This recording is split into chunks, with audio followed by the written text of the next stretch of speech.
Alright. Welcome back to it. More Vintage Cube today.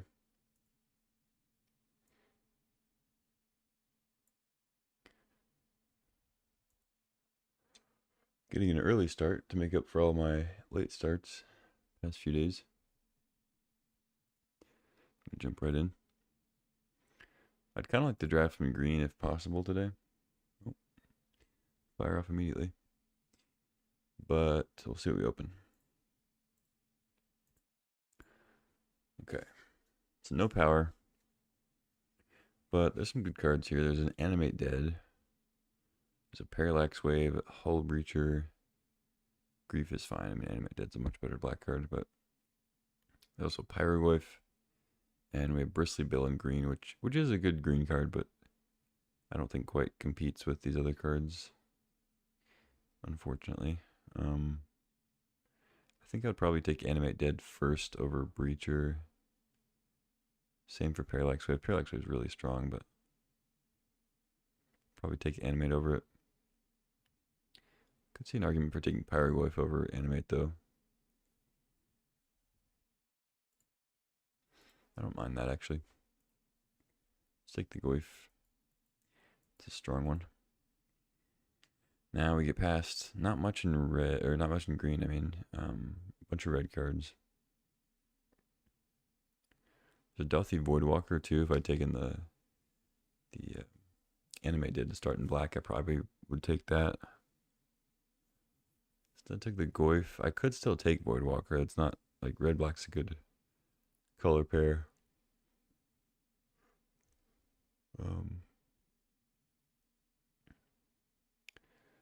But I kind of just want to take Robber. I think Robbers are really good too. Woodwalker is a very good 2-drop too, but obviously have to be heavy black for you to actually play it on 2.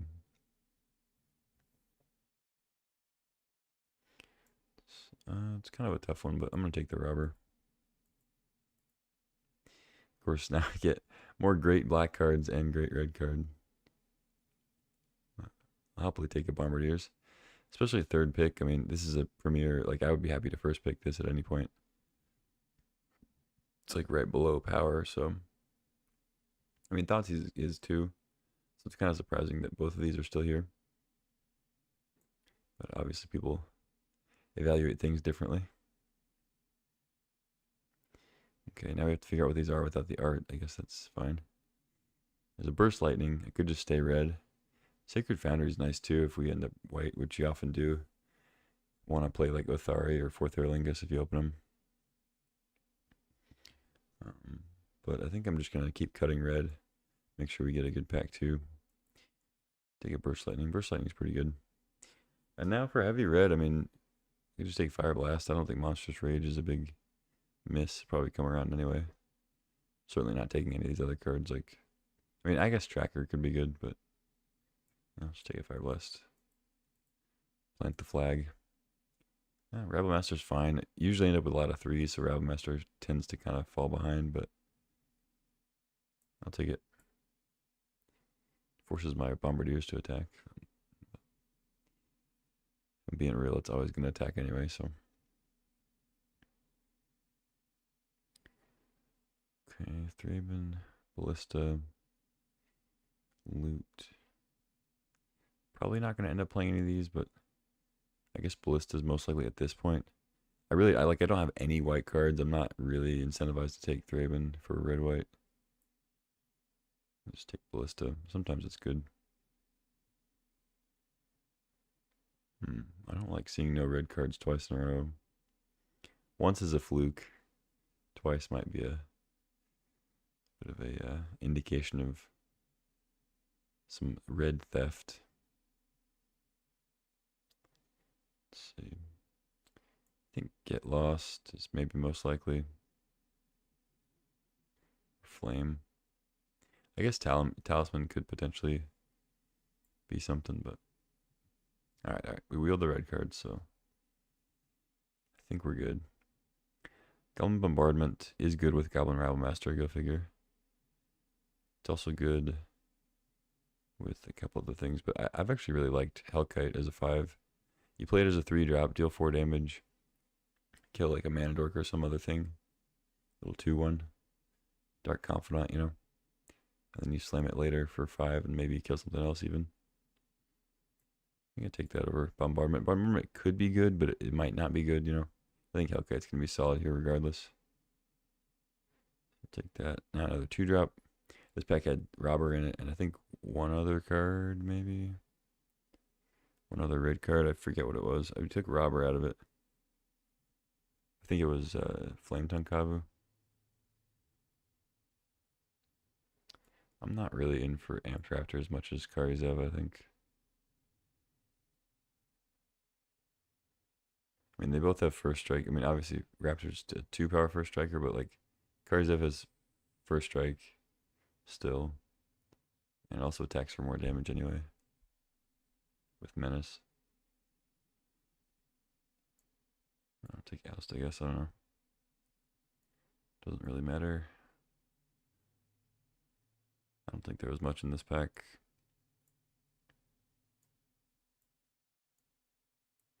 Okay. Well, we have a decent red start. Only 8 cards.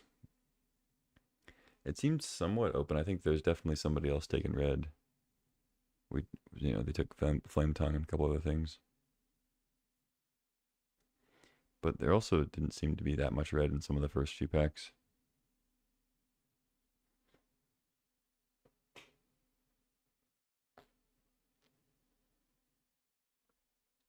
Should still end up with plenty of playables.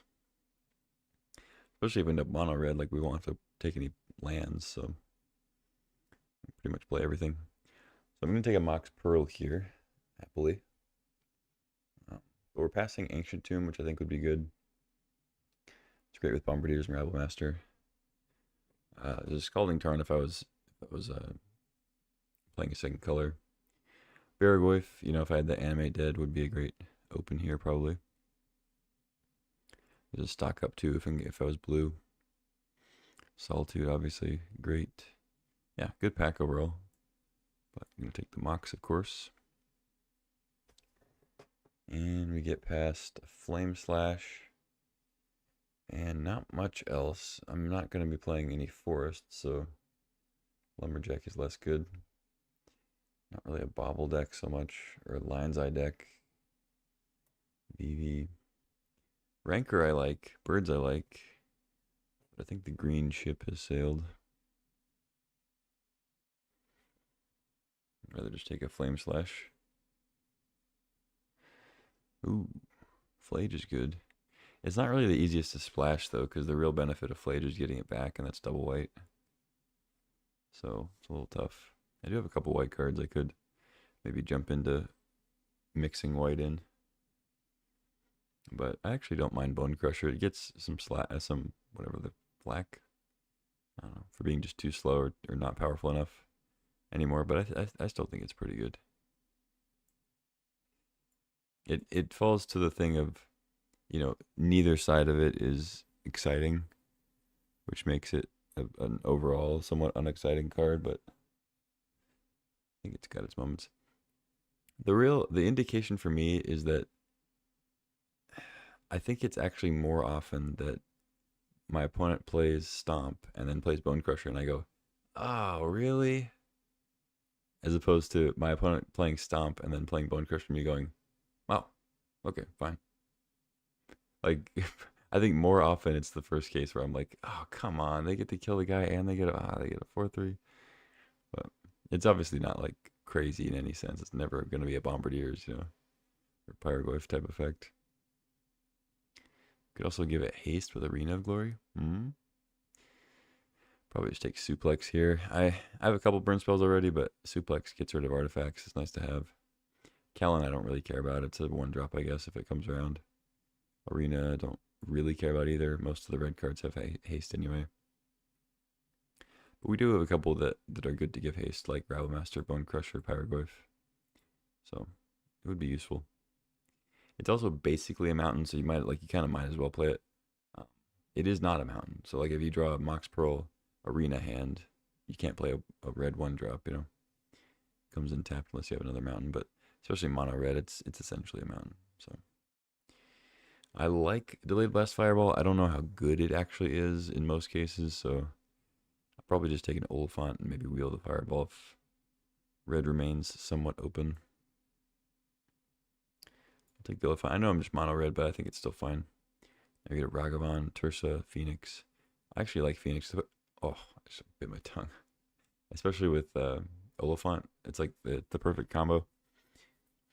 You play like a 1 or 2 or whatever. You cycle Oliphant. Get a land you can immediately bestow. You have +2/+2 flying and haste on something else. There's a Tursa also. Hopefully we get one of these back. I think we will. I could take the monkey.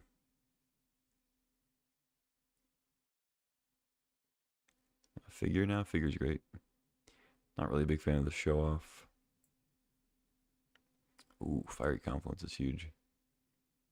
That's a very good one. Okay. Passing a Blood Crypt. And nothing here. I don't think there was anything else.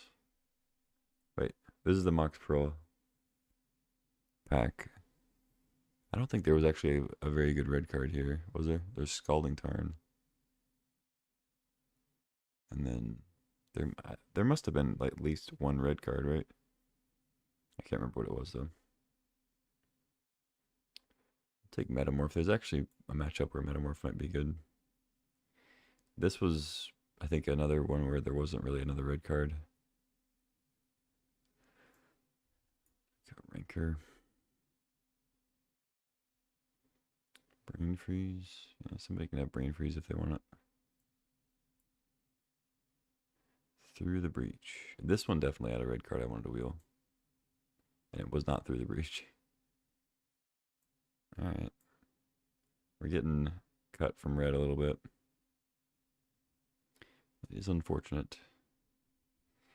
So I'm going to need to come up with some serious playables in pack 3 here. We at least got the Phoenix back. Okay. So somebody took Tursa.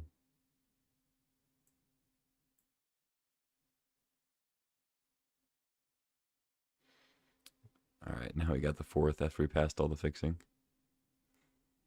I'm going to take it here. It's much better than Tarfire. It's potentially splashable. I do have a Mox Pearl already, so I'm already going to be playing that. Normally I'm more excited to open 4th, but we've already passed Plateau and Sacred Foundry in multiple fetches. Ooh. Seasoned Pyro, Dismember, both very good. I'm going to take the Dismember, though. Dismember sick. Man, this is a tough spot. Like, we're getting cut on red, but there's also just barely any red in these packs.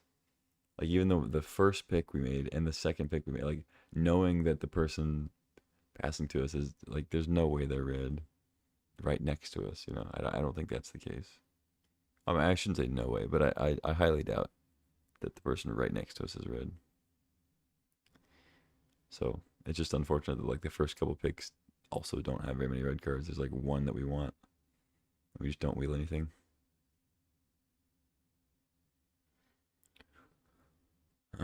But that's also the problem with playing monocolors, right? You have way fewer things that could wheel for you. I'm just gonna take a Windswept Teeth. I think Seething Sun can be good, but it's not really that good in this deck. I could just take it because I'm gonna be so short on playables, but I think Windswept Teeth potentially getting like a red-white Surveil land or Triumph is probably where we need to be for 4th. And then this pack, man, maybe the person right next to me is red. Who knows? I mean, what do I even take here? Badlands? Bloodbraid? I have some green cards I could bring in if I really need to. This is a tough one. I didn't think it was going to be this bad after pack 1. Somebody either moved into red or just they locked in as much as I did. I don't know. Could take a light stall too, I guess, and just go more even white split. I'd get lost and oust. I'd rather take the challenger, I guess. Alright, Nemesis is decent. I have a lot of 3s already, but Galvanic Blast, not the most exciting. I could take Taiga though. It makes Windswept Teeth a red green or a red white land. It's fine. It's not a playable, it's a land, but oh god. There've been 0 red cards in any of these packs. This is wild.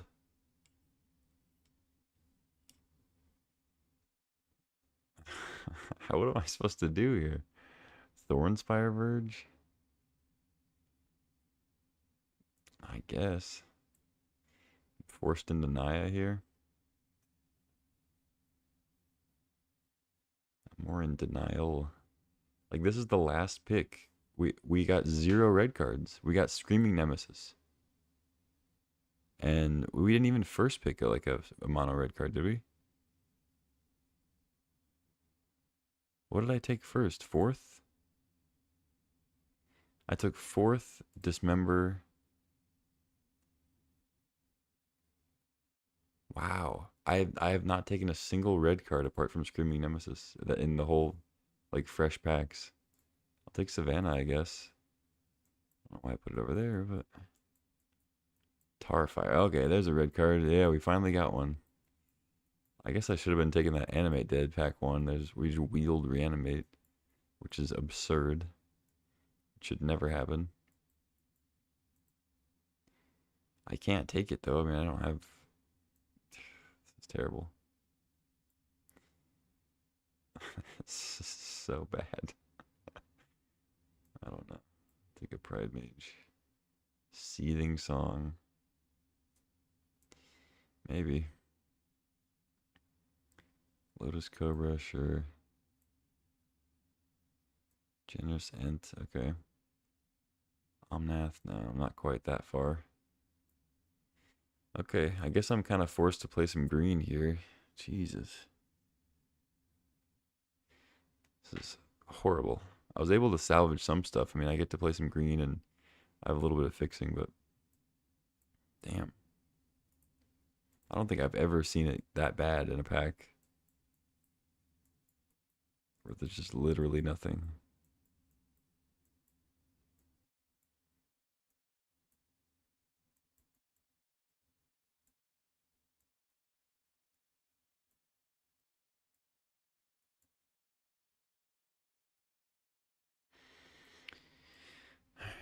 I guess we'll get some of these in here. Might play Rancor. I guess Ent is fine. I have Savannah Taiga. Ent a secret red-white fetch. Could just play Metamorph or Ballista too.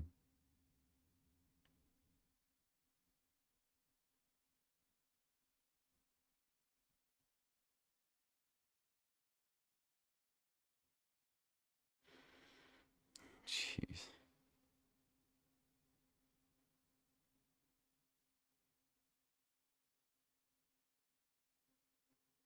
I mean, Tarmogoyf is good with Pyrogoyf if we get him in the right order.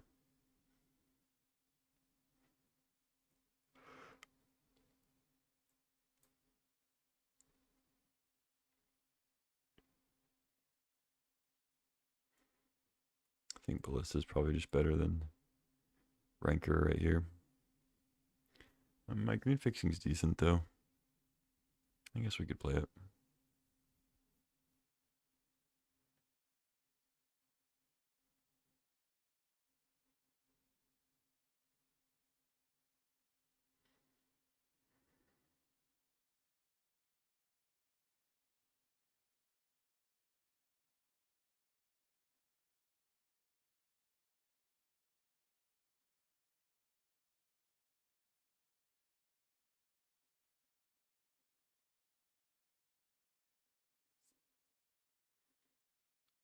I have 2 things that care about, like, Delirium, essentially, graveyard stuff. So Tarkfire could be good. Or good enough, rather. Not really good. Wondering if I want this Lotus Cobra. It's another 2-drop, which this deck is lacking. It does maybe fix for white if we need it. Just not sure that's the best move here.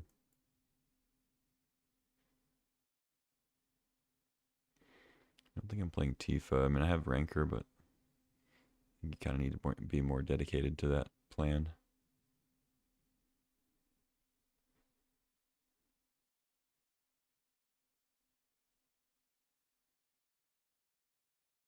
Hmm.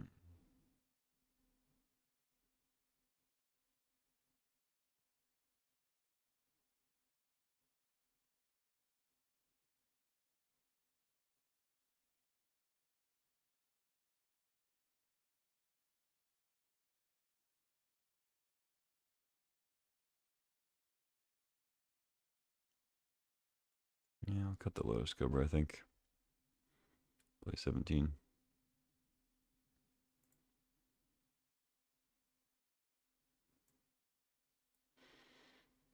One plains, no swamps.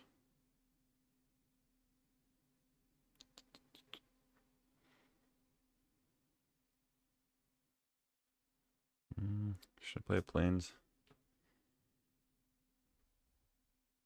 Makes Windswept Heath better. I only have one white card though. I have. Oh, I have Robber that makes a treasure, maybe. Thought I had another way, but. Sentinel looks for lands, doesn't make treasures.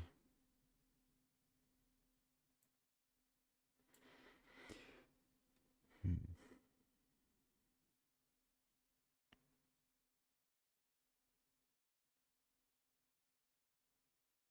Maybe I do want Lotus Cobra.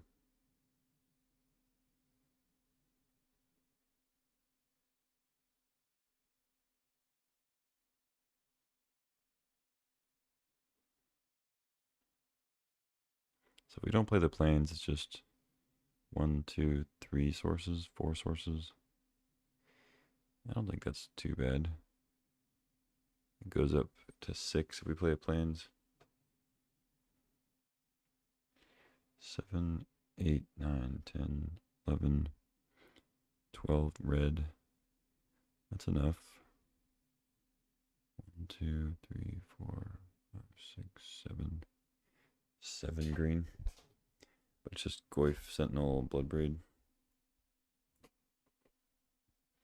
And Goyf we're kind of going to want to play after the Pyrogoyf anyway. Ideally. I don't think we can really afford to do that most of the time though if it's in the opener, right? We only have a couple 2-drops.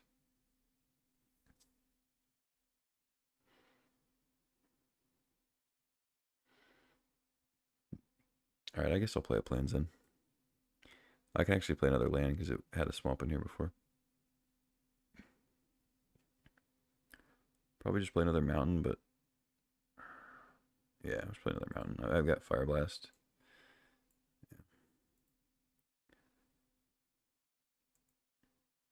I don't think I want Seething Song. I mean, decent with like Hellkite and Fourth,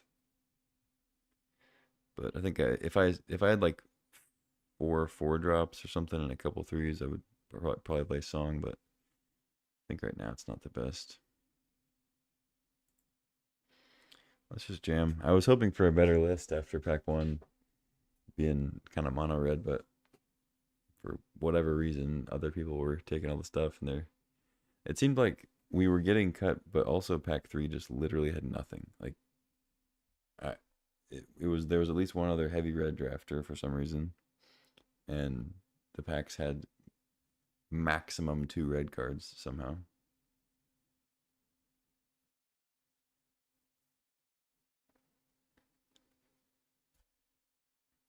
But the deck was salvaged. We got some kind of fortunate duels, and we picked up a Windswept Heath earlier on, so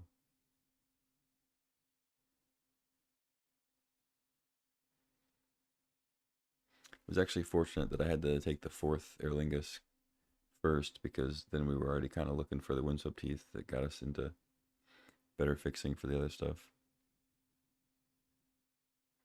So certainly a usable deck.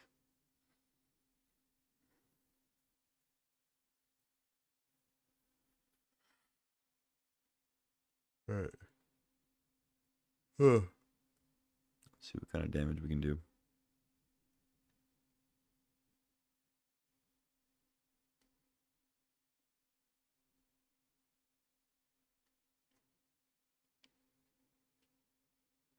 Okay, pretty good hand. Need a land or two. Opponent's on Lutri.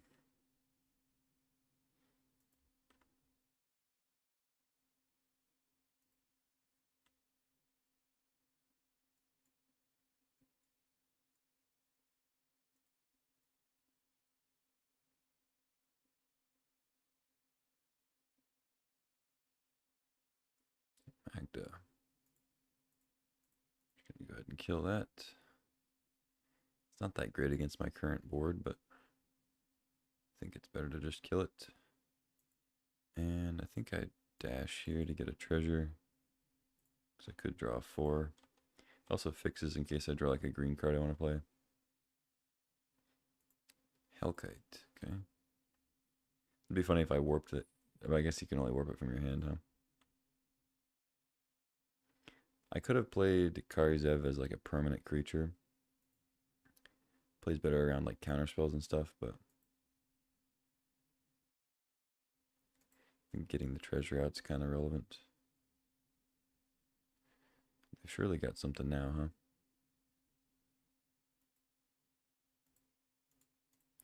It's okay, I'll try it again, and if not, I'll just play Karizev.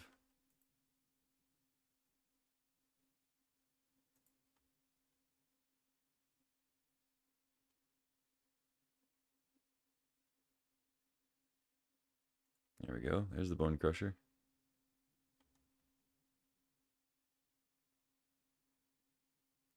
Yeah, I'll play Karizev. They can crush her next turn if they want, and then I'll Flame Slash. If we draw land, we can jam the Nemesis or Bombardiers too. Bombardier's pretty good with Karizev, right? You deal 2 with the Ragavan and fling it at something. I guess I should put a stop on my damage step. In case that works out. Headliner, sure. Lead in for 3, but I mean, I'm hoping I draw land because I need to get rid of that. And also play something. I can't quite get rid of it with the Karizev token. I could throw Karizev at it if I don't draw land. But it might not be worth it. Rabble, rabble, rabble, huh?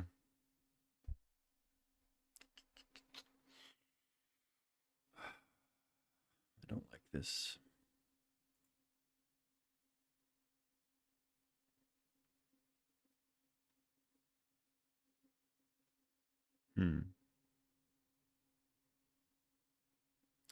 Could also just ignore it. Give them a card.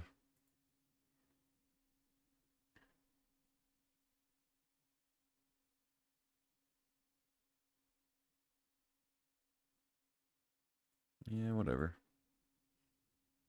It sucks that I give them a card here, but I think I need to play stuff. I get dazed. Wow. They got something here. Forcing this?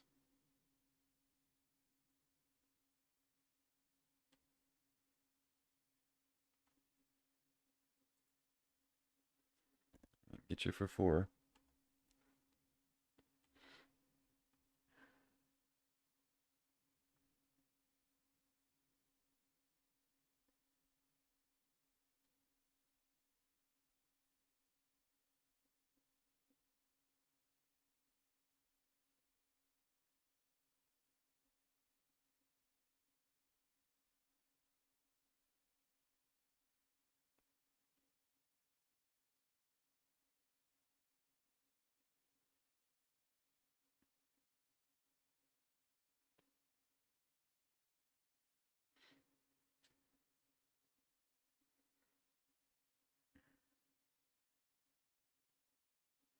See if they play the exiled card.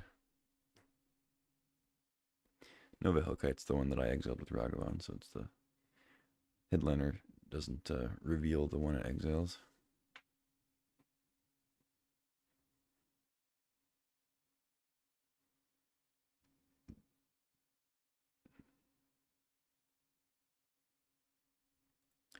Vivi, okay.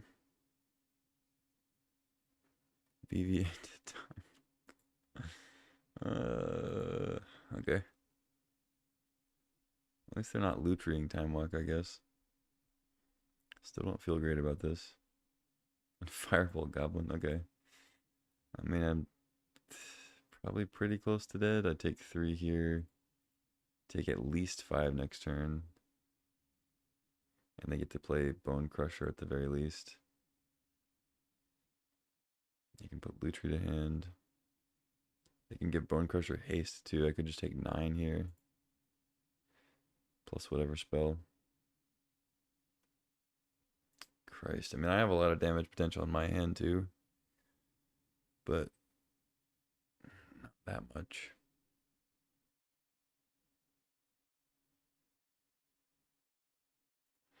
Yeah, they're hasting it out. And they have another spell. Oh my god, dude.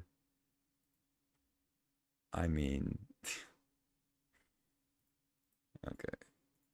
You got me. Yeah, Time Walk VV, pretty fucking sick. I guess I should just Flame Slash the Scarlet, but I thought we could race maybe. Hard to race when you don't get another turn. I don't have a board really, so yeah. Just run it back.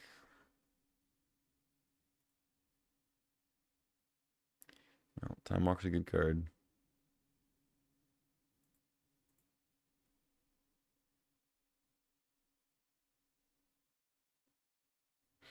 That's a good hand.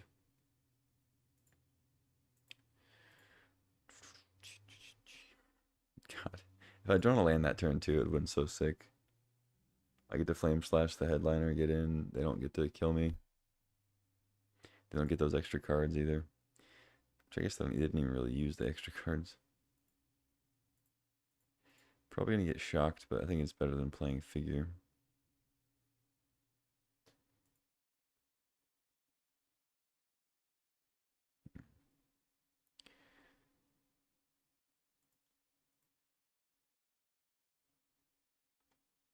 Yeah, they've got something. Oh, maybe not. Exile a mountain.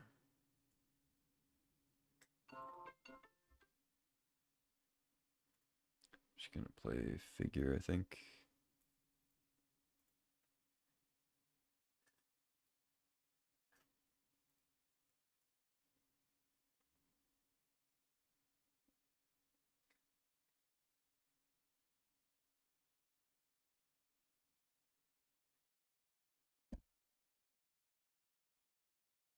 Karizev, okay.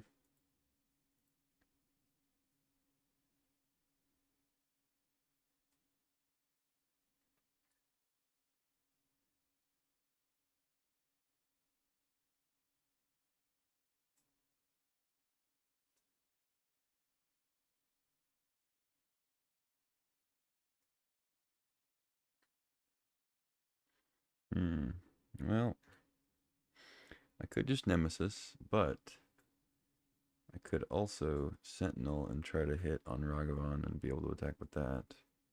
That's pretty tempting. If I whiff, I guess that's kind of a bummer, but at least I have Sentinel down still. I think I go for that. Let's try it. I whiffed. Okay. Cool. Got a mountain though, right?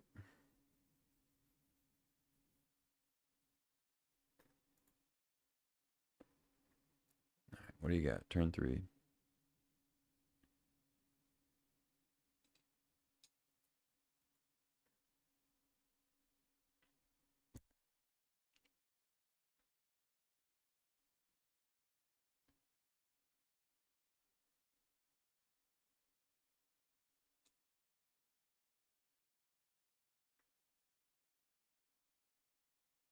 Okay.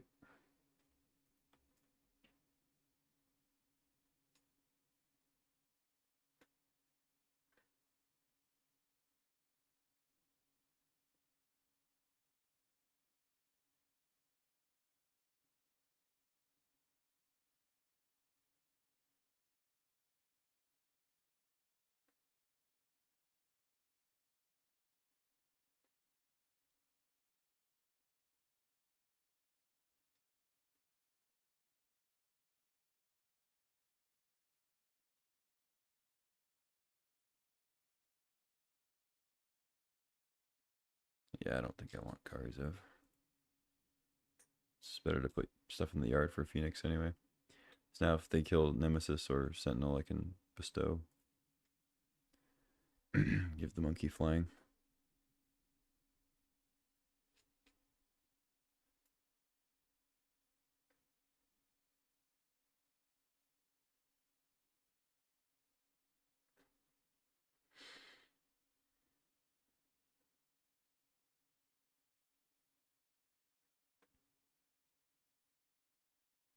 Let's see what they got. They could end up setting up like a Lutri time walk play here.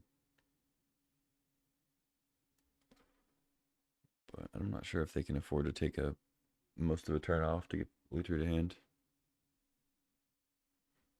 We'll see though.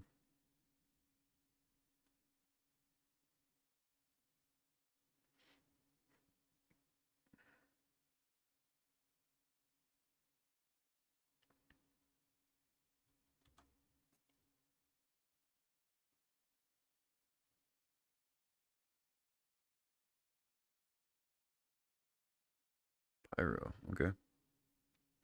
Make some blockers now. Just put some lands into Kellen.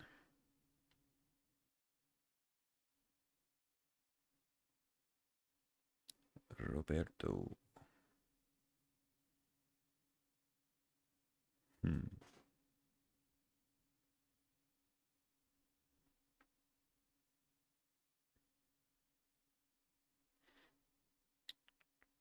I still don't have great blocks on Sentinel, which is good.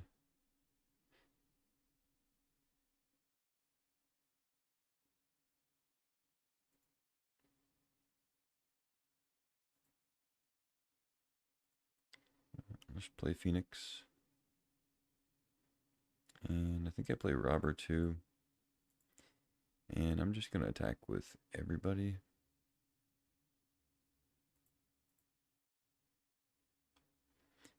No, I think I just still leave Ragavan back. Because then they just trade. Maybe I should attack with these. I want to get in with Robber though. I guess I can't play whatever the card is anyway.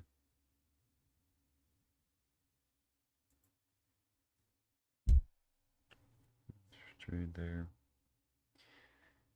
Trade with Sentinel.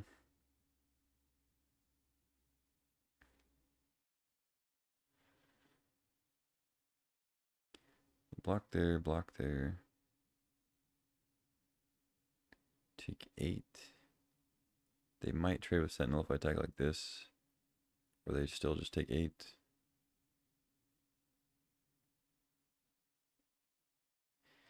I think this is better.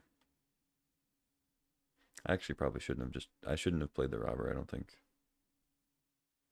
I should have just cracked the map token and played Robber next turn. But it's okay. We can figure out where to put the map next turn. I should have done it now though, so I can see what's on top. Maybe get a land off the top or scry something bad into the graveyard.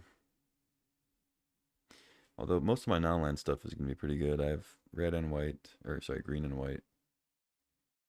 In addition to the red. It's like 4th would be a great draw. Be nice to get another land off the top if there is one though.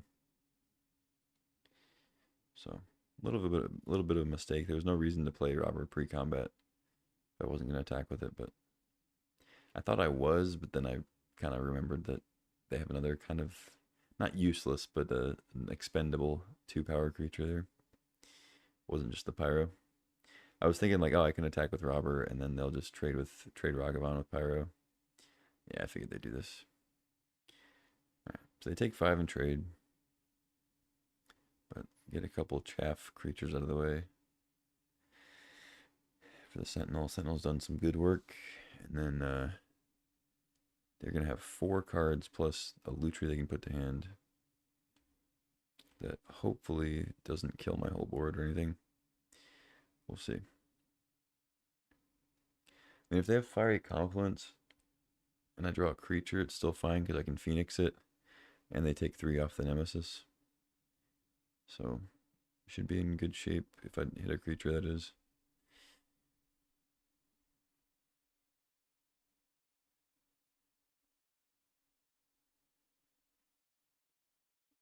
They scoop. I'll take it. No sideboard. Run it back.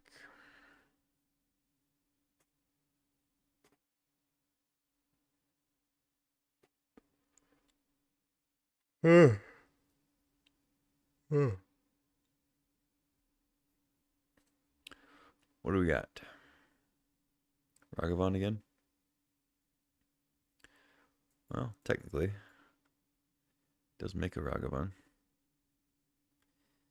Sand's not great, but it has all the colors and has a couple 2-drops and a burn spell. I don't know. Alright. You have a monkey of your own. I will just go ahead and burst lightning that because they're playing blue, which means they could have some counters.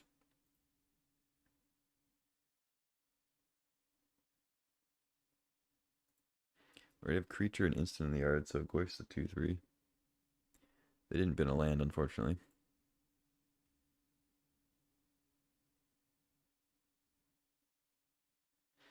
I could save the card or save the Tarmogoyf because there's a chance we drop Pyrogoyf. We already have another 2-drop. So maybe I do that. Sure. Probably shouldn't have played Forest though, because if I draw Figure of Destiny, it's just a lot worse. I'll just play Forest later whenever I'm about to play Goyf for Bloodbraid. Should have played like Plains or Mountain. Arcanist. Okay. With Consider and Thought Scour. It's not the scariest.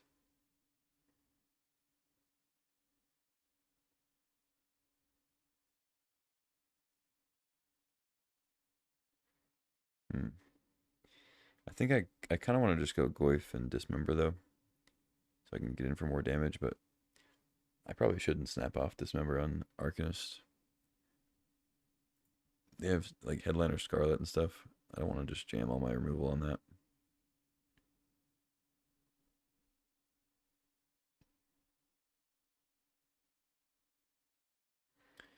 But Goyf is a good blocker. Might as well just play Sentinel though. Save the Goyf for the other Goyf potentially.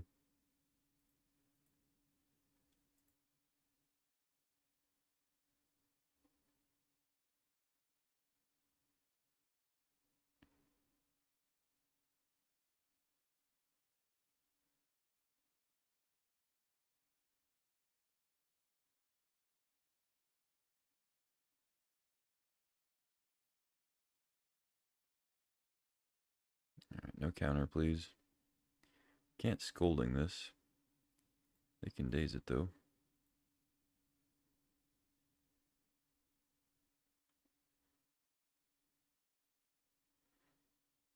I mean, they dazed it. It wasn't really free though. Gonna Consider. Okay. Sure.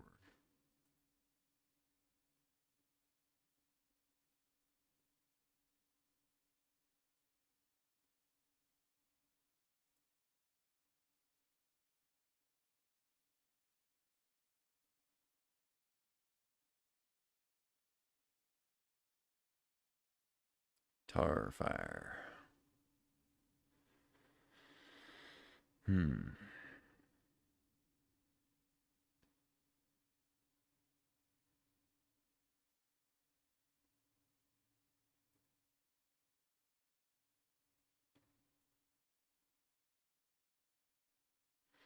I guess I should probably play the Tarmogoyf first before attacking.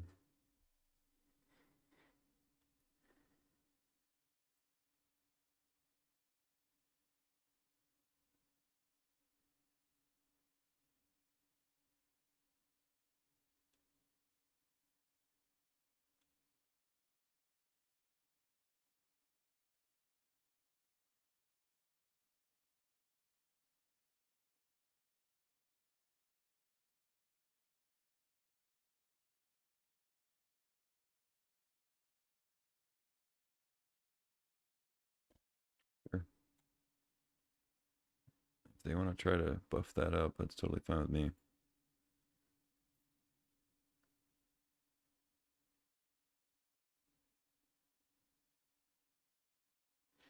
Headliner Scarlet, huh? Okay.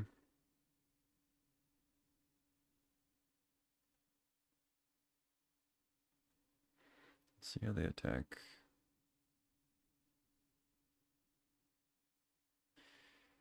I'm not gonna kill the Dread Horde. They can Thought Scour if they want. I think I'd rather kill Scarlet.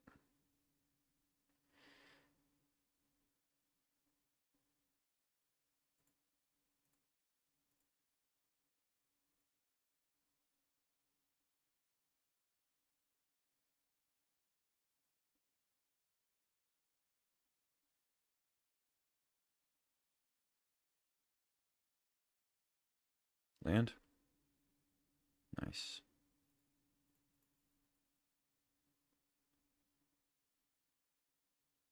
Huh. Wow. Pretty good. Even adds another type for Goyf. Sick. Alright, they're at 4. They have Time Walk in their deck. They have 5 cards. Certainly not over, but I have 2 lethal threats. Karizev's almost lethal.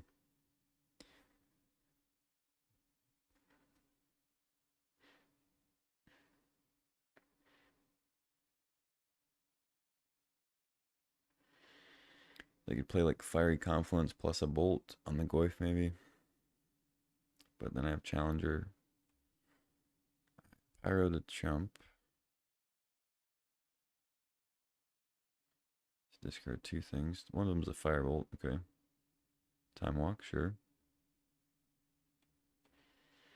Okay, so they have Lutri they can put to hand plus 3 cards. 6 mana. Yeah, plenty of chumpers now.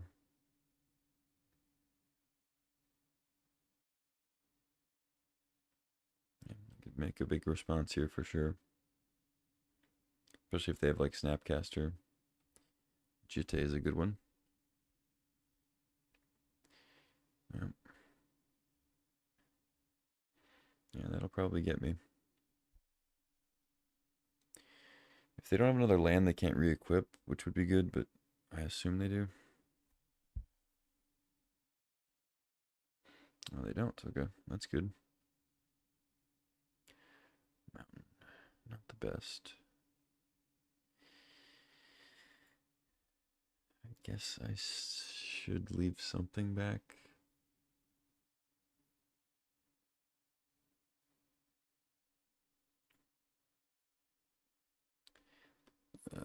It's tough though. If I leave the Bloodbraid back,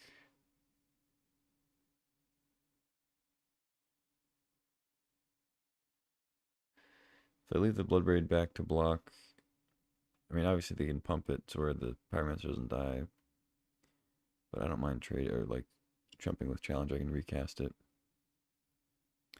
but then it doesn't force them to chump twice. Oh no, I guess it does still because Karizev is still lethal. They can just gain 2 life. Jump, jump. But I think it's tough though, because if they just have removal, it sucks. Especially if it's like a suplex, but I feel like if they had that, they maybe would have just already played it.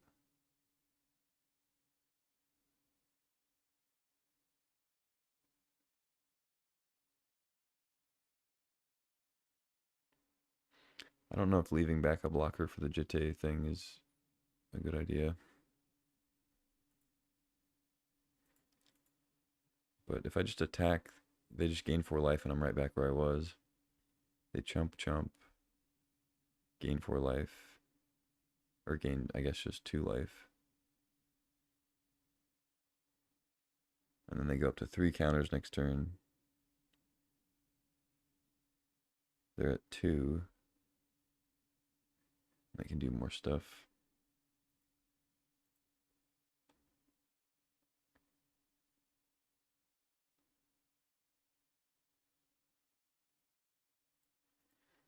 I think here, and just leave Bloodbraid back. Because they still have to block. They still have to get rid of 2 tokens here or use a Jitte counter. I guess they'll just gain 2 and then chump the Goyf. They'll probably keep a creature rather than using both counters. Or rather than chumping, or like, yeah, basically chumping Ragavan. I think that makes more sense.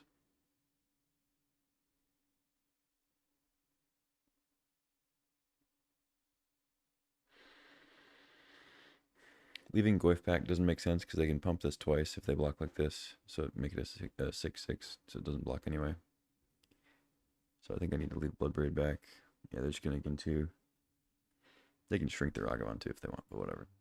That's actually somewhat riskier because they should have just gained 2 and then made me make the choice of like having a pump spell.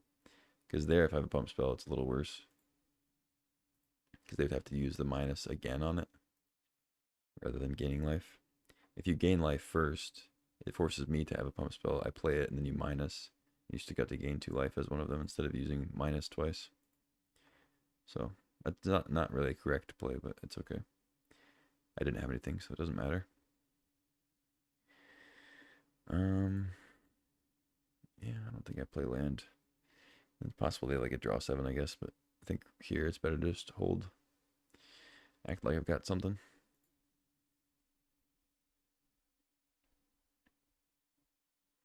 Definitely blocking.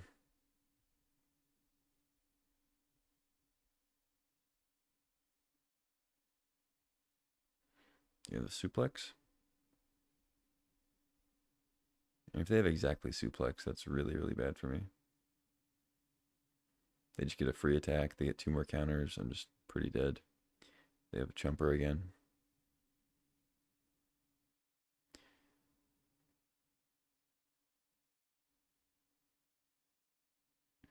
No attacks. Well, that's weird. You're not even moving it to the elemental. Scary. Okay. Broadside is a card. That is a card. Okay. I mean, if I get to attack with that, I assume I win.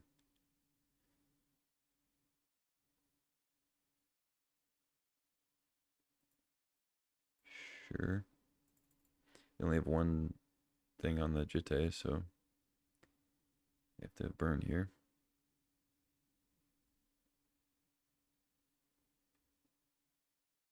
No, alright, you got a braid. Oh, they had the stomp. Wow. Okay. So they were debating playing the Bone Crusher or not. I had 0 2 toughness creatures and they didn't play Bone Crusher. But they did have the minus on the Jitte, so maybe they're thinking that. That's funny. Okay. Yeah, nicely done, I guess.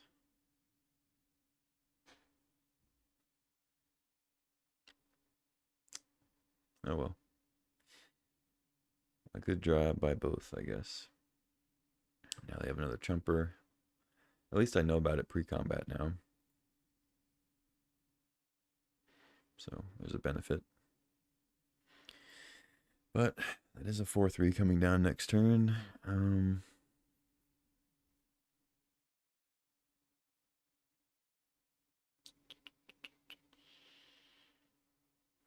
Yeah, I think I should attack with everybody.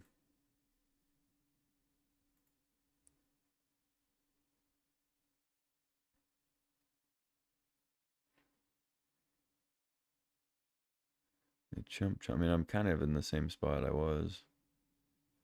But now they're going to get more counters on the Jitte if they block with Pyro. That sucks.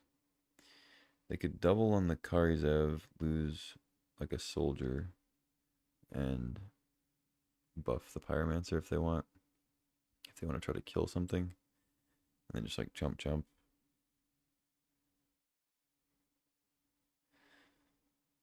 But then I guess they would have to deal with the 2/1. That doesn't really work.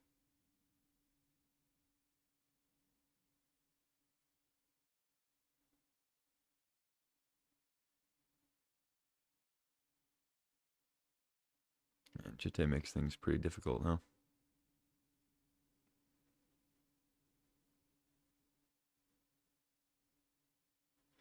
I'm definitely attacking with Goyf.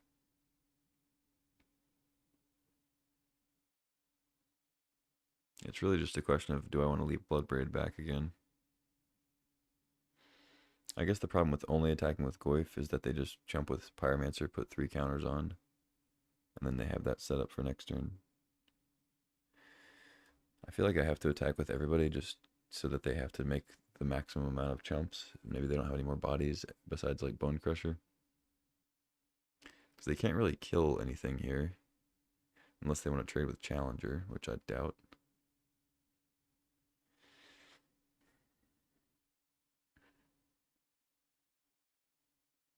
This is a little bit different spot from when I had 2 counters on it when I had a similar situation.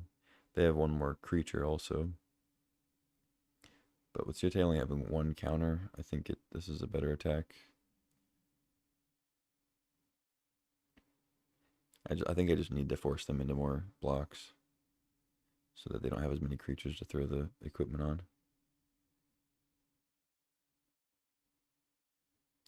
I don't think they can really afford to not block with Pyromancer because they need more Jete counters.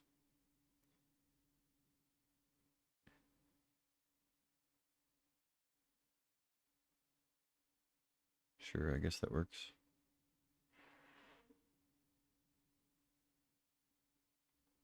Okay. Are they using it to pump though? No way, right? You're gonna gain a life?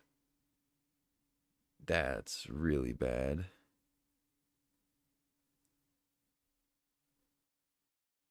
I don't. Well, I mean, I can't say it's really bad. They still have a Chite, but I don't think that's the right play. I'll say that.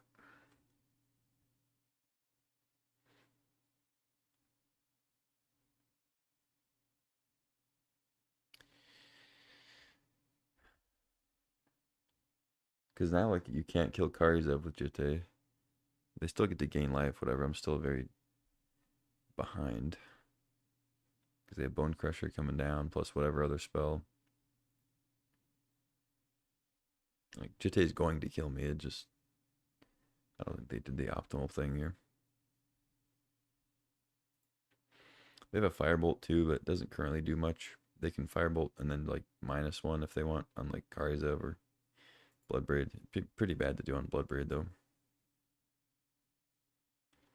Inti. That's a good one. I'm gonna discard. Yeah, I mean, you might as well get in. They got 4 counters on Jite. Get a Bone Crusher coming down.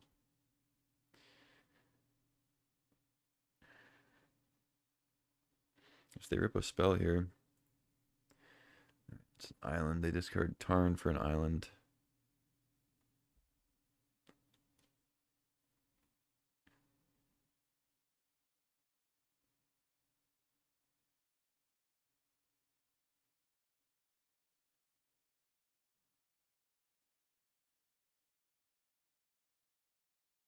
Robber. Oh, robber. Um, I think I'm just dead. They have a Jite with 4 counters on it. It should have 5 on it, but you know, it is what it is. I guess they would have had to re-equip, maybe. Maybe their play was better.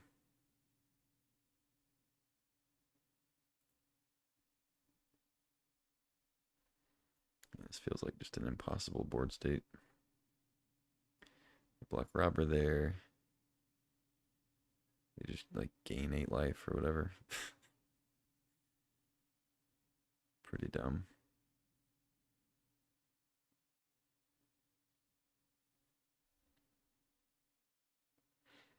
Hmm.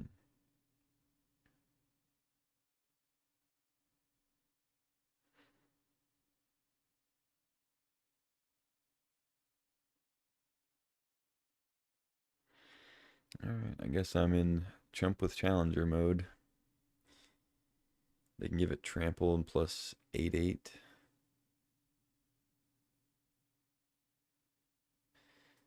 Yeah, I guess 9 actually with the Inti. So I have to block with Challenger and Karizev or Robber.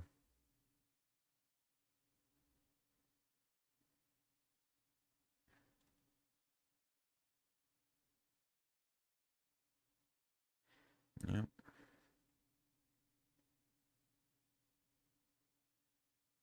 Discard mountain into mountain. Okay. At least they're not hitting any plays.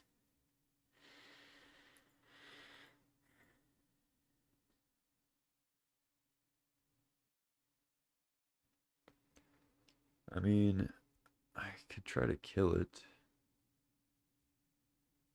Just throw my whole board at the pyro. It is a 4/4 at this point, but it's also something they can just get back and make 2 1/1s. Don't know if that's the best play. 5, 7.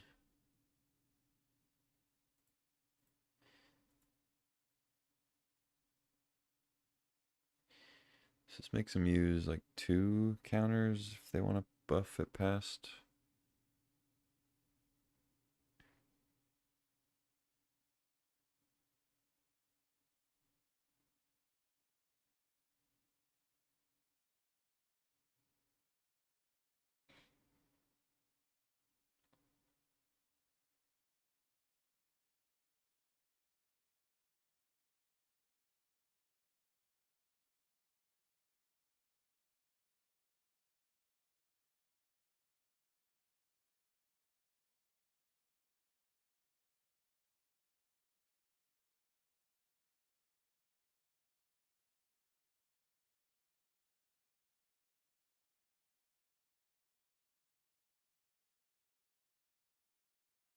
Yeah, I think I block like this. They could choose to not kill Challenger, I guess.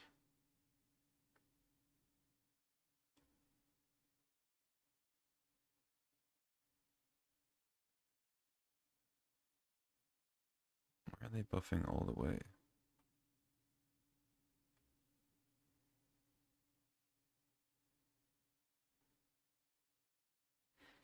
It just seems bad, but whatever. Oh, because they have Firebolt. Duh, I'm an idiot. Okay, yeah, I'm stupid. Okay, GG. I even pointed out that they had Firebolt the previous turn. Oh well. GG. Opponent had Time Walk, you know, what are you going to do?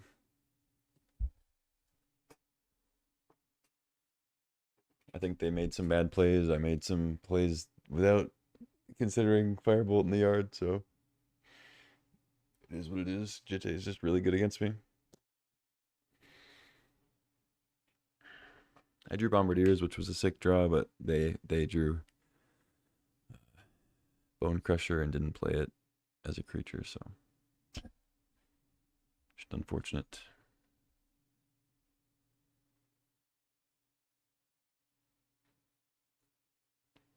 But GTA is a pretty messed up card when it's in the right circumstances.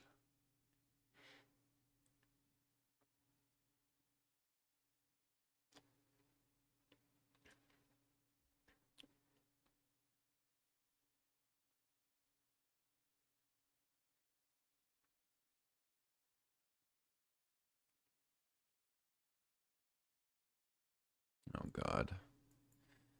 Figure of Destiny.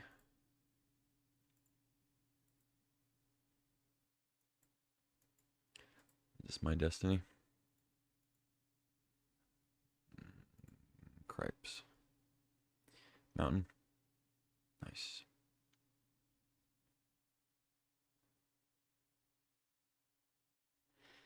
Now what do I want to trade with?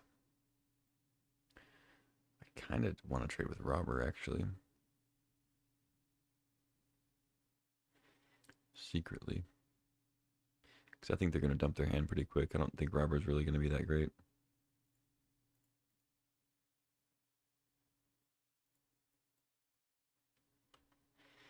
Figure's also a more flexible play later.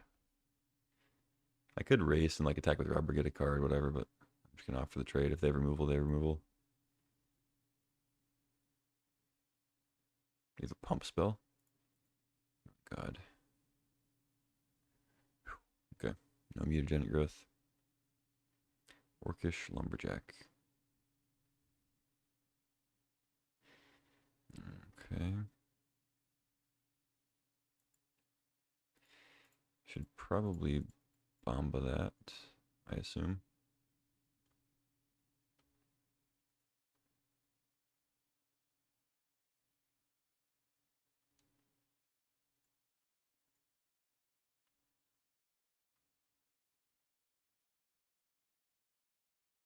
A scoop, okay. Missing land drops. They were relying on a lumberjack and a monkey to let them play things. Yeah, I don't really have a board. Doesn't look like a Pride Mage matchup.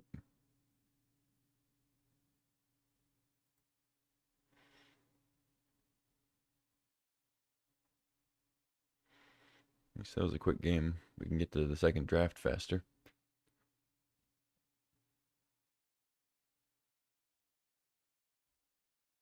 It's a decent hand. It's got a fourth. Mox Pearl would be a sick draw.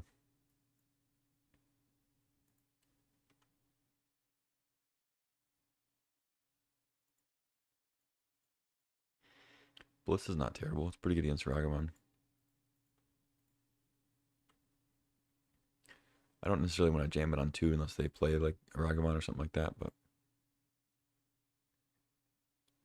we'll see. I also have the Oliphant Detective's Phoenix combo. Bristly Bill. Okay.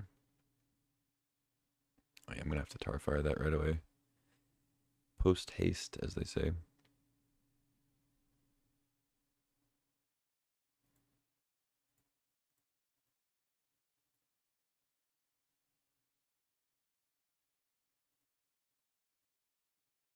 And we'll just buff this and attack.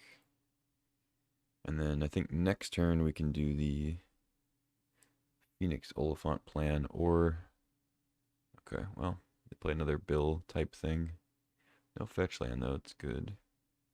You don't get the double counter. So it's a 3/3. So I can attack into it. But I guess I need a mountain. I can't really do it with a forest. Dismember is a good draw though. So now I think I go for the Phoenix plan. The other thing I could do, which is I don't think a good idea, I could just dismember and then play fourth for 0 and just get the Monarch with figure. I think that's a pretty big waste of fourth's potential. So let's just Oliphant. Get a mountain.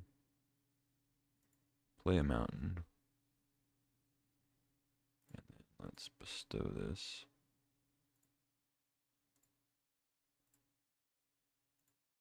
Wombo combo.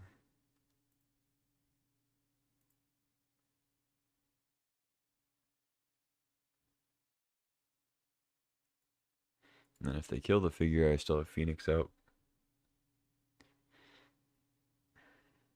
I don't think I mind that.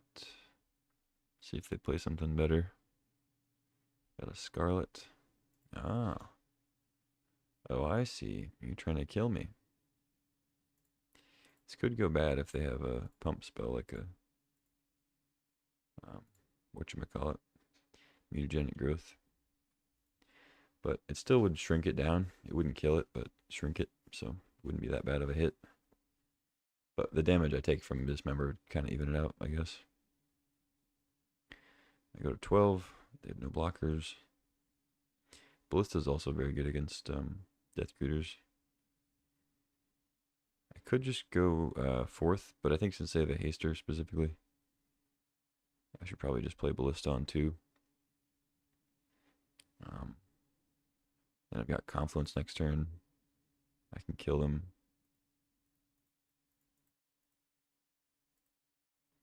I think that works out a little better.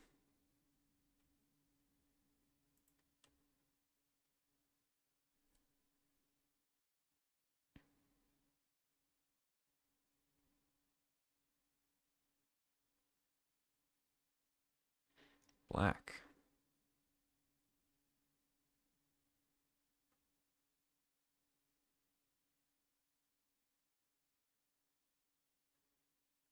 Okay.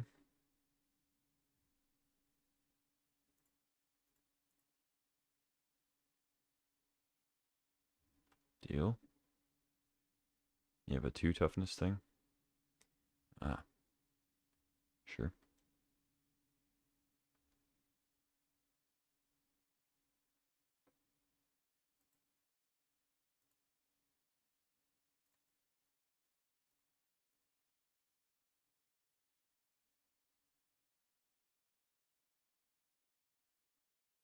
GG. Nice. That was a quick one. Round 3. See if we can get the 2-1. I keep losing round 1. Like the last 4 drafts, I feel like I've lost round 1 and just shot all chances of a trophy. I'm just like kind of trying to crawl my way back up to a break even 2-1.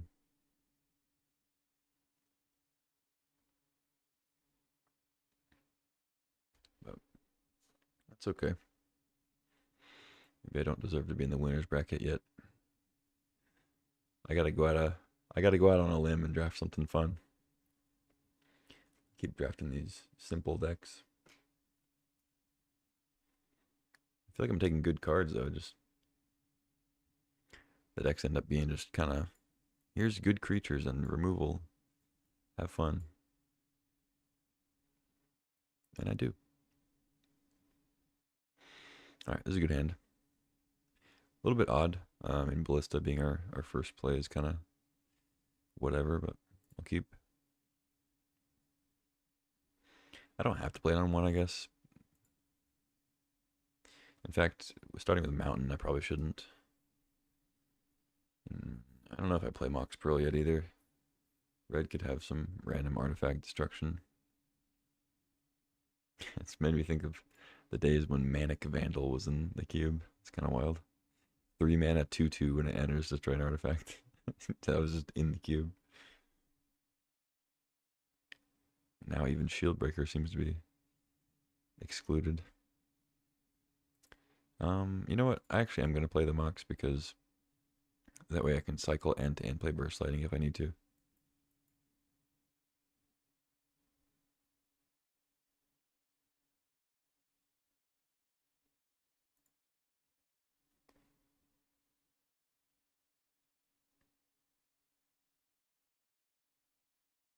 Thalia. Or I can Burst Lightning a Thalia because it costs 2 mana.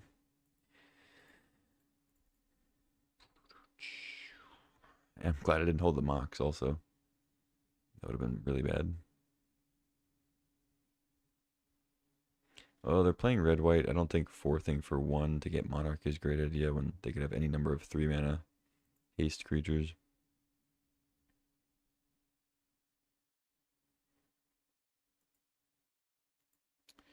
Let's just play a Phoenix and get some small beats in. And then we can 4th for an extra next turn if they don't play anything crazy. Or I can play Ballista on 2. Alright, looks like Ballista on 2.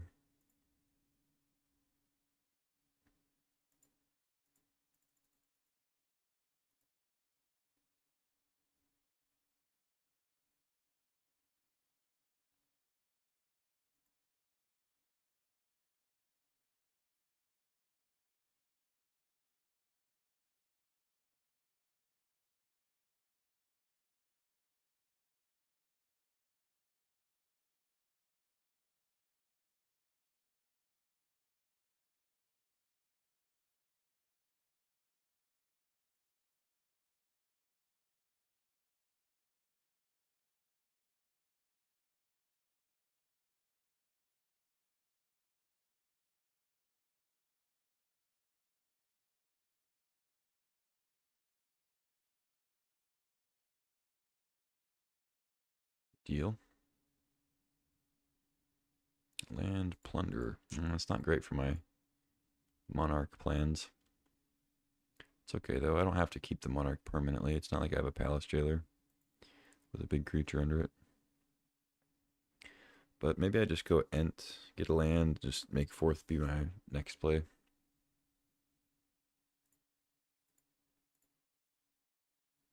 Play Sentinel. You can map it up.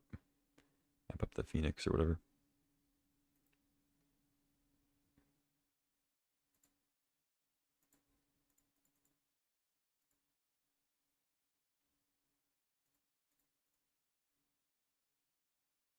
No, I'll keep that one. That one's just fine. Alright, if they want to make a treasure, I think that's okay, unless they're trying to play like Minsk and Boo. It would be rough. But that just adds to my 4th Aerlingus, so I think this is good for me, hopefully. Still at 20, so I'm not super scared of like just dying out of nowhere, but Othari could deal a lot of damage. They have a Chandra. Chandra's okay. It's not a creature. Takes out one of my creatures, but I don't mind that as much as another creature to easily take Monarch. Yeah, I'm just gonna 4th for 1,000,000 here. What's funny too is they know I'm not top decking it because I showed them Pyroglyph. I could also just Goyf kill their only creature and not have to deal with it, but I think 4th for what, 5 is gonna be enough.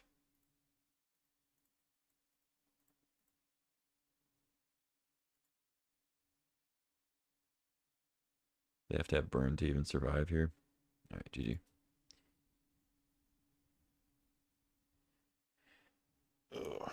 Fireball you for 10.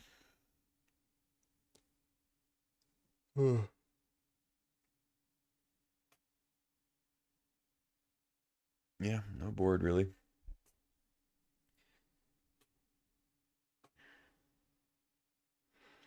Alright, the deck is performing well. Turns out when you draw a Mox,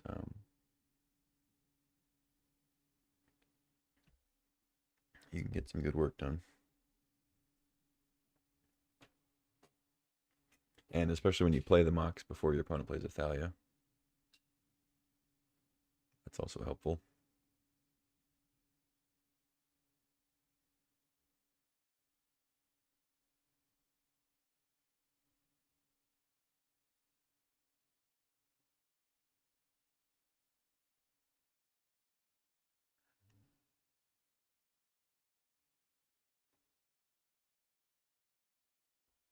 Actually, Mox does seem kind of bad against Thalia. Maybe I'll just swap it for a Plains.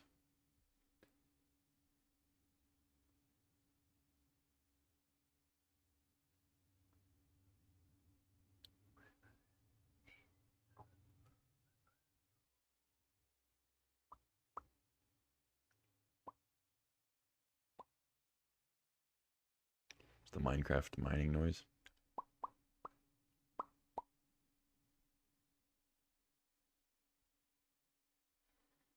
I think I might jump back into Minecraft pretty soon. No white source for the 4th, but we have a couple cheeky 1-drops. We're on the draw though, so Ragavan might not be able to get in there. We'll see.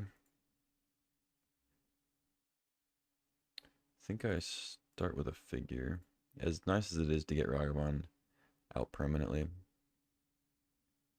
think I need to bait some removal here and maybe dash the Ragavan for a white source. Although they may give me a white source eventually.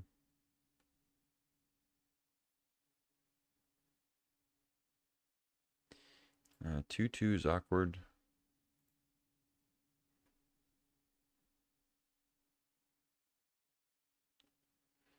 Let's see. I think I just play the Ragavan now. Because if they have removal, they have removal. They're going to probably give me a treasure anyway. And this way, I have the choice of either buffing figure next turn. I don't have to worry about trying to dash Ragavan. I could even attack and offer the trade, but I don't think that's a good idea. I actually want the treasure from them. I think figure is pretty good here. Unless they have a Fury. If they have Fury, I probably just... I don't know if I'd scoop. They have to pitch cast it, but... So Fable's not untapped, so... I only have 3 mana here. Here's a Bolt. For something, and then... I guess they probably attack. Hit me for 3. Yeah, Flame Slash, sure.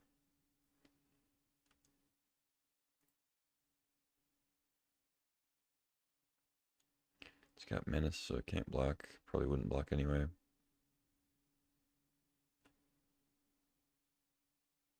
If they don't play anything, yeah, see, I'm not... Not too enthused about trying to level this up in the face of possible removal. Especially because they made a treasure and they just didn't use it. So, I don't know.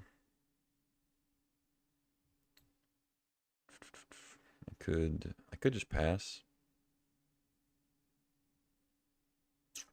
But then I still can't block plunder.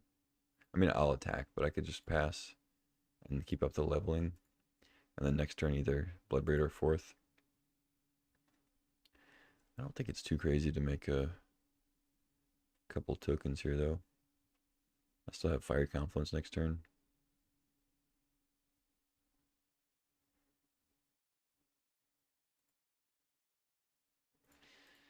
But I'm kind of thinking that, like, they're probably going to give me another treasure anyway, so I'm thinking, well, if they do that, though, I can still Bloodbraid. But the fourth will be better. It'll be more mana.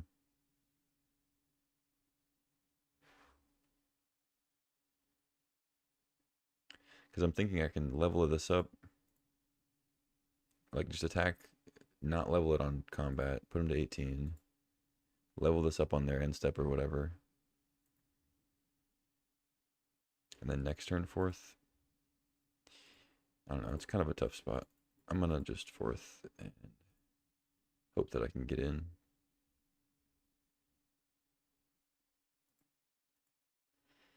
And I'm not even going to fool with trying to block the plunderer, so we're just going to attack. Take the Monarch. Yeah, they had the heat as expected. I don't think they'll be able to kill all my stuff unless they have a Pyrokinesis. So they get the Monarch, they get the Monarch back. And then I would assume if they give me a treasure, I can take it back with Challenger and my Knights. So we'll see. But they have potentially 6 mana on their turn. Tarmogoyf, not a terrible draw. It's a 4/5 for cheap. If they keep giving me treasures, I can go Challenger into Confluence Goyf. We'll see. Voice of Victory, sure. That is a-okay. It's a pretty good one to take the Monarch, but you're probably going to have to sacrifice itself in the process. Okay. Ooh, Burst Lightning.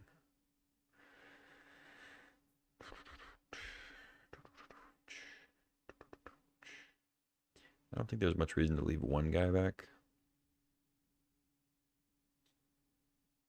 I could... I don't think it'd actually be that crazy to just attack with the Knights, get Monarch back, and then Confluence to sweep all the creatures away. I think Bloodbraid's probably going to be better, though. Decent odds I hit a burn spell, like a Flame Slash. Burst Lightning's already gone, so Flame Slash maybe. I think that's going to be a little bit better. Take the Monarch back and don't worry about their creatures as much. Sentinel's great. It's a solid hit. So now I could actually leave a 1 back.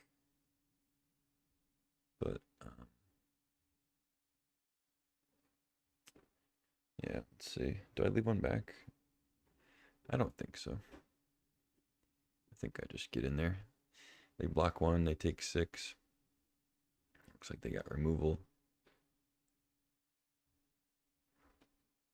A Braid, sure. Let me put my challenge in the graveyard. The 3 other cards. Oh, they have Dismember also. They get to keep Monarch. Okay, yeah, fair enough. Yeah, this is not good. But they had to put Bloodbraid in the yard, so I mean, it's pretty good for me. I don't get the Monarch, but I essentially get a card, plus be able to cast it with Bloodbraid, so it's kind of like drawing a card. I assume that's what I'll do next turn, and then I can Burst Lightning too. That takes me off my treasure supply. Still a blocker for voice they have to deal with 4 toughness, but they're in white if they have like an exile effect. But if they had that, they would have exiled Bloodbraid. See if they got it here though. Main phase Solitude. Oh, this is a fourth. Oh, Jackrabbit. Okay, not nearly as bad. All right, all right. Can make a lot of tokens though. See if they get in with. Oh, they don't even attack with Plunderer, really? I guess they really want to keep the Monarch, huh? Okay. Screaming Nemesis. Screaming Nemesis, Fiery Confluence.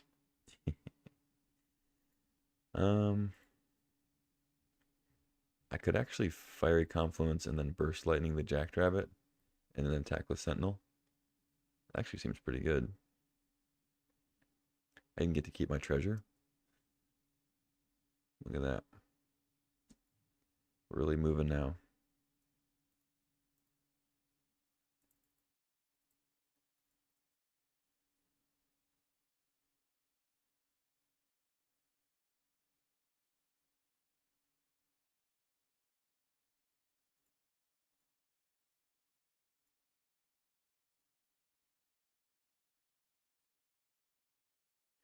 I don't think I used treasure for map. Just take the Monarch and pass. Draw land. Okay. Feel pretty good here. Yep. All right. Opponent did not feel very good. GG. All right. Well, that was at least a quick draft. We did that in, what was that? Maybe like in an hour? A little bit more than an hour. Not bad, not bad. Might be able to do 3 drafts today. Wouldn't that be something? Let's jump in.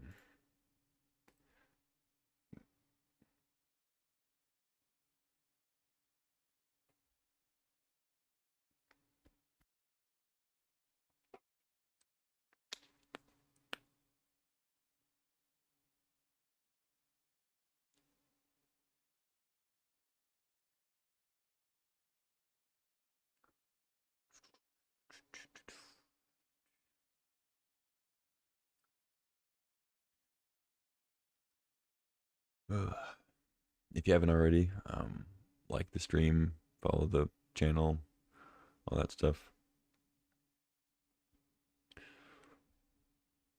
Certainly helps me and helps you because you get to watch Cube. I don't know. I'm not good at selling it.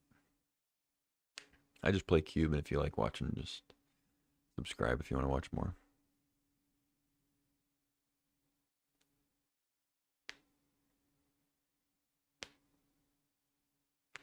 And comment stuff on the YouTube. Just be mean if you want. I don't care.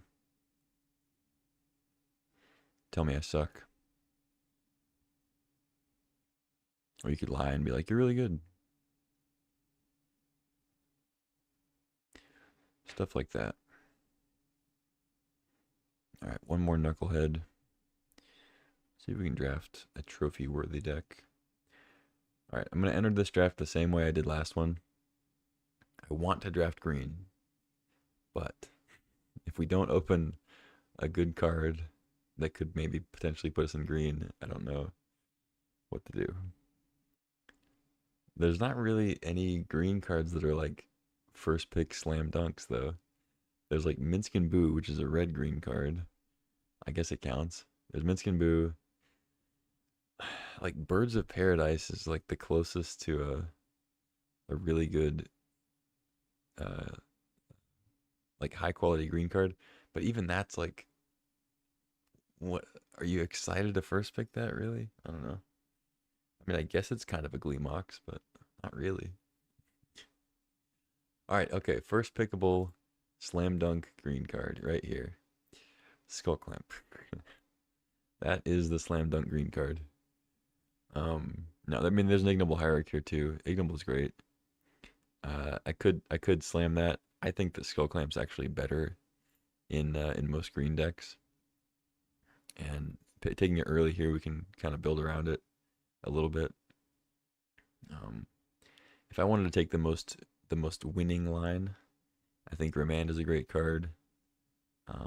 You could even take Toxic Deluge and go more if you want to go control-y. It's decent in combo too because you just have this one card that kind of sweeps the board and lets you reset, gives you another turn or two for comboing out. As much as I like the card, it doesn't end up in some of the decks that I like to play the most, because I just enjoy playing creatures, but it's a solid card. I think I'm going to take the Clamp here, and if green's open enough, maybe Ignoble Wheels. It's a pretty good pack. I mean, it's got Tinker, Deluge, Remand, some good white, Ancient Tomb, Iteration, so Trop. We'll see. Alright, now we get Sentinel, Reflexes. Quarry Steel Cutter is a good one. Pretty nice with Skull Clamp. I might just take that, as much as I want to play green. Sentinel is like really replaceable. It's a solid 3. I think it's among the better 3s, especially in green. But there's a Stomping Ground also, Catch Rate Triumph. I think we'll get one of those back, and I don't really mind which one. I'm going to take the Cutter here. I think Skull Clamp Cutter is a pretty sick combo. And if I don't end up green, I could maybe wheel Iconoclast too, which is also great with Cutter. It's good with non-creature spells, which is the easiest way to double spell with like cantrips and stuff. And then it's also makes more 1/1s for Skull Clamp, and you can double spell some more. So I'll try to wheel that, or maybe get one of these green lands back if we end up still being green. But yeah. Okay. Well, VV is strong, and I think it goes well with like Cutter decks.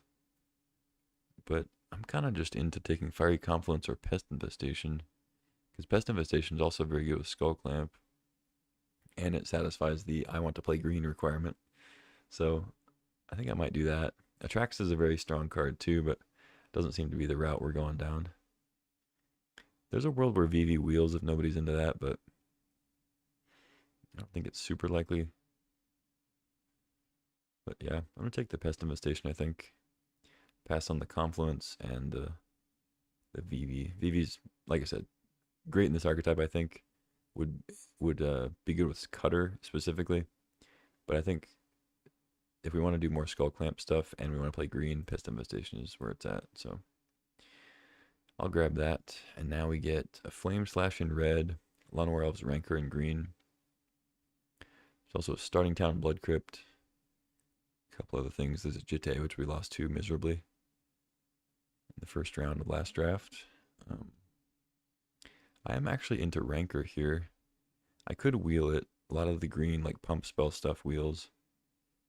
But I think I just want to guarantee that I get this card because it's pretty strong with Cutter.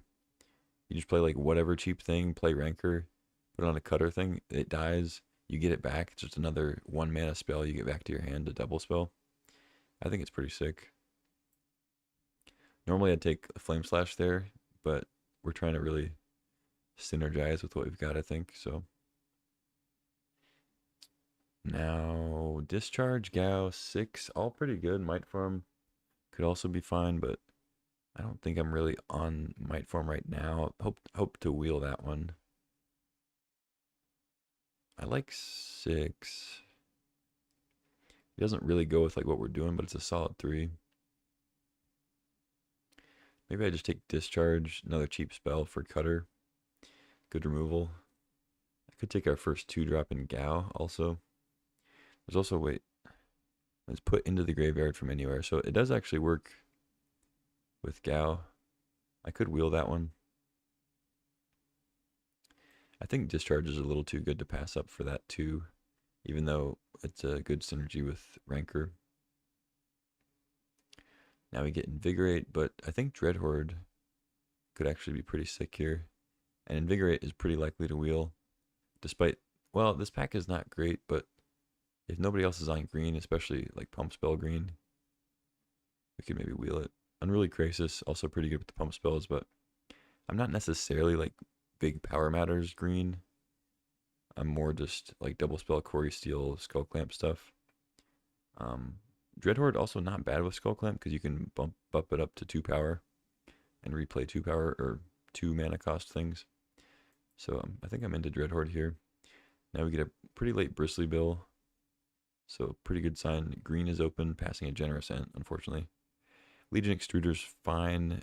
It's good if we get Third Path back. but it's not really the best with Cutter. The tokens it makes are not artifacts. So I think I'm just into Bill here.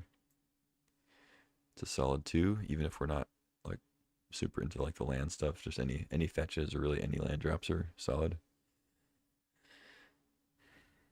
So yeah, take that over the extruder, I think. Very late solitude. Did I pass that for a Cobra? I think there was a Dark Depths in pack 1. I could just randomly have Dark Depths combo in my deck. There's a red-green tap fetch, which is pretty good with Bill. Lotus Cobra is kind of nice with Skull Clamp. You can use it early to make some mana, and then later on, just Skull Clamp it for more cards. I'm kind of into this landscape for the landfall stuff and fixing, but I like Cobra too. Well, we wheeled the Dark Depths. Could have had that, I guess.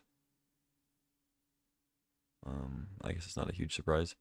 I wanted to wheel something out of this. I think it was... What did we take first? We took Skull Clamp. Okay, Ignoble. Yeah, so Ignoble didn't wheel.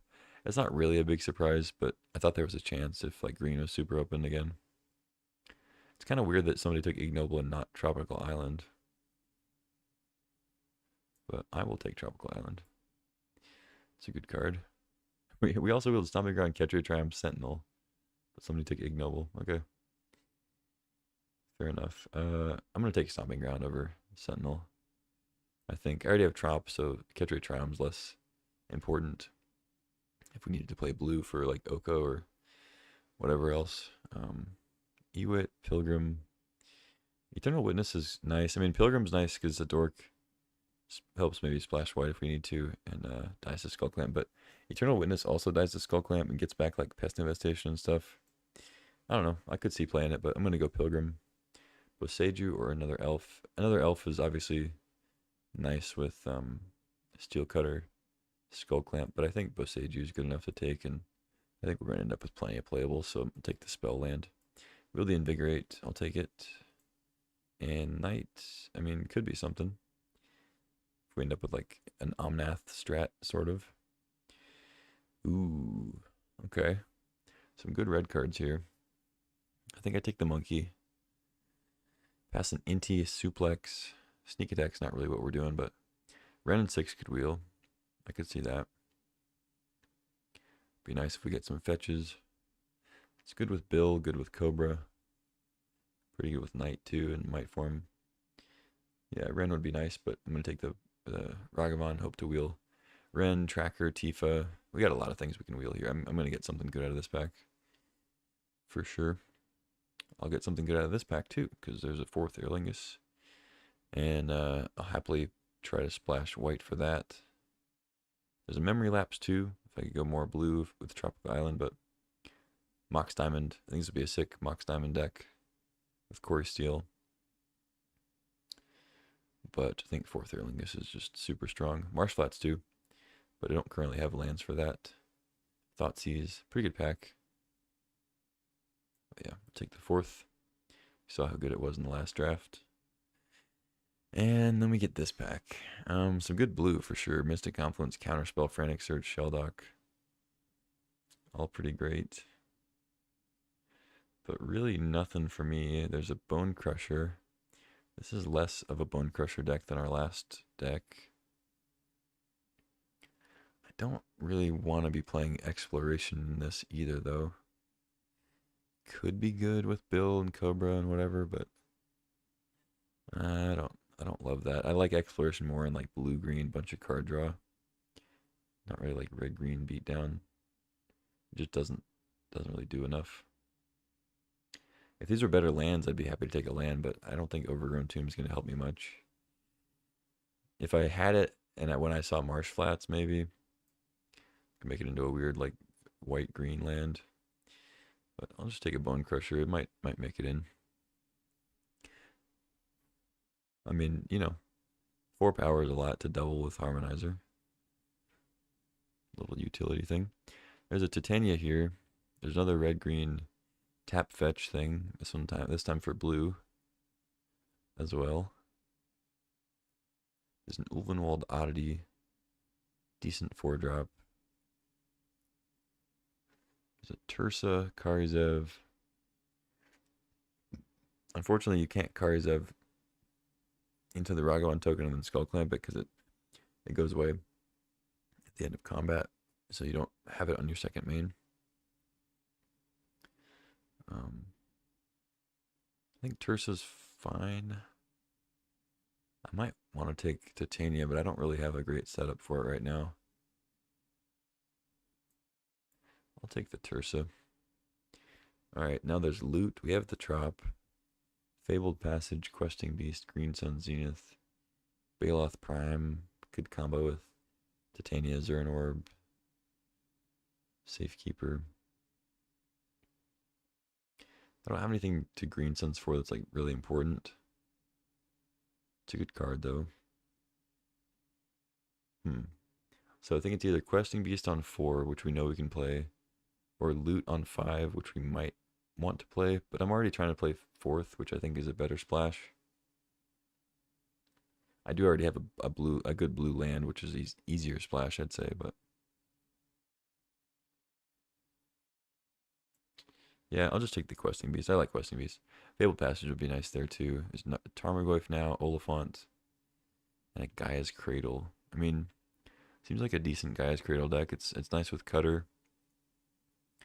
Pretty good with Infestation and stuff. We could find some more token making. Oliphant's also good. Get Stomping Ground. Could maybe get a red-white land if we get one. I'm a big fan of Tarmogoyf also. But I'm going to take the Cradle. I think this could end up being a really good Cradle list. Also doesn't take up a playable slot. Inspiring Vantage. Not the best red-white land for splashing 4th. But there's really not much else I want here. I could take another blue-green land, but I don't have any blue cards yet. I already passed a good one. There's Lorien revealed, but kind of the same thing. I don't really need the blue splash at the moment. I'd rather be splashing white. Yeah, a lot of good blue going late. I guess maybe that's the signal I should have taken as like my invitation into Teamer. I think Epicure actually has a chance to make it though. It's a one mana play. It loots into more stuff. It's a good thing to Skull Clamp after you get the blood token. You can Quarry Steel double spell with it pretty easy. Now we get a black-white land, not red-white, but we also get a Delighted Halfling, so I'll happily take that. You can ramp into Questing Beast. It doesn't cast 4th Aerlingus, but it's okay. Alright, we wield the Suplex, the Tifa, the Tracker, and the Ragran Triumph. It might just be Ragran Triumph. Maybe get a fetch later. Could end up finding Omnath too and just actually be 4 colors. But I don't have any fetches yet, so it's a little sketchy. It also makes Tifa and Tracker worse, so I could just take Suplex. Feels like Tracker's still pretty good though. Yeah, I'll take the Tracker. I don't know. Tifa can be good, but I'm not really in that yet. I have Rancor and Bill, but no fetches. Nothing to make it like really outstanding. Now we get Deathrite, Breeding Pool, Endurance. Once again, no fetches, so it makes Deathrite worse, but we might be able to find some. Do I just take another blue-green land? I think I'd take Endurance. Deathrite has the potential to be better, but I think having Endurance, especially for the board, is pretty good. It's a super late Shell Dock. Blue's just really open for some reason. Take Exploration. I guess there's a type of this build that I might want Exploration. Here, this is tough. I don't think I take Oddity. I have Might Form Questing Beast already. I could take Titania. It's a stronger card, but I think I just take the red-green fetch and have it be good with Lotus Cobra, Bristly Bill. We wield the loot. Okay, I just took a Teamer tap fetch. We have a Tropical Island. Is that better than Green Suns? Maybe, I don't know. Green Suns is probably better, but I like loot. Alright, Horizon Canopy, yeah, it's a white splash. White fixing, technically. Ooh. Okay. Oh, man. I have the blue lands. Oh, why are you doing this to me, Moto? Oh, shit. Okay. I think I'm gonna go with Time Walk. Ah, I already passed Eternal Witness, unfortunately. I could have had that. I'm really bummed that I didn't end up taking that. I took a Avacyn's Pilgrim over it because I thought at the time that it might be more beneficial, and it actually is gonna be good because we're trying to splash fourth and maybe this night to find Gaia's Cradle. Lotus is so good, but Time Walk, I think this is a really good Time Walk list. We're trying to play Dorks and ramp and get land drops, make big attacks. I think this is just a really good Time Walk list. So I'm gonna take the Time Walk. I've had to pass it a couple times in pack threes when I'm like mono white and stuff, or like red white with bad fixing. So I'm gonna take the Time Walk here. I've had several Lotus lists, many more than Time Walk lists, in the past, like in this iteration of the cube. So I'll take the Time Walk, and now we get an Oko, which is another great blue card, especially with Time Walk. Anytime you have Planeswalkers, it's pretty sick. So I'm passing a plateau for it, but I think it's worth taking Oko here and just being like base teamer, and then if we happen to get more white fixing, we get that. I don't think I'm gonna wheel plateau, but it would be awesome if we did.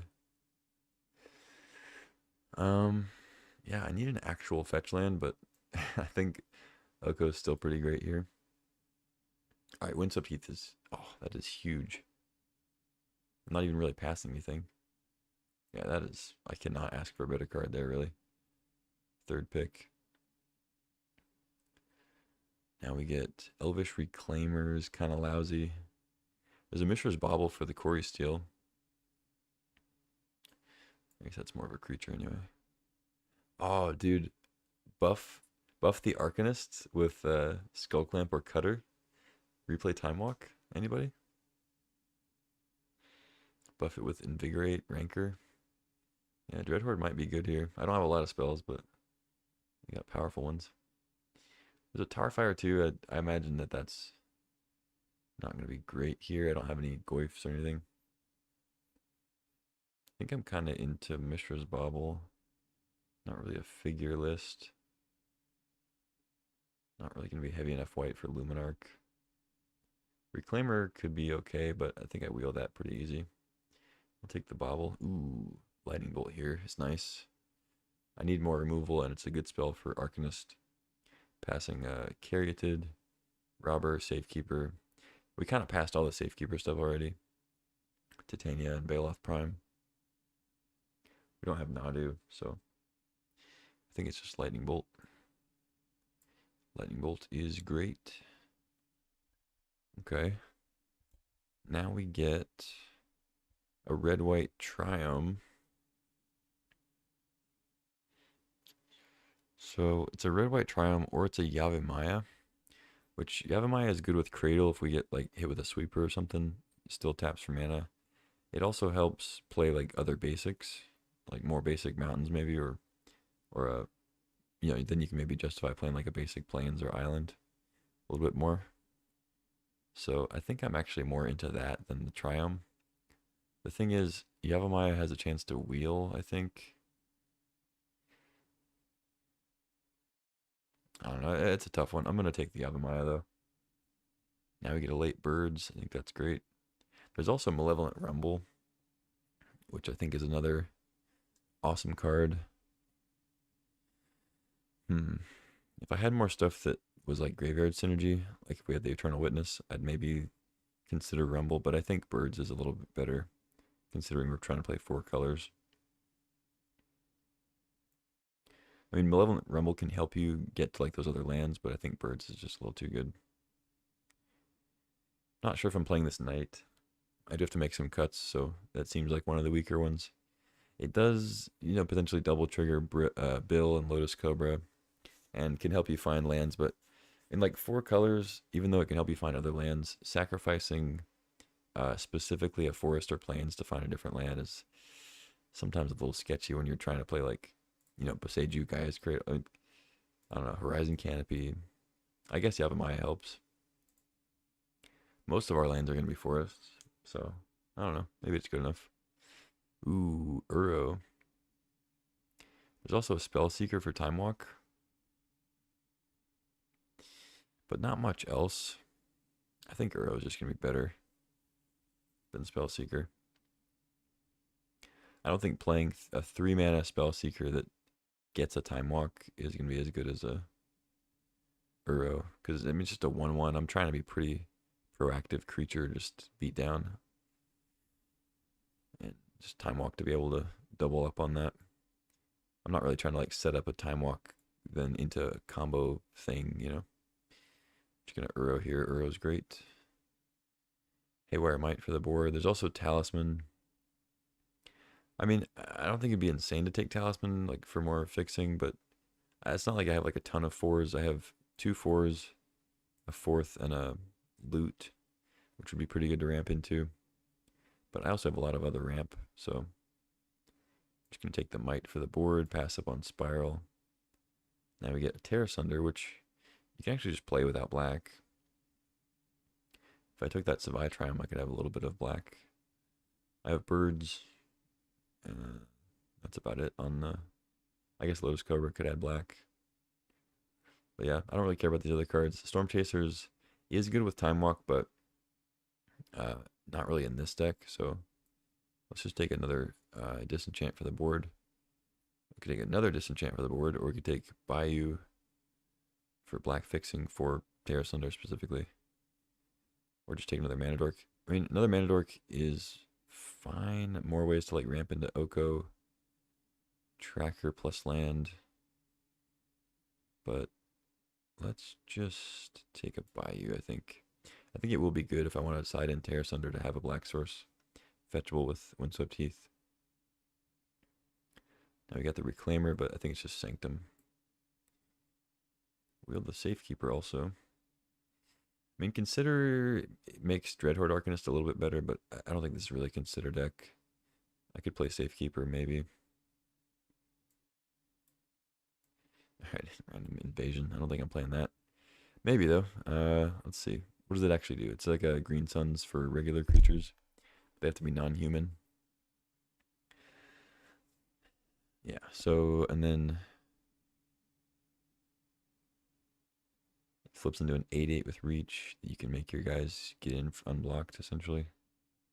Except they are blocked. They still die to combat damage, but you can have them deal their damage as if they weren't blocked. Library and or graveyard for a non-human creature. So I imagine most of the things I'm looking for are not humans. Like loot, might form, beast. This is a giant. This is an orc. This is a human, so I can't get tracker or knight. Can't get tracker or knight. I can get Arcanist, Bill, Cobra. I can get most of the cheap stuff except Pilgrim. Halfling is a halfling. Argavon's a monkey. Epicure is a vampire. Okay, not a human.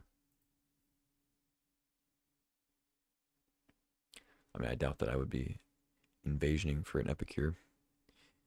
But, you never know. I don't think it's going to make the cut. But seems like a deck where it might be decent if I was short on playables or something.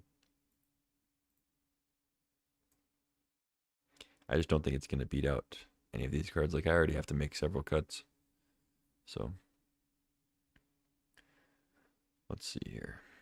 Pest Infestation is a great card. 4th is around like a 4 or 5 drop usually. I'll leave it over here with loot. So Knight of the Reliquary I don't think is worth playing on the splash. My fixing's pretty good to play like 4th and blue, but I don't really trust it to play a white 3-drop that like is not even that impactful. Can go get a Gaia's Cradle, but it's just a little too slow, I think, for what it does. And I don't have any of the real land synergy, like the super heavy land synergy stuff. I just have Lotus Cobra, Bill, Tracker. But those are just great regular. You don't really need to like enable them. I could be playing a main deck Terra Thunder with Bayou. I don't think that's actually crazy, but might just leave it in the board. I don't know.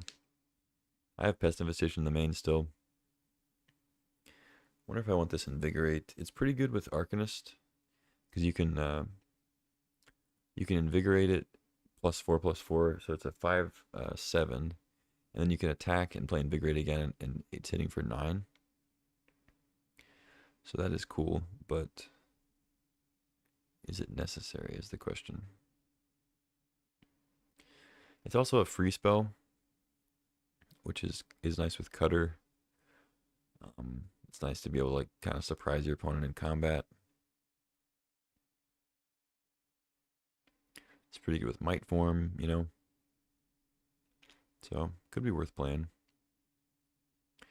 Let's see. I think potential cuts are like maybe Bone Crusher, because I have Bolt Discharge, and it's not a spell that I can get back with Arcanist. And I think I have a little bit better stuff at like 3 and 4, you know, mid game stuff. I'd rather not cut. Do I want 3 dorks? I think I do. It's just better for my time walk game plan, better for the double spell game plan. I guess Cutter's kind of a creature.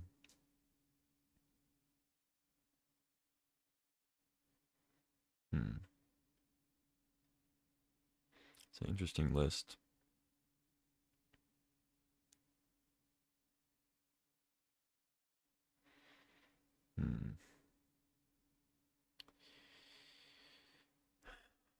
My brain is telling me to cut Epicure, but I think I can actually make a pretty good argument for keeping Epicure.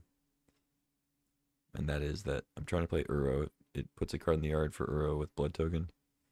It's good with Cutter to double spell, like just having another 1-drop is good.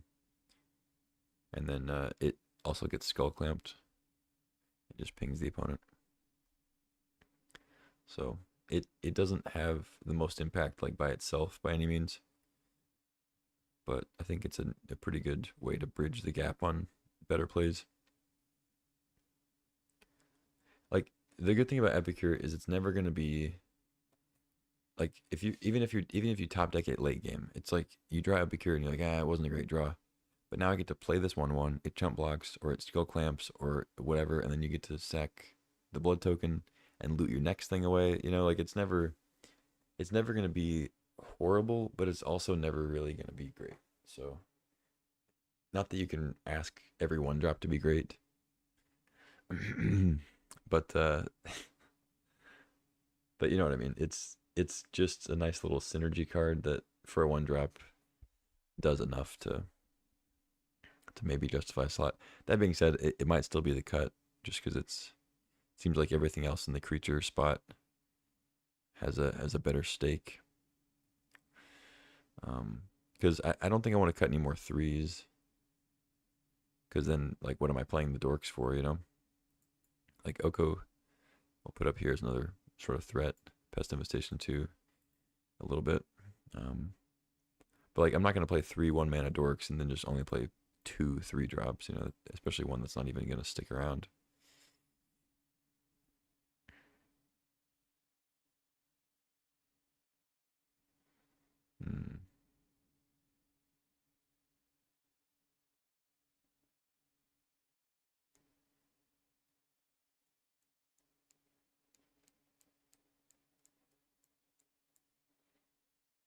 Alright, so we're at 9 plus 6 is 15. I think one more land. I don't mind going 16 with 3 dorks and relatively cheap cards.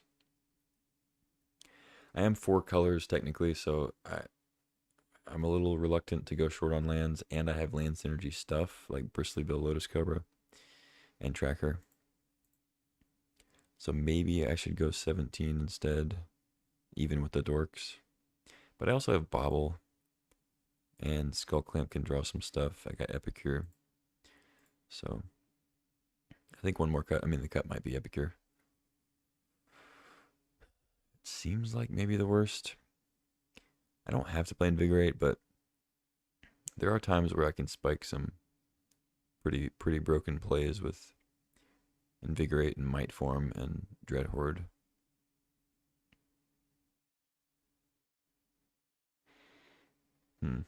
And it's like I said, it's good with Cutter. It's pretty good at saving Ragavan too. I do like that aspect of it too. Like, especially if I play Ragavan with a Stomping Ground, because you have to have Forest out for Invigorate to be free. Like, just play Ragavan turn 1 with Stomping Ground, and then they have a burn spell for it. You get to Invigorate, save it, and then probably win. That's obviously a very specific case, but it is relevant. So, is it worth playing just for Dread Horde, Cutter, Harmonizer, basically, and just saving creatures from burn? I don't know. I think I like Epicure a little bit more than Invigorate in this. I think I have enough ways to double spell. And I have Rancor already for, like, which is great with Dread Horde. Might Form, I don't think I have to just go insane. I think just doubling and forcing chumps is going to be good enough.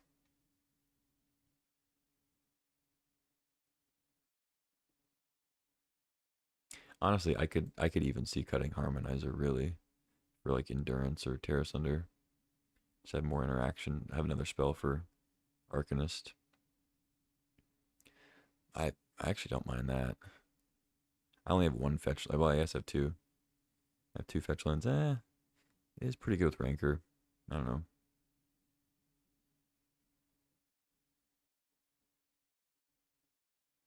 I mean, I guess Invigorate is kind of cool with loot, but if you get loot down that attacks unblocked, then you're probably winning anyway. I don't really want to be like, oh, I could deal 12 though. It's like, yeah, but if you're dealing 4 with loot and be able to activate it, you're probably gonna win. So classic win more situation, I believe. So Bone Crusher, Endurance, Terror Sunder, all potentials.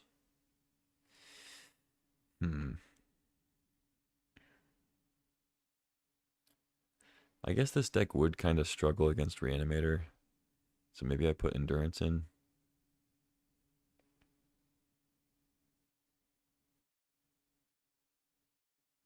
I could also Endurance my own graveyard after I play Time Walk and then shuffle with Windswept Heath and hope to like redraw it. Be funny.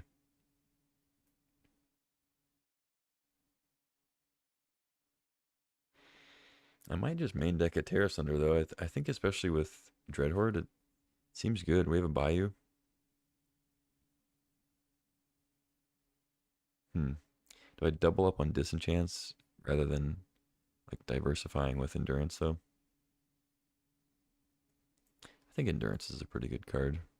Let's play that and I think cut the Might Form.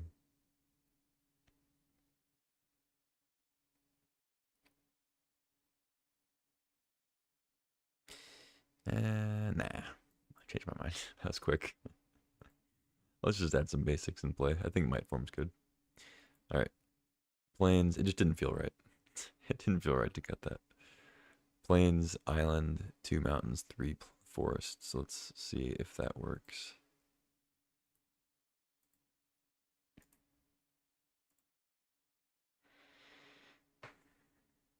Okay, the lone white card, but I think it's worth playing. So 1, 2, 3, 4, 5, 6, 7, 8, 9, 10, 11, 12. 12 green, but really only 1, 2, 3, 4, 5, 6, 7, 8, 9, 10. Okay, I mean 10 turn 1 green seems great.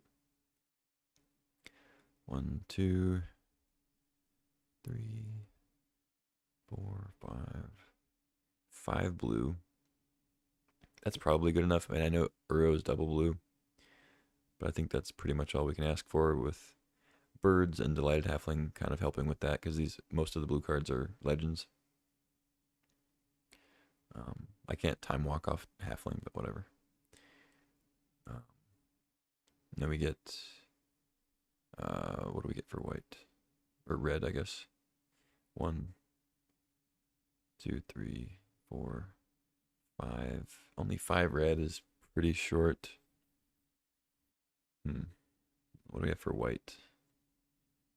1, 2, 3. But that's only 3 if we play plains. Do I have to cut this 4th Aerlingus?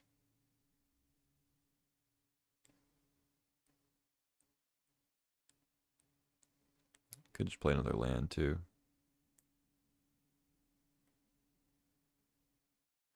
I could probably go down a green. I have 12 sources, 10 turn 1 right now. I can go down to like 11 and then 9 turn 1. It seems okay. I think if I go down a forest and then maybe I do just cut like Epicure. I didn't realize our fixing was that bad.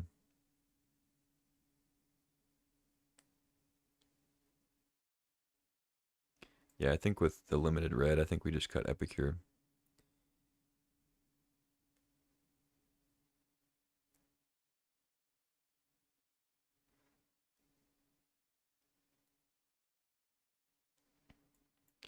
Alright, yeah, let's cut those 2. We'll add, might just be 2 mountains. I think we just need significantly more red. If we're playing Ragavan, Cutter, Arcanist, Tursa. 1, 2, 3, 4, 5, 6, 7, 8, 9, 10, 11. Green. And then red is 1, 2, 3, 4, 5, 6, 7. Okay, 7 red. Still not great. But I think it's acceptable for what we've got. We've got some other, like birds can play red stuff. Halfling can play Tursa. It can play Ragavan too, but man. The other option is I just cut 4th. Or I cut more red stuff and play like Terrace Under, Endurance, Invigorate.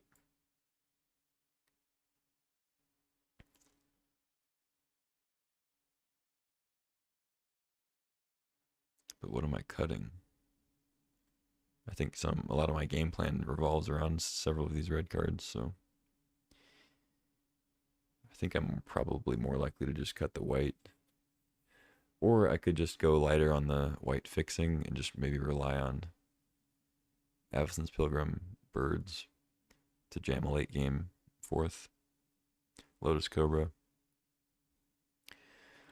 Yeah, maybe I can just cut the plains. Or maybe I just cut Horizon Canopy actually.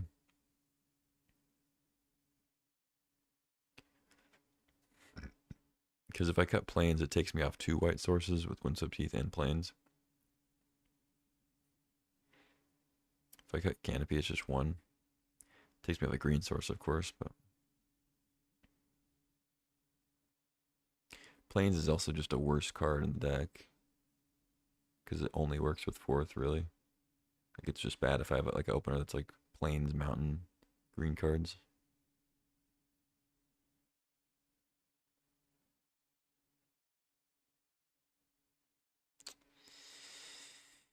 Yeah, I don't know. I'm just going to add another mountain. I think it's necessary if I want to play Ragavan. Cutter, Arcanist. That's 8 red now. We'll just try to splash 4th off fewer white sources. So with the lands, it's only 1. It's only 1 white source. That's pretty bad.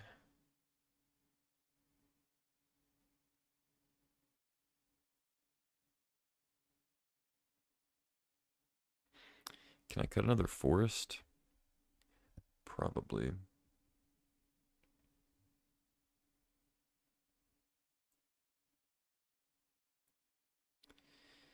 I can probably cut another forest.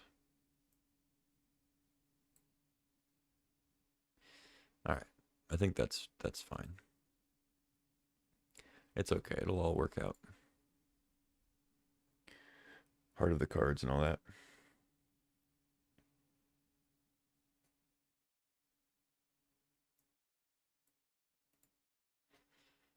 This looks like a sweet deck. I just wish that my fixing was better. I didn't pass much in the way of lands. I know I passed a plateau, but that was for Oko, I think, so seems worth it. That was after taking Time Walk. I could have taken Black Lotus. That's the ultimate fixing. Actually, Gleemox is the ultimate fixing, but Lotus can fix you for a turn.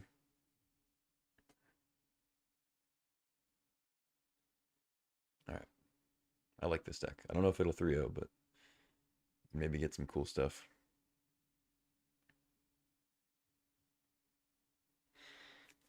I could be called a coward for not playing Invigorate with Mightform Harmonizer or Dreadhorde Arcanist, but I don't care.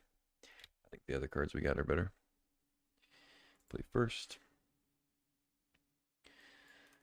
Hand looks pretty good. Can go like Halfling into Pilgrim into Loot.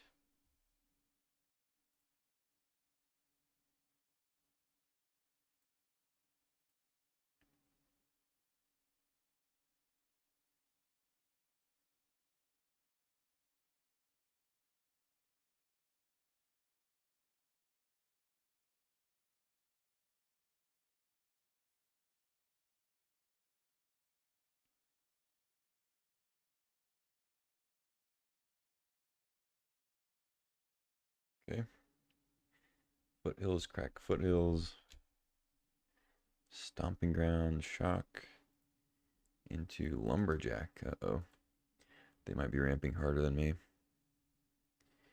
Which I thought was going to be hard to do, but apparently not. Do I play Landscape? Crack it for red? Sure, seems fine.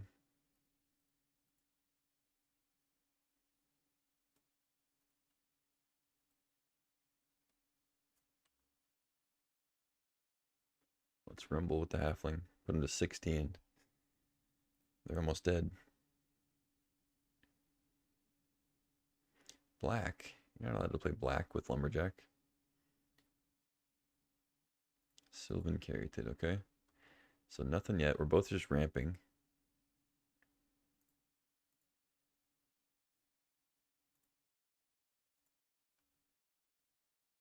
Okay. That's pretty good. Let's see. I think I time walk now because then I can go loot plus activate for something. Like attack and then draw 3. Or deal 3 to Lumberjack or something. I would like to draw 3, but I think maybe... I guess I won't have the red sources if I don't draw one.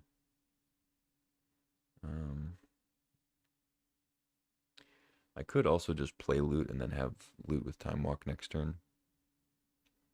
I kind of want to try to kill the Lumberjack or just draw, though, while they're tapped out. I mean, they're not actually tapped out. They have Lumberjack, but if they want to use Lumberjack on a removal spell, I think that's fine. Oh, wait, I have the red from Halfling. I can actually do the bolt plan, too. Kind of wastes the time walk in a way, though.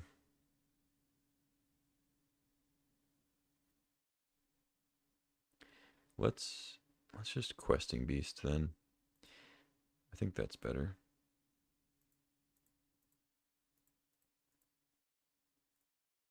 Let's Questing Beast, and then next turn we can attack again. And loot it up. We can also play loot, attack, and then add 3 mana. Play Time Walk, and then GG. See if they got something now with, let's see, it'd be 7 mana. Maybe I might regret not killing Lumberjack. Maybe that was a safer play. I'm trying to like maximize my time walk here, but might be too risky. They didn't have anything big to play last turn. They had access to 5 mana, so hopefully 7 doesn't change too much. Looks like they're just going to go for 2 smaller plays. Triple red. The One Ring. It's until your next turn. Oh my god. I can still kill the creatures. Okay. Oh wait, Questing Beast. Combat damage that would be dealt by creatures you control can't be prevented. Okay. Sweet. Very nice. Alright, so I think we win. They also might not even block because they think they have protection. We'll see. I mean, they'll block my little guys if I attack because the guy's just bigger, but... Alright,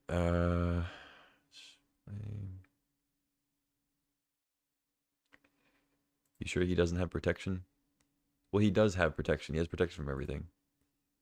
But Questing Beast makes it to where combat damage can't be prevented, which is what protection would do. For damage, it would prevent the damage. So Questing Beast denies that.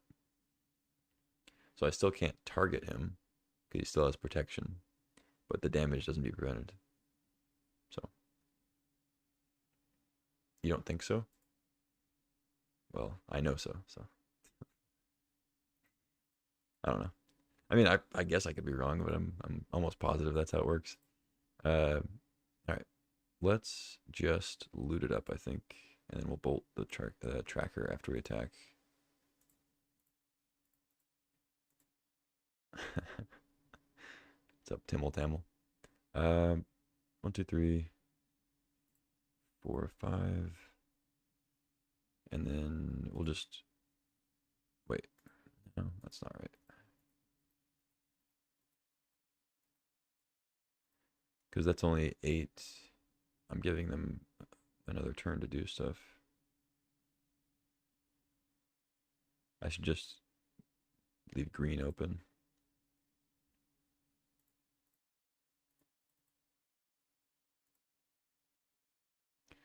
Beast kill Progenitus or level up Hexdrinker, yeah.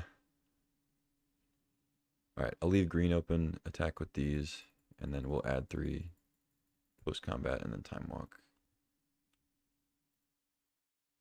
And then we should be good.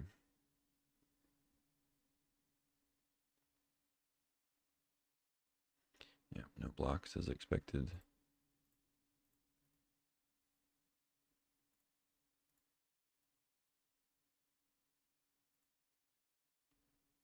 GG. Nice. Got there through the One Ring.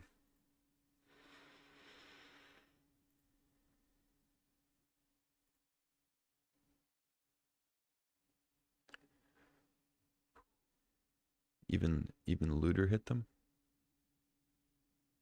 Oh, loot. Yeah. It's just a static ability on the Questing Beast. It just says combat damage that would be dealt by creatures you control can't be prevented.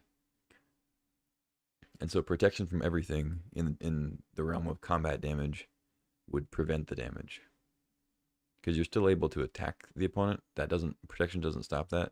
It's just the damage being dealt is prevented, which Questing Beast negates. It negates the damage prevention. So you still can't target the opponent with spells. Like if I had a lightning bolt in hand, I still couldn't lightning bolt them. Because even though the damage doesn't get prevented in combat, I still can't target them because they have protection from everything. So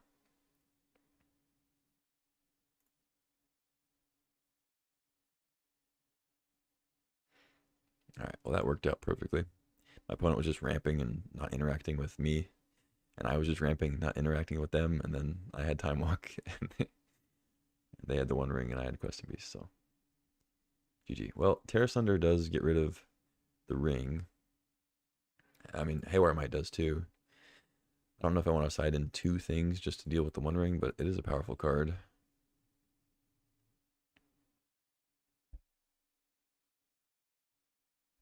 Hmm.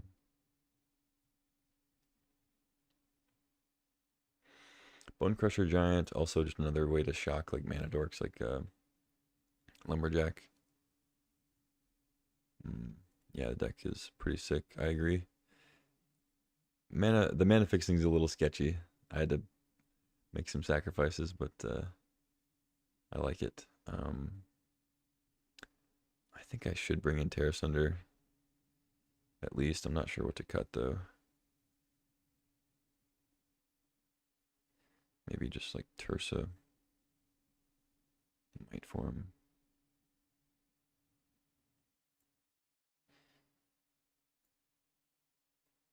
Cut might form. I'll bring in this and a Bayou. Cut. I only have one forest.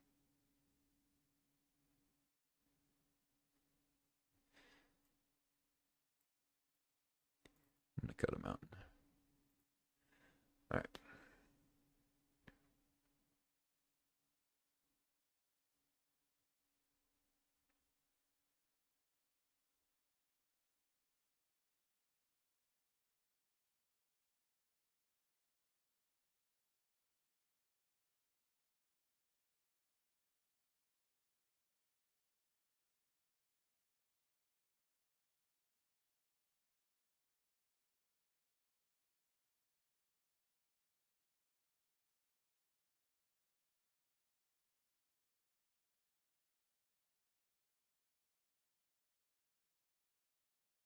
What do we got?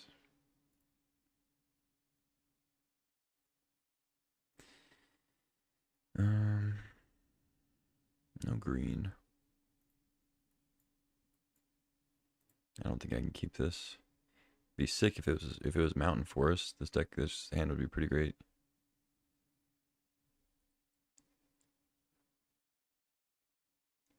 I mean, we're on the draw, but I don't think I can really justify keeping this. I don't know. I think I can do better. This is better. Let's see. Bottom. Probably Halfling. I think Birds is better for the most part. They're not really playing counter spells. 2 disenchants. Yeah, I think it's just Halfling. I mean, if they have like a shock for the birds, I guess it's annoying. But I can't play discharge off of Halfling anyway.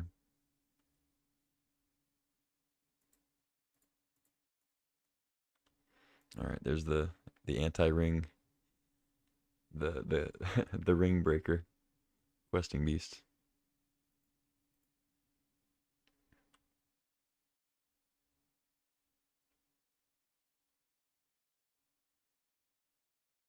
Probably tap for the wrong color. Oh my god.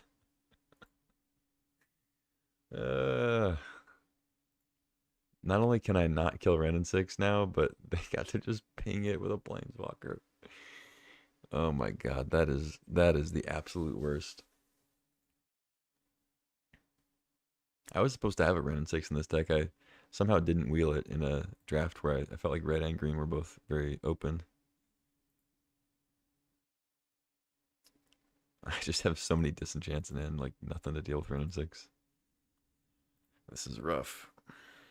Alright. Hopefully they play an artifact that doesn't do anything. And then I can Pest Infestation it and get 2 tokens and maybe do something that's just like so bad against Ren in 6.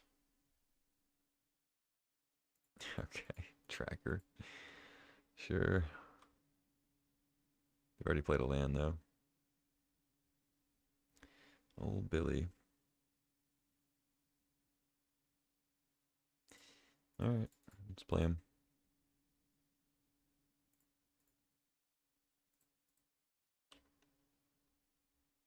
Certainly not the not even close to the draw we had last game.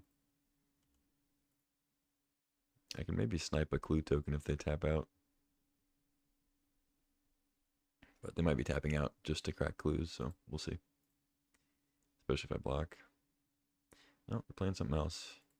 Ah, I see. Okay, well, if I draw a Bayou, I could maybe do something. I could trade with Tracker here. They are offering.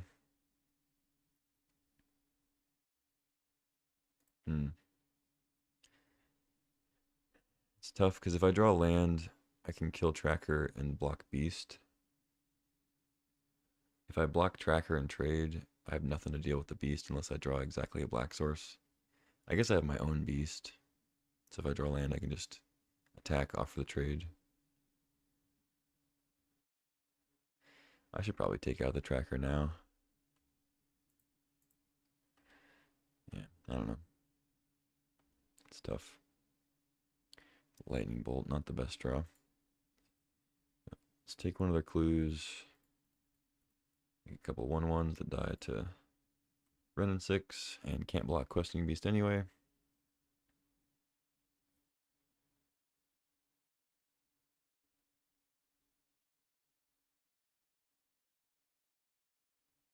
Yeah, opponent just has 6 cards in hand. Ren just getting them all their lands.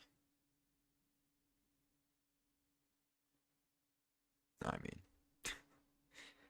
I'm just very dead. They can't even like Questing Beast has Vigilance, so I can't even like get him with the Questing Beast Planeswalker thing. Just very dead. Arcanist, sick. Yeah. Okay, well, that can happen when you have bad fixing. That can happen.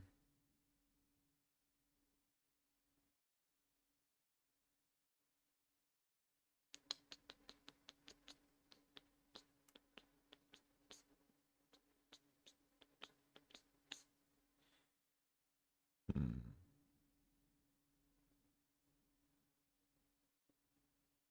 Yeah, just run it back. I think I still want Tear Sunder.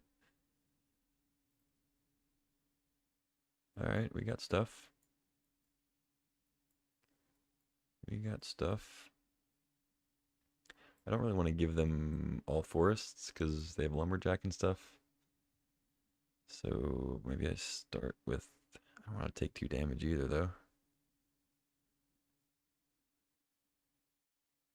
I'm definitely keeping. Could go get a Trop. I don't have a white fetch anyway, or white fetchable land anyway. But I think I'd rather save the fetch for Bill. Yeah, I guess I'll just give him green. Whatever. What's the worst that could happen, right? They have a forest anyway. Alright, so we got mountain to kill that.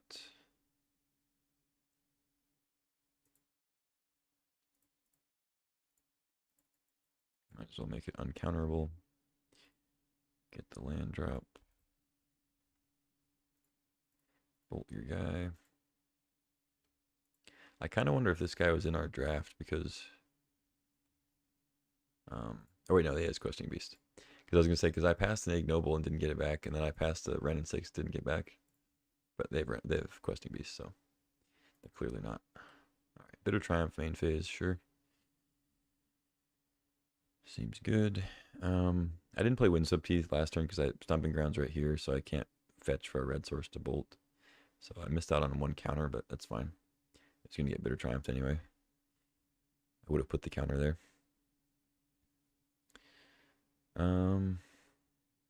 I can get Bayou. So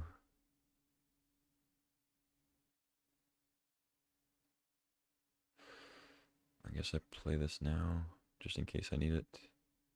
But I'm going to, well, I should just play Stomping Ground because I'm going to attack anyway. So I'm not going to have 4. Yeah, whatever. That's bad. I should have just played Stomping Ground.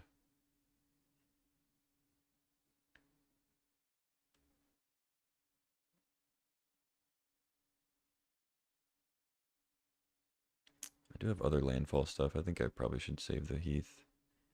Despite the... now I want to play Untapped Land again. In case they have like a flash thing. Endurance or whatever. Yeah, I'll just play Island.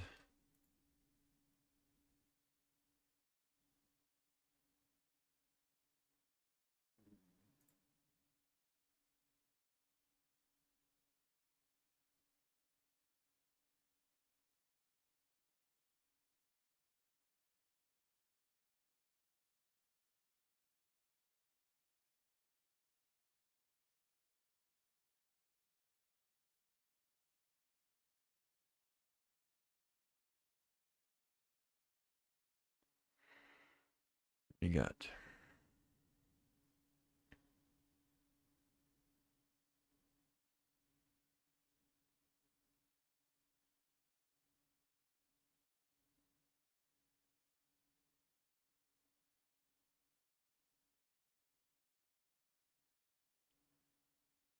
taking one. You bolting it. Cool Guns command.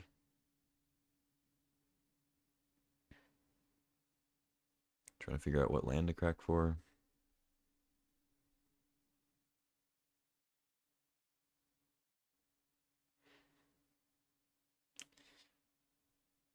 It does suck a little bit that this Yavimaya is helping them out, but it was also helping me out a little bit, so it is what it is.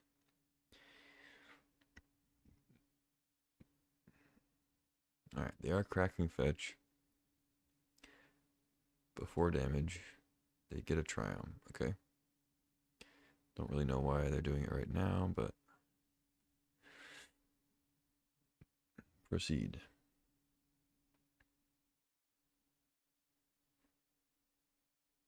They could just be playing Ren and 6 for fetches and stuff, but they may also have Strip Mine, which is a little scary.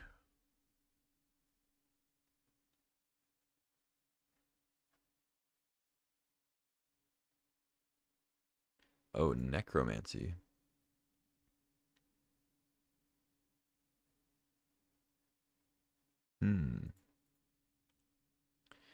Well, I can just terrace under the Necromancy. Let's see. Let me read this, make sure it doesn't do something weird.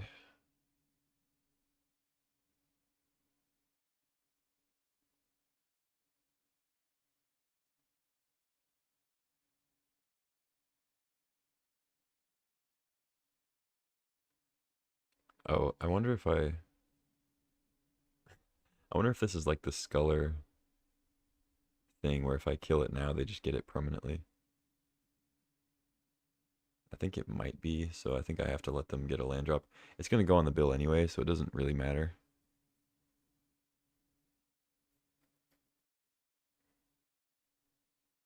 I've never really had the like enchantment removal when they had Necromancy like in play. I don't know if it would, because it seems like a separate trigger of them sacrificing the creature. So if Necromancy is just not there when, like if I kill it before the creature's there, I feel like they just get the bill permanently. But I don't know. Even Scryfall doesn't want to try. What do you mean? Oh, it doesn't say anything about the Necromancy leaving. I guess I'm fine with Bill being in the... Do I have any reason to have it in the graveyard, though? Not really. They could have more recursion.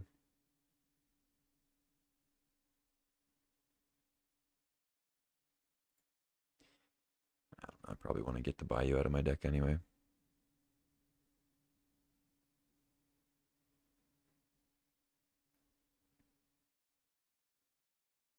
Well, the double blue does actually matter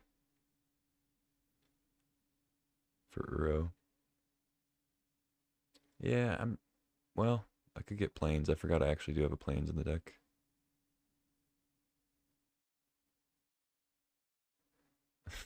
Maybe I shouldn't have cracked it. I have halfling for double blue. Yeah, let's just get planes. Whatever. Now I'll just terrace under the Necromancy.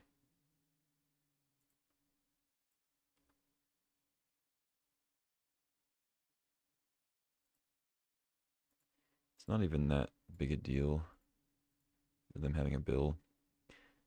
But I'd rather they didn't. Wow, loot is an incredible draw. Okay, okay.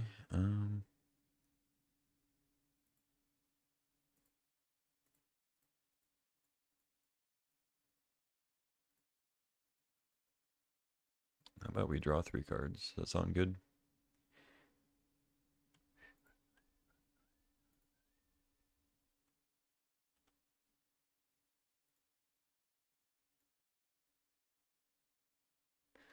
Nice.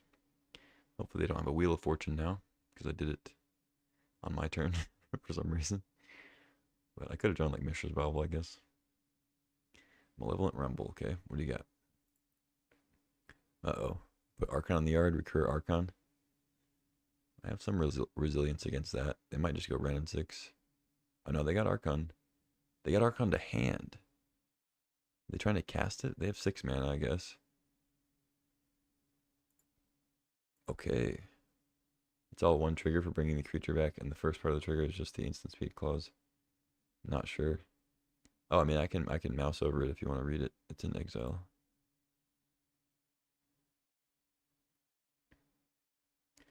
But yeah, it's when it enters, if it's on the battlefield, it becomes an aura. Enchant creature put on the battlefield with necromancy. Put target creature card from a graveyard onto the battlefield under your control. So that happens anyway, I think. And then attach the enchantment to it. And then when this enchantment leaves the battlefield, that creature's controller sacrifices it.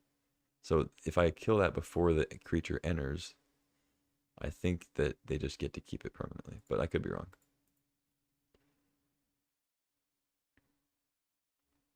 All right, they put Archon to hand. That's either it has to be through the breach or they're looking to maybe hardcast it, I guess. So what do we need to do? I guess I need to like Dreadhorde and Cutter here and try to like, I might even just bolt the spawn or something. It deals more damage. All right, let's maybe do that.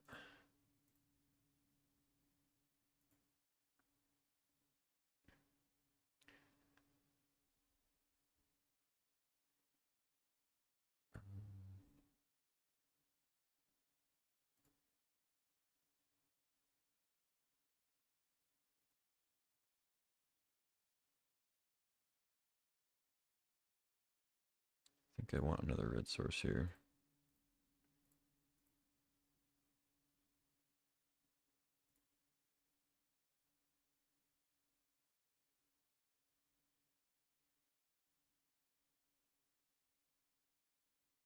Ah, why would you do that? Oh, they didn't have time to respond. Yes, I'll use the ability. And I guess I'll just get another blue. Sure, I'll attach it. Comes back out of the graveyard. It's funny. All right, so no haste on the Arcanist. So now I have to decide if I want to just attack and they chump, and then I add mana and make a million pests. Or do I bolt it? I probably should bolt it. I guess I'll just, if they chump, they chump. Yeah, that's fine. Yeah, if they chump, they chump. I'm fine with that. Because it takes them off the mana for Archon. I think we're getting breached is the thing. Which I think is okay. I mean, I can play all my stuff. So this adds 3 green. Infestation for a bunch. They have 2 cards in hand. One's an Archon. I assume the other one is a Through the Breach. Or Sneak Attack.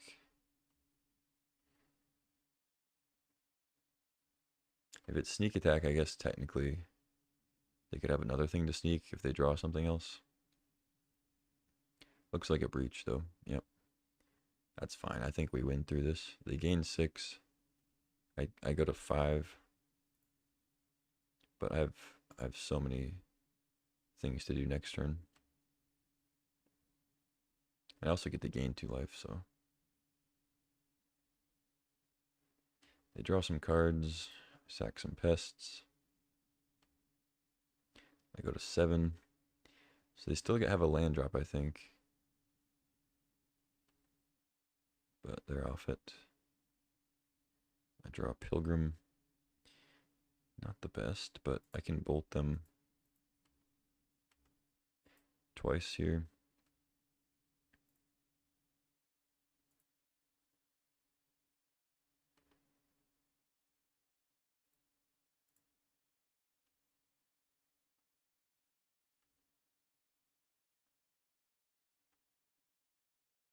Wow, it's exactly enough. Nice. Good job, loot. Yeah, loot's sick if you can cast it. Sweet card. Cool. Well, the deck did pretty well there. I mean, game 2 was rough because of the fixing, but that was good. Pretty good matchup for me too. I mean, there's not much interacting with my dorks or anything like that. Just kind of let me do my thing. But yeah, I'm gonna take a quick bathroom break. I'll be right back. We load up.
All right, this hand looks like a hand, kinda.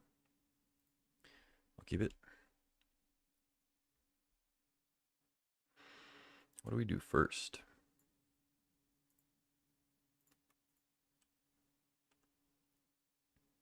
Hmm.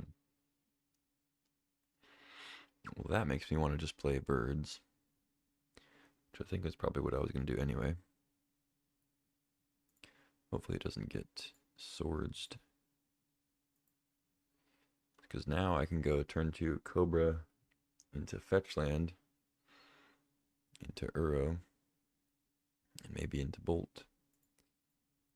Maybe not into Bolt, but I don't think I'll have enough mana for that. We'll see. I guess I jam, well, I think I have just enough for that. Loot's a good draw too, because I'll have a lot of mana next turn if this all works out. Alright, Cobra. Landscape. Add.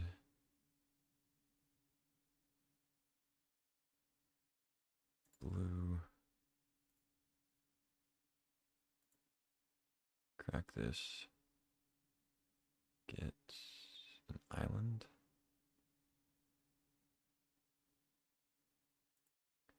Get an island.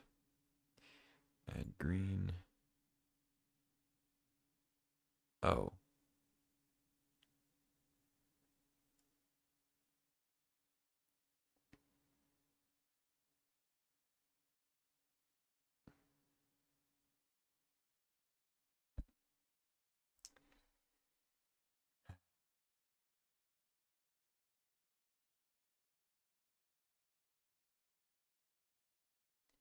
Well, that's awkward. No, I can't undo it. It's just a triggered ability. It's not like tapping for mana.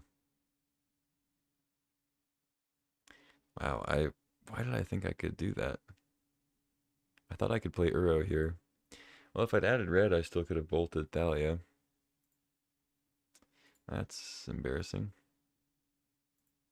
Well, I have lands.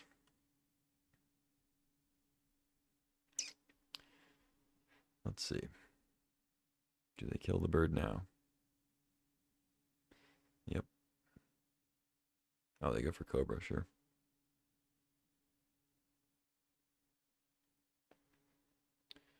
Sure. Guy's Cradle. Okay. Not bad, not bad. I could double the bird's power. That'd be cool. Um, blanks their stuff anyway. Yeah. I mean, they may have more removal, but we'll see.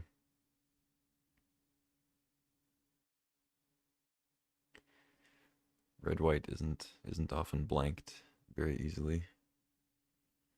unfortunately. I wish they had Skyclave a 3-drop, because then we could bolt on their turn, maybe get their Thalia on the blocks.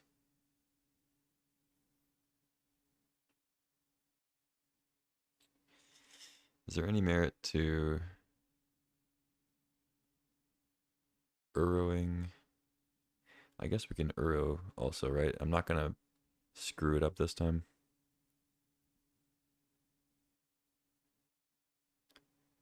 Yeah, yeah. I think I play Mountain, play Uro, put Cradle in, and then Bolt with Off the Birds.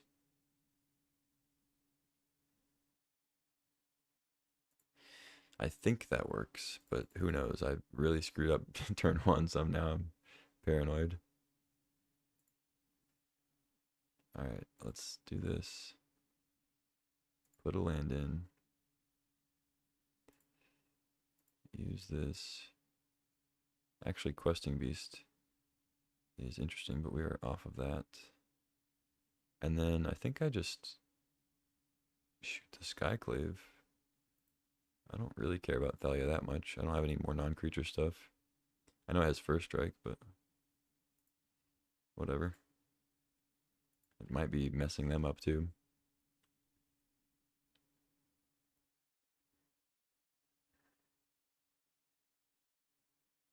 I'd rather just have a 2/2 for Guy's Cradle. They're playing blue also. Jeskai Thalia? What? It's not allowed. You're either mono white or red white.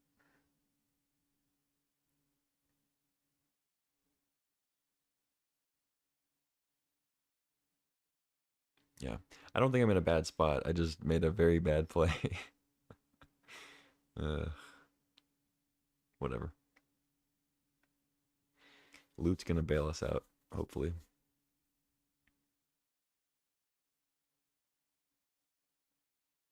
Flicker Wisp on the illusion. No. No. I wanted 2 mana for my Cradle.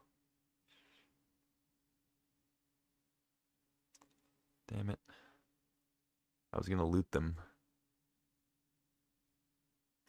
I can still play loot, but I don't get to activate it.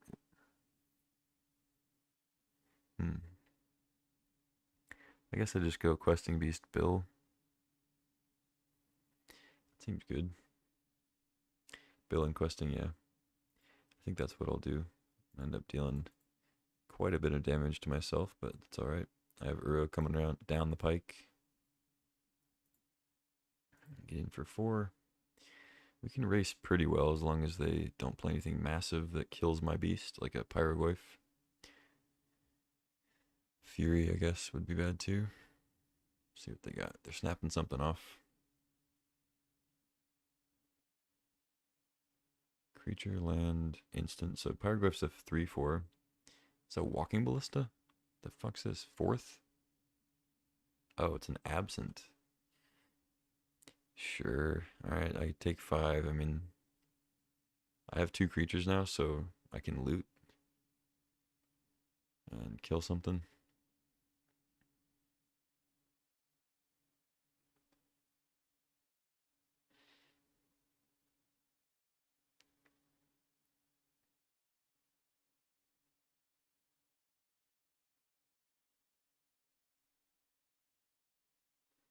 Mishra's Bauble.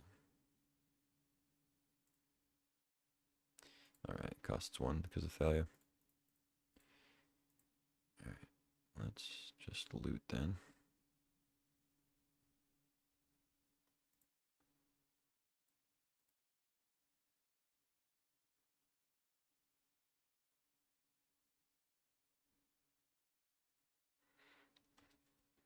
Might as well wait.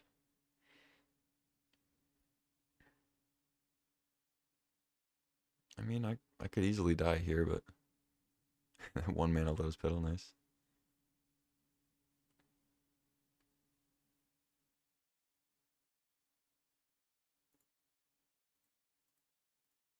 I think I'll use the bolt here.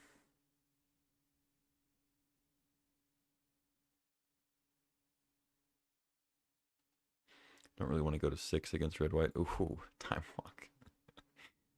So busted. Okay. All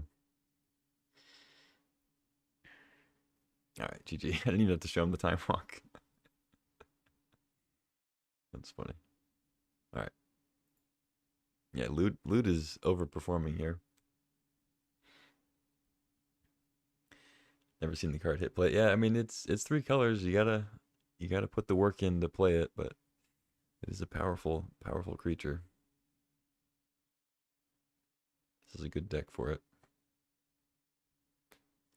So we didn't get to see much, but there are Jeskai playing Thalia and Flicker Wisp and Lotus Petal. So you don't usually see a Lotus Petal Thalia list, but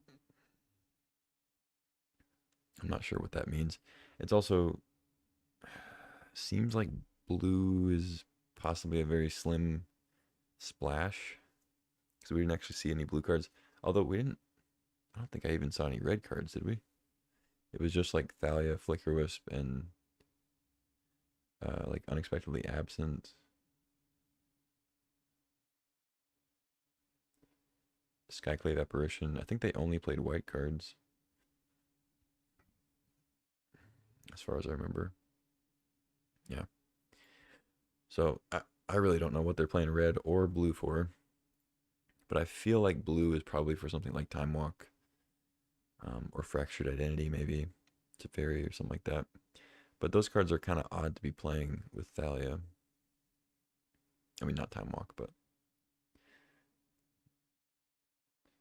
don't usually have like a Teferi Thalia list.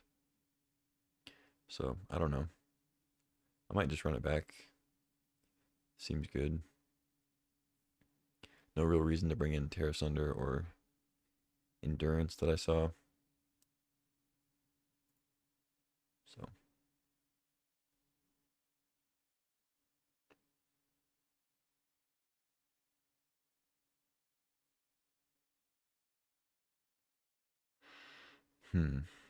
first sighting of Skull Clamp.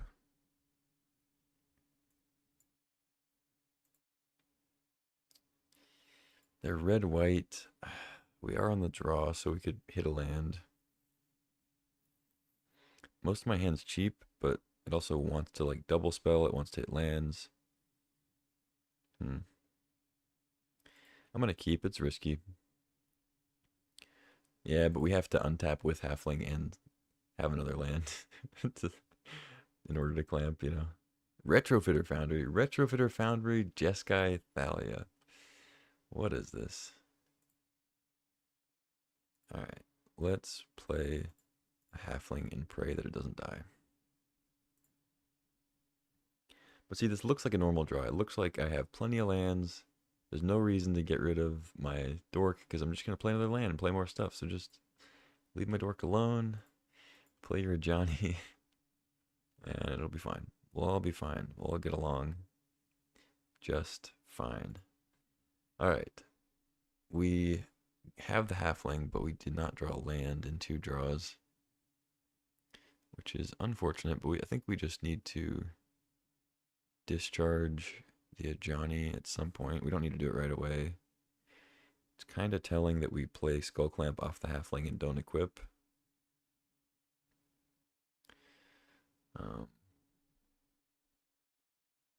The other thing we could do, which is riskier, is Skull Clamp the Halfling. What if, this is maybe a risky play, but what if I Skull Clamp the Halfling, I trade with the cat, draw 2 cards, and then we discharge the Ajani? That seems insane, right? Like, there's so many ways that can go wrong, and I lose a mana source. That seems kind of crazy.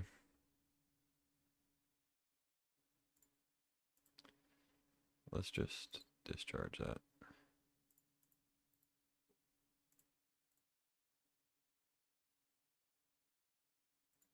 Because I want to play Skull Clamp, so I'm certainly not gonna like trade with the Cat Warrior here, so let's just jam. Yeah, now they have the hole. Okay. And now they know I'm screwed on land, so they're gonna hit the halfling. Yeah. Alright, yeah. Might be dead if I don't rip a land.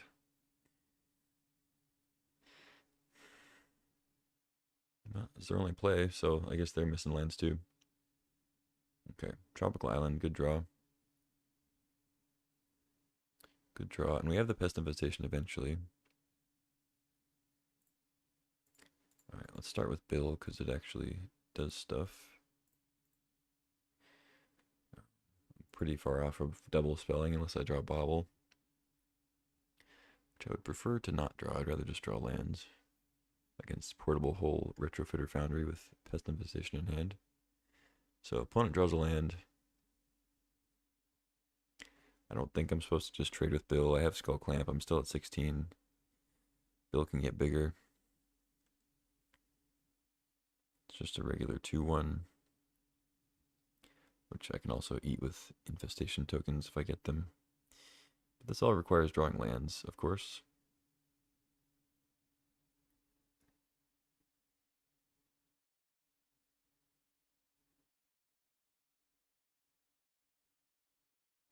And we know our opponent's full of spells too. Flicker Wisp. You gonna flicker your Portable Hole? Oh no, they're just okay. Sure. Alright, land is sweet. Land is very, very good. Now the question is, do I take out the Foundry? Or do I hit the hole and get my halfling back? I think I just hit the hole.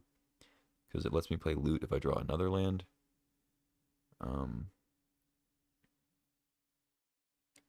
And I don't think Foundry's actually doing a ton right now. They're pretty choked on mana. I think Foundry's just gonna kind of sit there, at least for a little bit.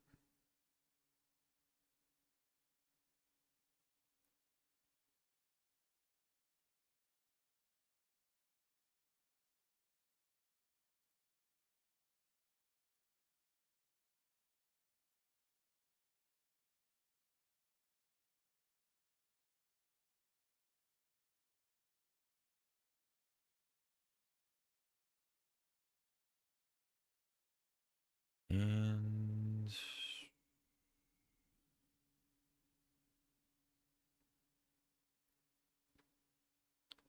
I almost want them to just trade with Bill when I attack. But I think it's fine. I'm still at 14. I'm still at like a fairly safe life total. I'm getting low, but I think I can take another hit from the Flicker Wisp maybe. We'll see what they got here. Mana Tithe and Shambles, yeah. They're making... Okay, I don't know what's happening here. They have 4 cards in hand. Their main phase making a servo. And attacking. Okay, I don't know what's happening here. We did draw the Bobble, which is cool with Quarry Steel. I would have preferred a land just to slam loot, but it's okay. We hit 2 lands in a row, so I don't want to be greedy. Could also play Tursa. Tursa doesn't even really attack that well on this board. I think I go Quarry Steel, take advantage of the double spell. And I might not even equip because I want to Skull Clamp the Prowess thing.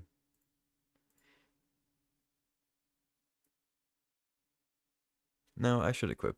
I can just hit a Pest token. Yeah, it's better anyway. Get to gain life. Alright, let's see what they're drawing, I guess. Archive, sure. They they really want you to know they have nothing in hand. It costs more than 1 mana. Yeah.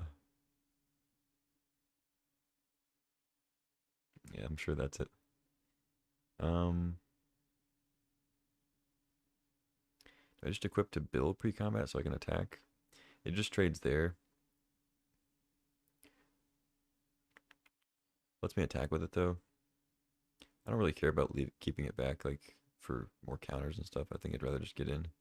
Otherwise I put it on the monk now.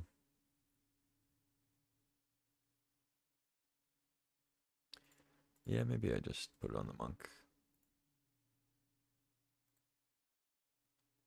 think that's probably better. Not gonna get in with halfling.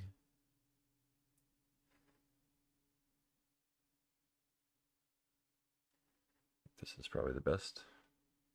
Because I get in, if they wanna block with servo, they still take 2 damage. I get to draw 2 cards, and then now just re-equip onto a pest, gain some life, draw some cards. There we go. Hit a land. Guy's Cradle is insanely good. I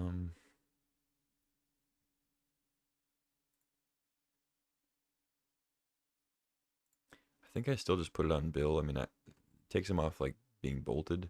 They have like Skyclave still, of course. I could maybe waste the counter, but that's fine.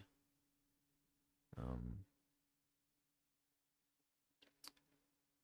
think I just clamp the pest again. Maybe we rip another green card. Arcanist. Okay.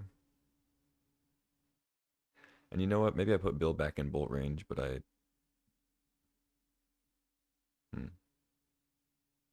Okay, just put it back on the monk. Let's just put it back on the monk, actually. Alright, alright. So no white source. I could maybe draw one here. But I have loot, plus a lot of mana, plus now Time Walk. Which I can play both off halfling if all my stuff survives. So we knew they were drawing Archive. So no other lands in hand. They have 4 spells. They chose to just make a servo last turn. I can't imagine they have like Tinker in their deck or something. Making a servo still wouldn't make sense though, because you just wait on that. I don't know why they're doing this main phase. I really don't get it, but maybe they're trying to mess with me mentally.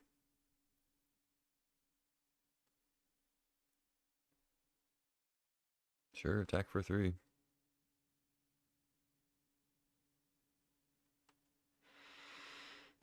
Who knows? Draw a Rancor.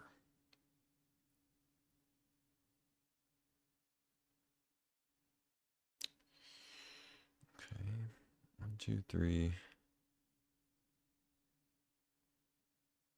Plus blue, red. And I have these 2 left. Plus mountain. Alright, that works.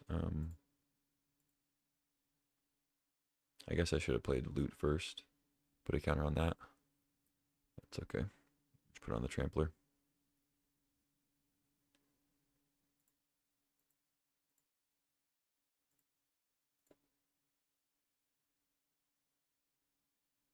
Should I play Arcanist first? I don't think so. I can play around Mana Tithe. I'm just going to play loot. And then we're going to Time Walk, and if they don't have anything, then I win.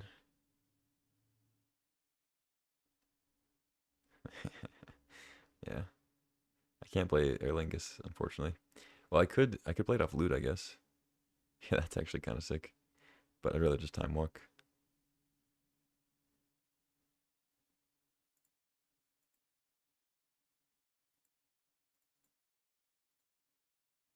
Alright, let's play Walk.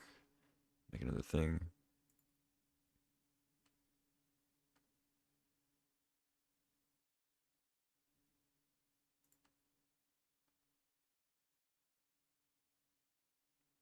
Rancor loot. Yeah, I could, I guess. Whatever. I'm trying to get him with this bolt, but probably should have just rankered him.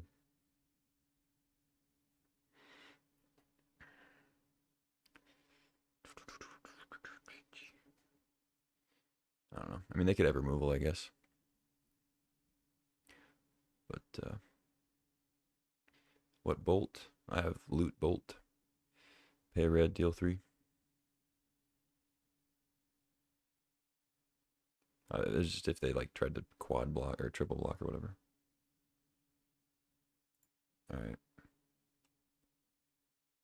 But I have time walk. Like I'm fine here. I think I just bolt the cat now. Yeah, that's fine. We'll just bolt the cat and then take the extra turn. GG. I mean, I was gonna win by so much. I could tap loot pre-combat, add 3 white, just fourth for 1,000. So yeah, that worked out. Let's keep going. See if we can get the trophy.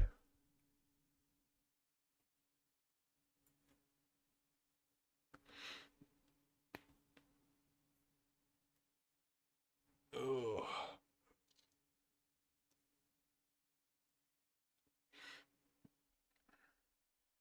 I'm glad we're still able to do some cool stuff with this sketchy mana base.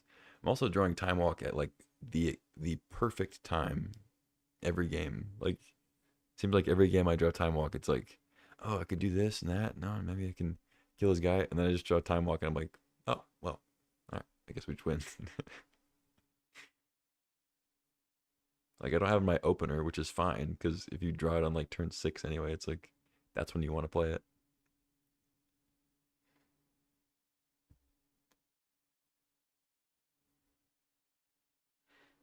Ooh, well, I did say I didn't need it in my opener, but I don't mind having it. This is on the draw, so it's a little risky, but I'm gonna keep this one. I think if Ragavan lives, if Ragavan gets in, then we're in good shape. Opponent's mulling to 5, so we could get there. Sometimes you end up throwing some removal back if you're mulling to 5. A mull to 5 on library Mox. Uh-oh. Duelist. Okay. Let's see what we draw. Draw Bill. Okay.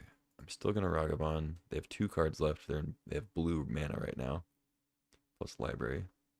Next turn I can bolt the duelist and attack with Ragavan if they don't have anything else. Let's see.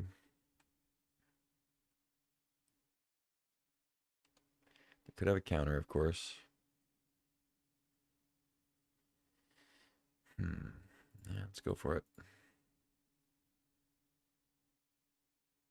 All right. This could work. Please no flash creature. Nice. Wrath of God. Okay. I don't think I'm guessing that. Do I keep Bobble in hand? No, I think I need to draw lands. I think I will play birds, though. I think that makes sense. They didn't have removal. So I think this should work. Swap a treasure for a permanent mana source. Mostly permanent, at least. I guess I should have looked first, but whatever. A bobble for a bobble. Fair enough. They're drawing Mishra's Bobble.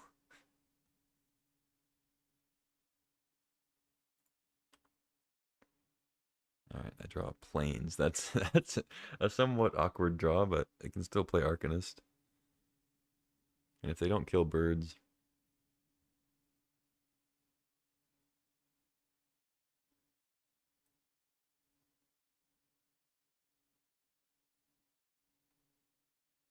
oh, Metamorph Ragavan. Okay, they have double Mox. X. Well, I may be able to get this game, but it's not looking great for game 2 with double Mox library hands. Plus, they're playing Wrath of God. Need to watch out for that. This deck is kind of weak to Wrath of God. It's pretty good if we get Skull Clamp, though.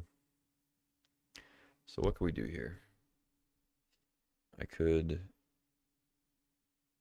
play Time Walk now and just get an extra land drop. I don't think that's a great use of it. I think I play Bill, play land.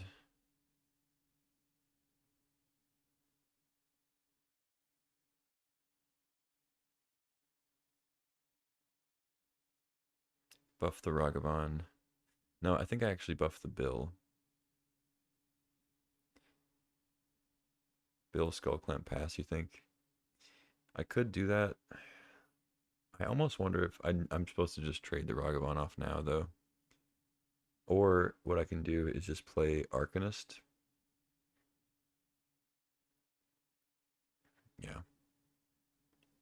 Well, they don't have Wrath. I revealed Wrath off of Ragavan. They don't have Wrath in hand. I think I actually play Arcanist and Skull Clamp because then I can bolt the Ragavan next turn, and Arcanist blocks. I think that's actually better. I could get my birds killed somehow and then be off of green, but I don't actually need green next turn for what I'm trying to do. Because, I mean, Bill getting a counter would be nice, but I'm really just trying to get the Ragavan in.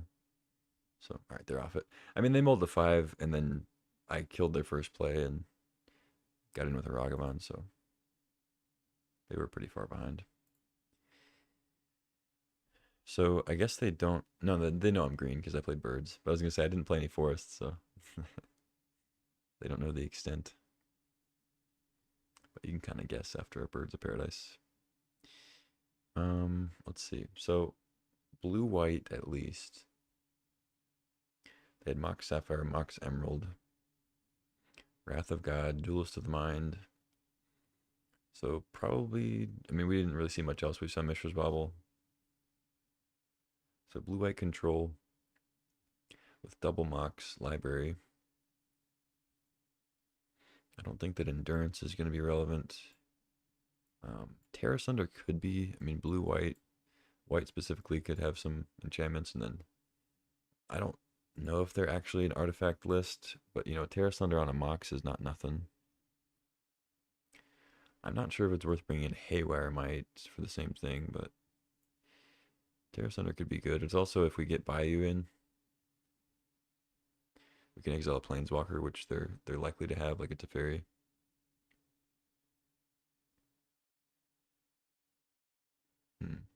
You think Safekeeper time? Not really in the business of sacrificing lands, unfortunately.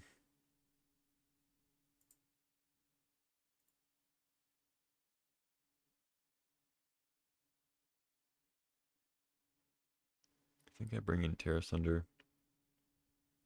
Endurance is kind of good as just like a flash creature against potential interaction. Make them use their mana on their turn.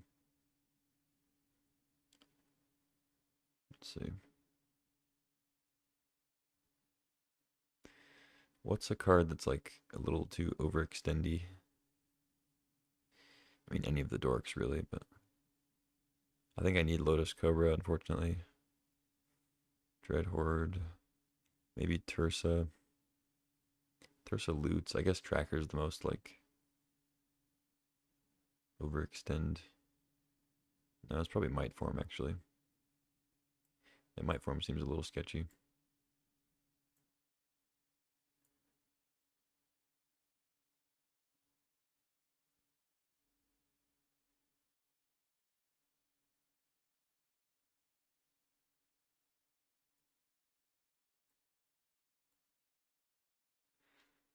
All right. Like it could go, yeah. Agreed. I think against a deck that's likely to have like good interaction, possibly instant speed like Path and Swords, not a great idea to like put all your eggs into a non-trampling 4 mana, you know, needs other creatures to be good kind of play. Well, this is an awkward hand. Obviously, if it was like a forest to be somewhat keepable, we go Halfling into Tursa off the red the Halfling gives. But I don't think this is keepable. This is better. What do I put back though?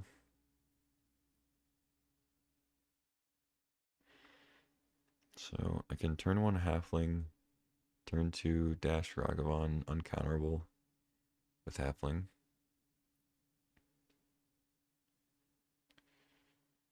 I want to keep loot, but I kind of feel like Uro might just be better in the meantime. definitely want to keep Time Walk. I kind of think Uro is just going to be better. Having something in the yard I can build to and doesn't die to Wrath right away. As opposed to keeping a 5-drop when I only have 2 lands and 1 dork, which probably will get killed anyway. I'm going to keep, I think I put the loot back. I think Uro is maybe going to be better here in the early game. Want mulligan to 6 also.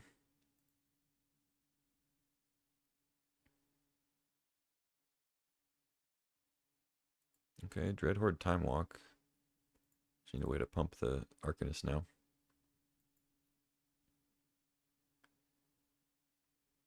Alright, looks like they have a counter maybe. You gonna daze it? Oh, I'm getting dazed. Oh no, okay. Thought I was getting dazed. I'm already confused, so it would work.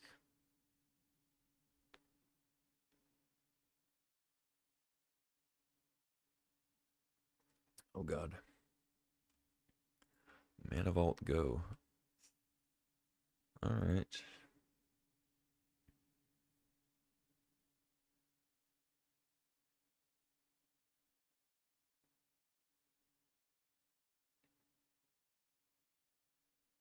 Hmm.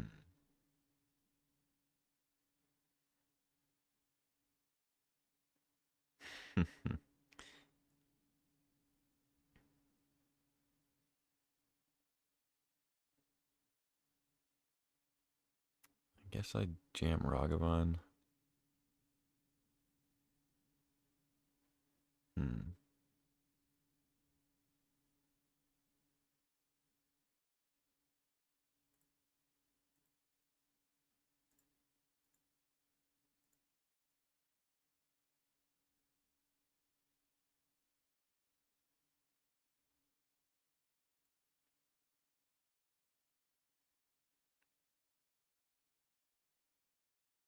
Alright, let's see what you got. Holy shit. What a rip. That's why you don't put Moxen in your deck, folks. Because some other people could have a Ragavan. Alright, sure. I mean, I got screwed there because I didn't play my land. I got too excited. It's okay though. Jesus. Hmm. You know what? I think I just time walk with Ragavan.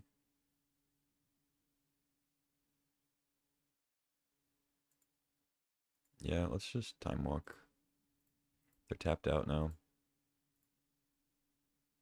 I think that works. No force. Alright, Chi, they had enough. Ragavan your Mox into time walk. What a way to win. GG. Alright. 3-0 with Teamer plus 4th. Never actually cast 4th Earlingus. It would have been pretty sick on that one. That one turn I like went time walk and had just a million damage to deal, but Loot was an all-star there. We played against decks that didn't really have much interaction. Or at least in that, I think my opponent's deck that round probably had interaction. We just killed them like extremely quickly, and they had to mold a 5 and then mold a 6. Um, so yeah, Loot was crazy good there. We had a sick questing beast against One Ring, little interaction. So Corey Steele was pretty good. I mean, when we drew it, it was solid. We were able to double spell a couple times. The good thing about Corey Steele is like if you double spell one time, it's already a good card. And then anything after that is just insane, you know? Time Walk showed up like every game at some point, so that was also a huge thing. I mean, you just put random creatures in your deck and you're guaranteed a Time Walk every game, then you're probably gonna win. But we happen to have very good creatures for Time Walk. I passed a Black Lotus for it, not sure if you guys were here for the draft, but I pack 3 opened a Time Walk and a Black Lotus, and I went with Time Walk because I already had most of what this deck looks like, and it seemed like a really, really good Time Walk list. Obviously, Lotus would have been good too, but you know, you go turn one questing beast with Lotus, that's a sick play, but it dies, and then what do you do? You know, if you play a regular game, you play out a couple things, and you time walk, it's like then you just win immediately. So it felt better. Also, just more fun to play with than Lotus. Lotus feels more like cheating. Time walk feels like it's just busted, if that makes sense. But yeah, sweet list. And I think we finished our leagues fairly quickly, so I'm down to join another one. Now that we've got momentum, you know. So we went 2-1, 3-0. Now it's time for an 0-2 drop. No, I drafted Green though. Green did well. Had a lot of help, you know. I drafted Green by playing red cards and time walk. that's that's what happened. No, Delighted Halfling was huge. It's a pretty underrated card, I think.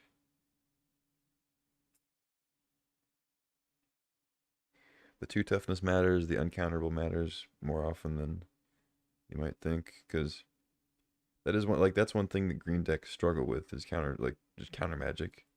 Because your opponent can just play lands, counter your creatures, take their turn, do a little thing, and then counter another creature. But if you have Halfling, they just don't get to do that. Also fixes for the million legends that are in the cube, so there's also that. We saw it cast loot, you know, in times when other dorks wouldn't have been able to do that. All right. Now, do we fall back into our old ways and take a little dog? Or do I fall back in my old ways and take a screaming nemesis? No. I think it's between Felia and Mystic Confluence here. I do like Mystic Confluence, but it's a 5 mana play compared to a 2 mana play that I think is probably just better. That's tough. Confluence is very strong, but I'm gonna go with Felia. I don't mind just drafting white. I drafted a couple. Well, no, I guess I did technically draft a little bit of white. I had a fourth in that mono red deck, or mostly mono red. But I think I'm allowed to draft white again. I don't know. We also don't have to be Boros. We can be like green white or black white or whatever. Like Sorin, I think is a reasonable pick here. This pack's not very good. Retrofitter Foundry solid. Stoneforge is a good follow up to Felia, but if I didn't want to play mono white, I think Sorin's perfectly reasonable. And Fiery Confluence also very strong.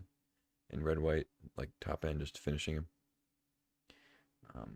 So I wouldn't fault anybody for taking Confluence or Stoneforge, but I kind of want to jam Sorin. Sorin's pretty cool. I could see wheeling it, but this pack's not the best. And I think Stoneforge is strong, but I'm not actually a huge fan of that type of play style anyway. Now we get a Cosmogrand Zenith. It's an interesting card. I think I'll take it here too. It's that or like Bayou for maybe green. Sparas. There's a Nissa, Genersant, both fine green. This Days now. Yeah, Zenith seems good. Try to get some more cheap stuff. Elspeth's a pretty sick 5-drop. Cut down's good removal. Bordeco Eagles. Yeah, I think Elspeth's really good. We got some we already got Zenith wanting to make tokens too. A little bit of synergy. Alright, Reprieve. Great card. I think better than the Goyfs. And Blood Crypt Trop. Not really the lands I need. Soul Cauldron could be something, but Reprieve's a great card. Alright, we keep getting the white cards coming around. They're nothing like too crazy, but and actually I'm kind of into Baleful Mastery more than Emperor Flicker Wisp. No, not white. He said Gosu. We got some black in here, right? That counts.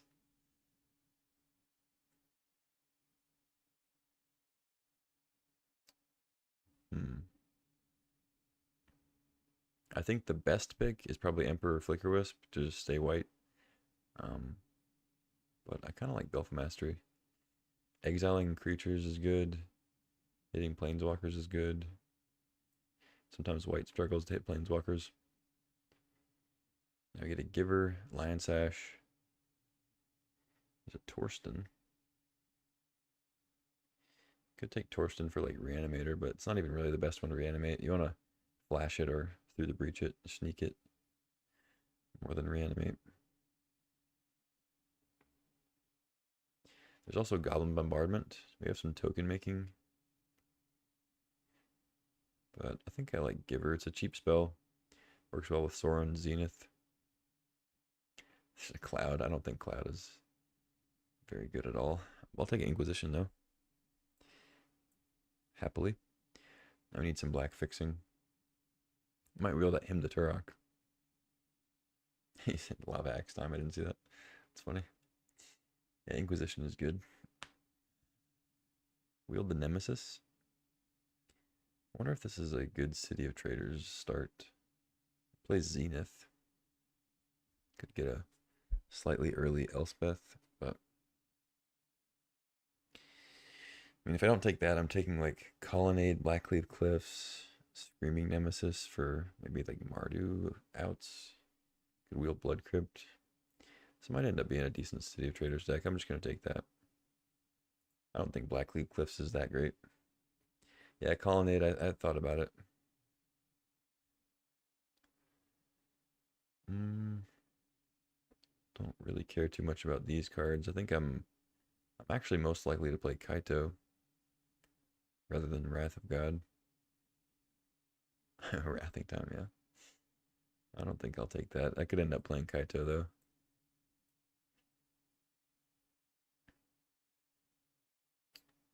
Headquarters. Maybe. I don't know. You never know. Another green-white land.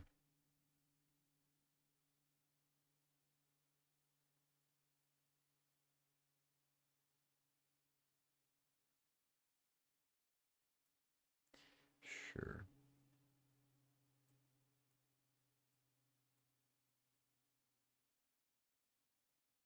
Domain.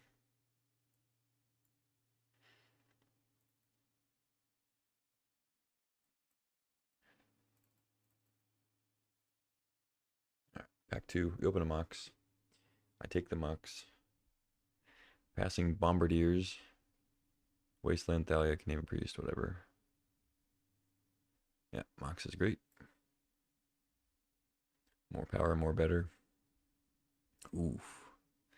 We get a Ragavan. We have 3 good black cards, but I don't think it'd be insane to go into red. That being said, Snuff Out is also very good. And it's in our colors. But like, take Ragavan, wheel Kolaghan's Command, a little Mardu action. I do like Static Prison also, but I don't think it's as good as Snuff Out.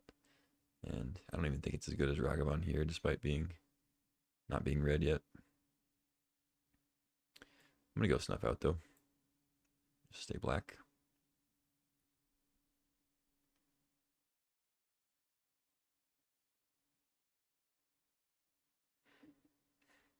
Snuff Out does require you to be a little bit heavier black than we currently are. We could get there though. We did get a fairly late Inquisition.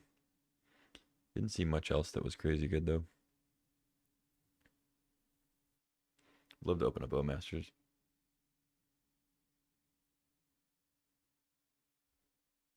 Ooh. We could Luris.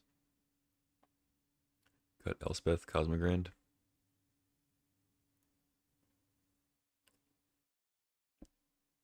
Could also just take Duress. Preacher's pretty good, but I think I would take Duress over it. Bloodchief's Thirst is just whatever.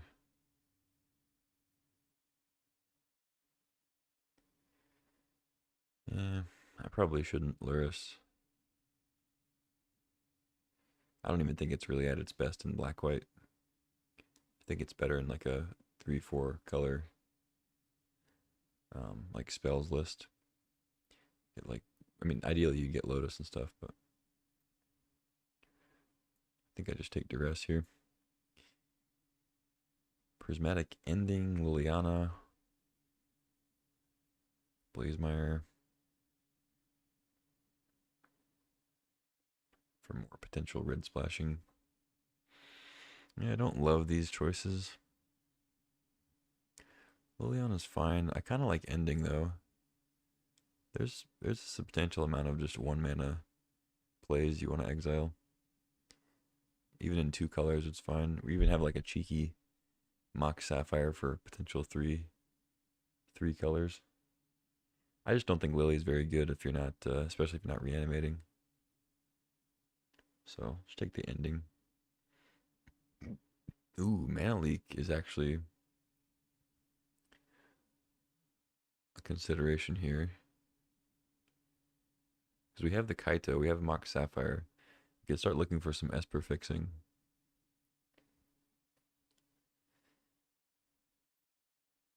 Like, I just don't, I don't know. I don't think Sunfall is going to be very good. And I'm not really a fan of Harvester in these decks.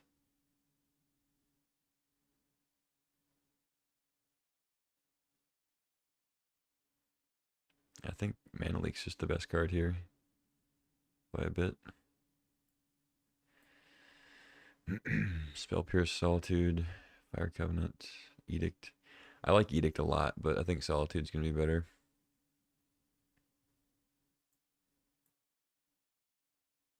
Solitude is a great card. Now we get Undercity Sewers.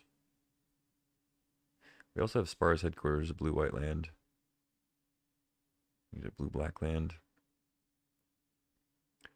I mean, we're not playing Dam, probably not playing Crab. It's just Council's Judgment or Sewers. I guess Soul Guide's a good card too with Zenith.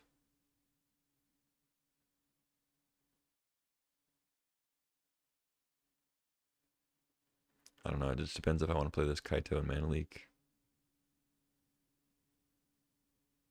Yeah, sure. Let's have fun. Deep Cavern Bat is sick. Take that over Glimmerlens, Elspeth. Yeah, that's a great one. Alright, now we get Starting Town on the wheel. I didn't expect that. That definitely helps the splash. I'll take that over Containment Priest. I do like Containment Priest. It's great with Felia. But I think if we're going to try to play blue, Starting Town's got to be it. And I think I do want to play the blue. I mean, Leak and Kaito, I also just kind of want to play 3 colors again. I don't know. Priest is whatever.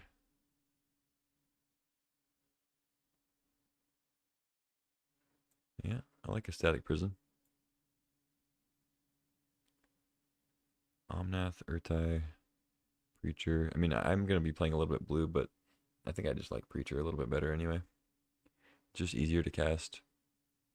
It's cheaper. It's got good effects. I've already got substantial removal and a couple counters, so I think we're good there. Unfortunately, not a land that we're using. But I think Lily has potential. I could take World Spine Worm just in case I see Flash in pack 3 or something, but whatever. I'm not playing profs, I don't think. So Harvester for the board, maybe. I'm going to take Lumberjack just to make a statement against... Wow, wield Council's Judgment. That's actually pretty big. I'm going to cut Lily for now. I think double white on Council's Judgment is probably worth it, but double black is maybe not the best when we're trying to play 3 colors with meager fixing. But I did manifest a Bowmasters here somehow. We're not even really passing anything. There's a Urza Saga. We have a Mox Sapphire, but not much else in terms of artifacts. There's a Lion's Eye, which will probably be good for somebody, but not for us. And then a couple cantrips. Currency Converter's good. But yeah, Bowmasters is sick here.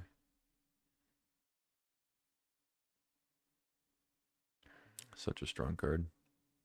It's great with Kaito too, if we can get an attack in with it. Alright, this deck looks good. Let's got a little bit of hand disruption, bunch of removal. Need some more creatures for sure.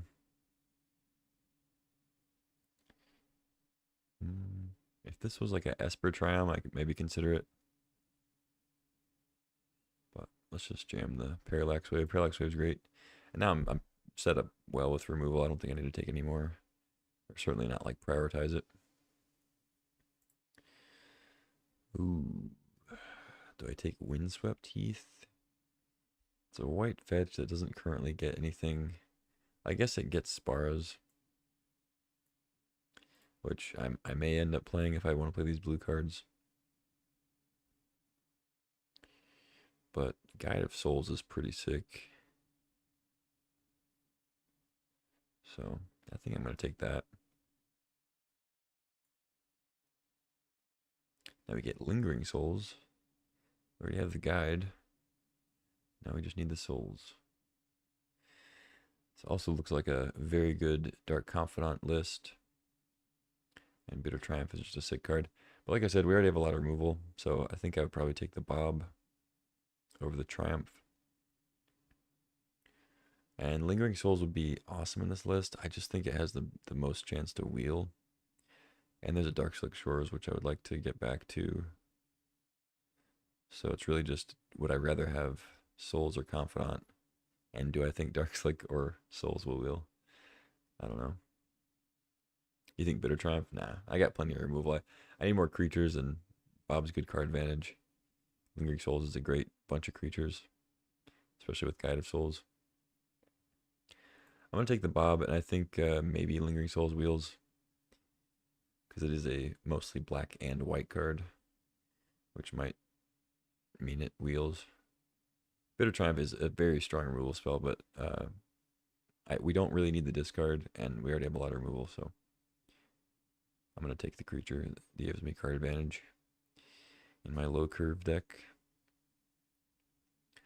Grief here, yeah. I like Grief here. If I was a little bit more blue, I'd probably take Malcolm. But I think Grief is great here. Or good even.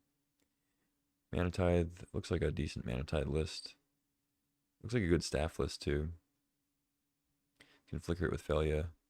Maybe get the Lingering Souls back. We've got Bowmasters, Cosmic Rand, Preacher. But I like Grief here.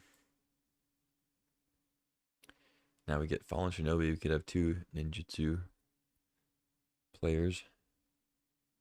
Sedgemoor, I think Chain of Smog might be in this pack, or maybe it was in the last pack. I don't remember. I don't think I'm going to try to Chain of Smog though.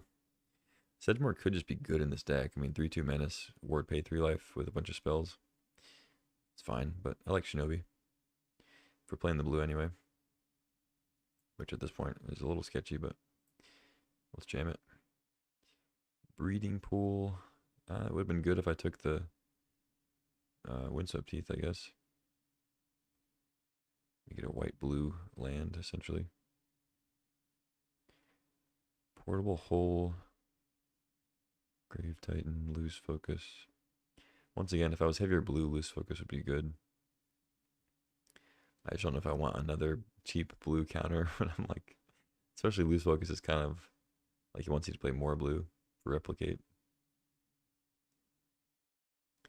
Take the hole, I guess. Voice of Victory is good. Not gonna get any fixing, it looks like. Might wheel the Dark Slick Shores, but I don't know.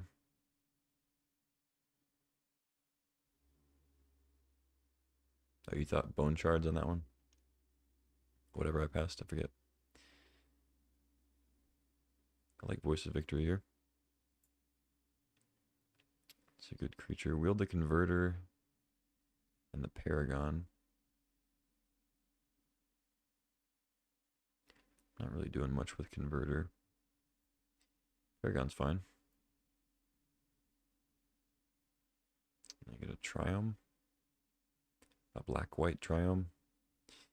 I don't know if this blue splash is going to work out.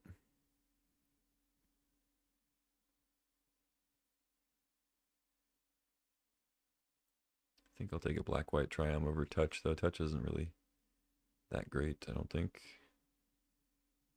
Was this the... This wasn't the I think next pack is the Lingering Souls pack, I think. Ballista could be good. Yeah, this is the Lingering Souls. So we didn't wheel a Dark Slick, so there's not much choice. Anyway, Lingering Souls is great. Passing at Winds of Abandon. We got the staff back too, perfect. And the Sedgemoor, okay. I might even play that. People also kill it really quick because they think you have Chain of Smog sometimes. But I think it's just kind of good in the deck. I might not be playing the blue. I have a pretty sketchy splash with it. At least not the Mana Leak. I don't think Mana Leak is justifiable. Can maybe play the Ninjutsu stuff because it's later game stuff. I have Mox, Sewers, Starting Town, Headquarters, Triumph. Well, I guess Triumph doesn't help. It's just black-white. I think I'll still play it though. So I do need to make some cuts. I probably should just cut the blue. So if I cut those, it means I don't have to play these tap lands, which I think is good. Still play Starting Town and Indatha.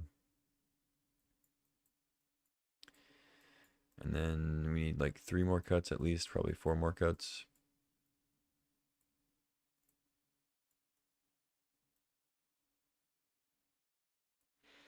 Let's see. I like all the 2s. The 1s are good. Let's see. Sedgemoor. Grief Solitude, nice. Pretty good with Cosmogrand too. Grief is. Turn 3 Cosmogrand, and then Grief them. Get the double spell, or Solitude them. It's not the best Cosmogrand deck, but I think it's good enough. I have a lot of cheap removal and some cheap creatures. Snuff out.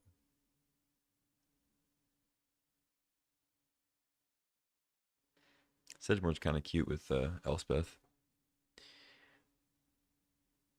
But it doesn't trigger off of staff or like casting Elspeth or casting Parallax Wave. Triggers off souls, but or Static Prison or Portable Hole. So it's 1, 2, 3, 4, 5, 6, 7. I mean 8, I guess, with souls. I don't know. I could see playing it. 3 mana, 3/2 menace, ward pay 3 life. That's a card. And then you get maybe a couple pests. I don't think that'd be insane to play if you're short on playables, but we're not. So I think I cut it.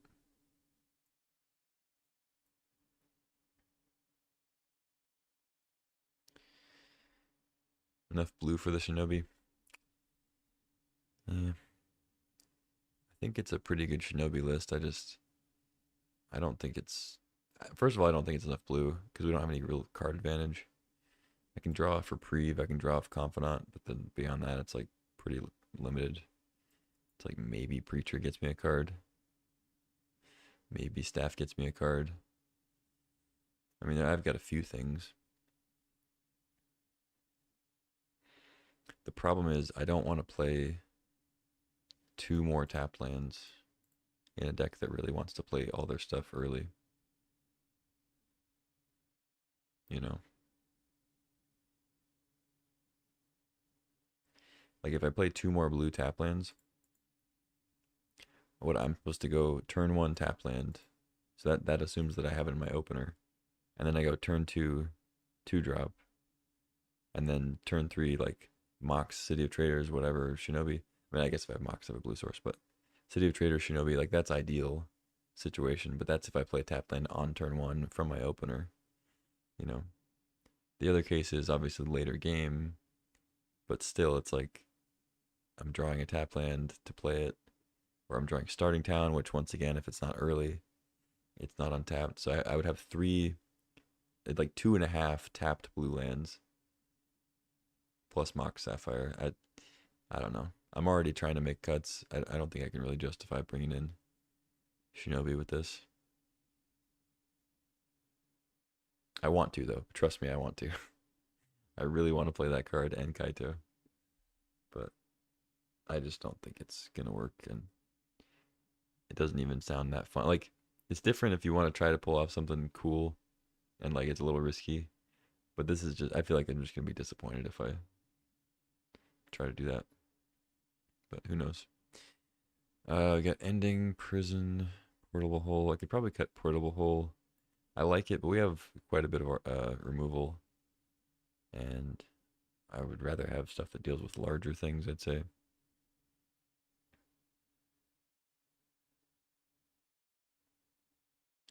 Because I think prismatic ending is just better than hole in most cases.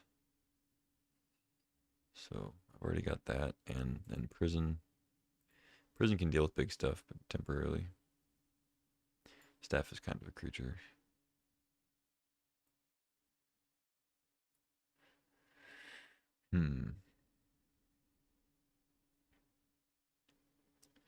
I guess Paragon doesn't really have a lot going on. It's just a nice solid 4-drop.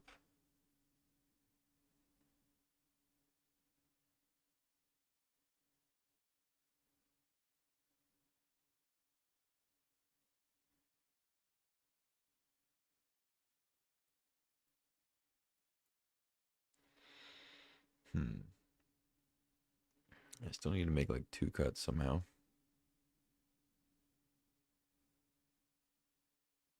I don't really see what to cut out of these 2s.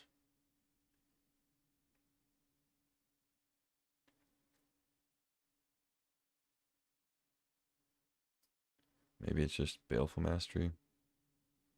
But then I feel like I'm kind of going too low on removal.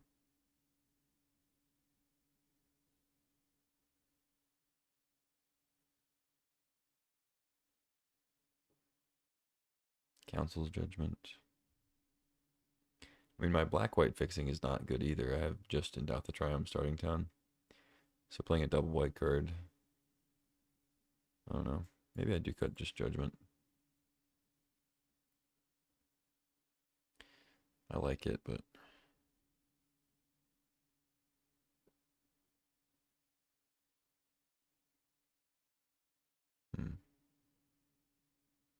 I could run 16.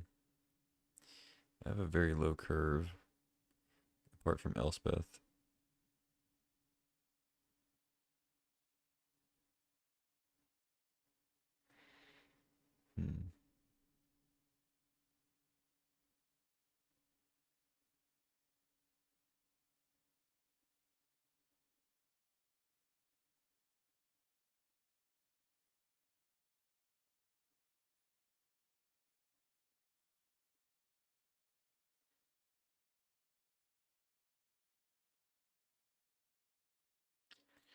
I kind of feel like it's Paragon.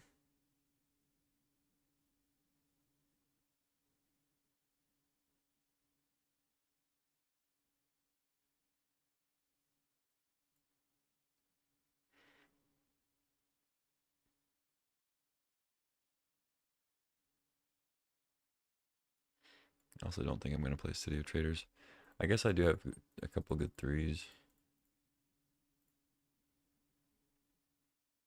Yeah, maybe I'll play it.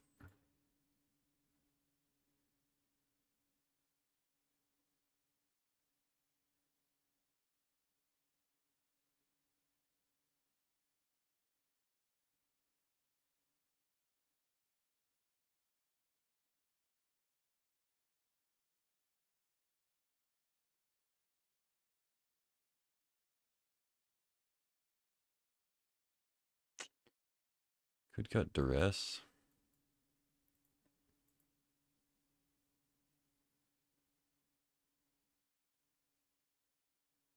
Inquisition.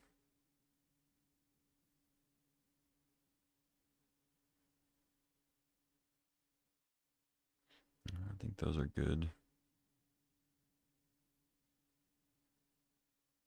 I just don't know. Like, I don't think I can cut any of these 2s. They're too good. It's like Zenith or Paragon. I think Elspeth is good. Baleful Mastery.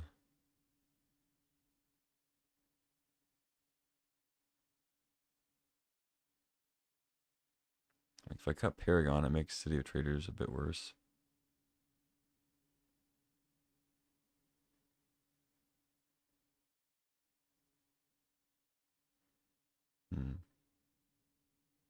Maybe I just go 16 and pray.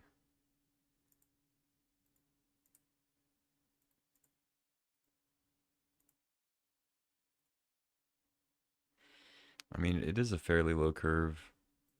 These are kind of free spells.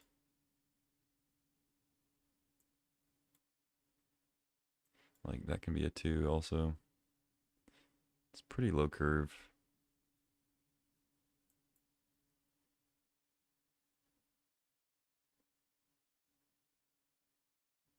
Yeah, I don't know, I'm gonna go 16. 5, 6, 7, 7, 8, 9.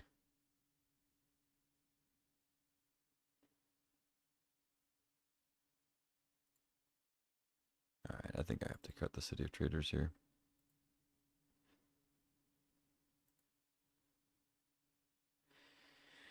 One, two, three, four, five, six, seven.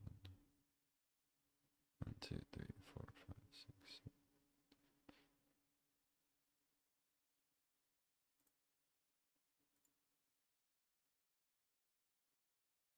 7. That's a lot of double white.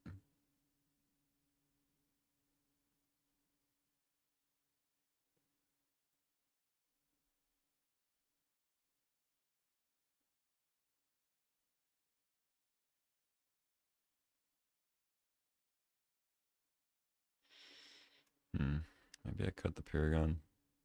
I don't think I can really afford to play City of Traders.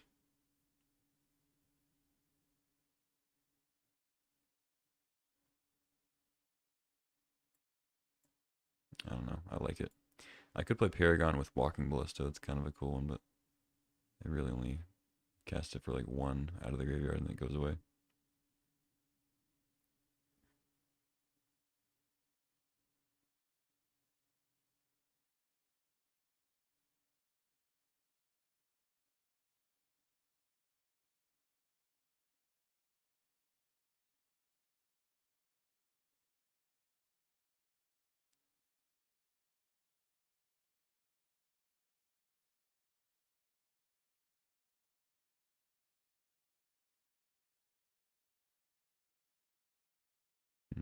Could just play a 17th land. Yeah, let's just do that.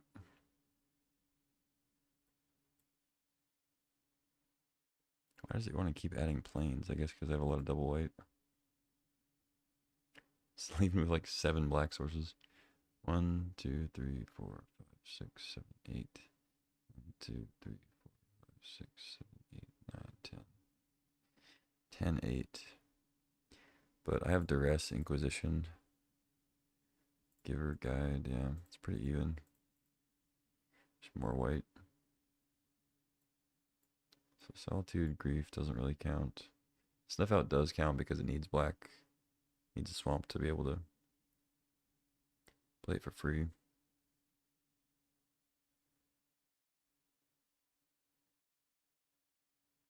Alright, 10-8's fine. I don't have high hopes for this in terms of the mana base, but I'll go with it. Oh, shit. Sorry if that was loud.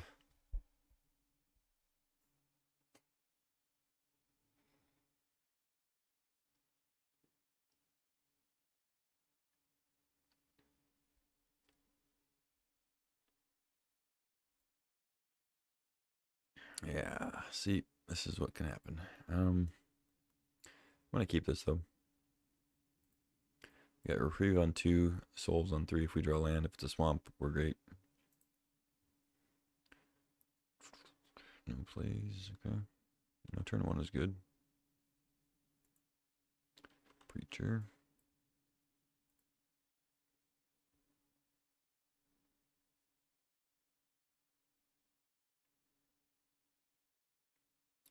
Shredder.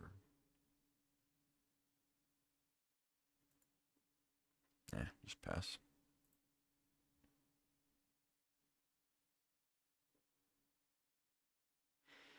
I mean, it's kind of good. I can play Staff and then maybe draw land, hit Souls, but just reprieve their 3-drop and maybe draw into a land.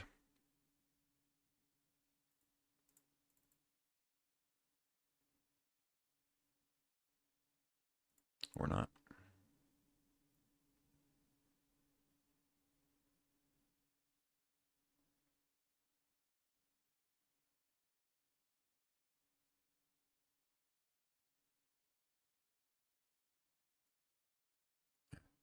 Let's just play staff. Get 1/1, and I guess I'm actually gonna draw now. Because if they have like a Hull Breacher or something, I don't want them to just like play land pass and then I try to draw and they get it. They can play like a draw 7, but I think that's less likely. They're just gonna replay their Uro. See if they're playing another color here.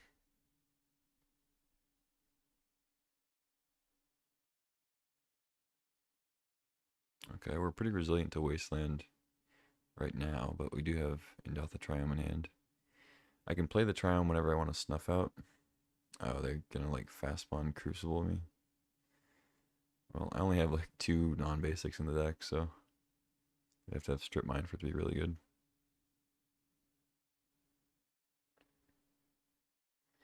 See how many more lands they have.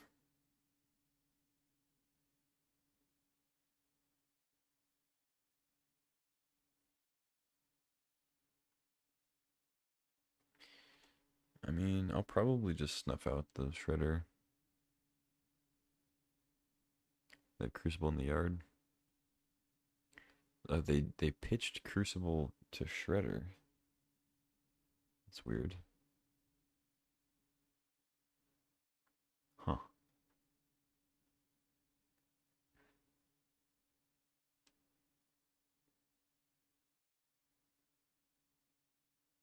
And they did that after they played Fast Bond. So they know they have Fast Bond and they ditched a Crucible. I guess they wanted the Black Source. They have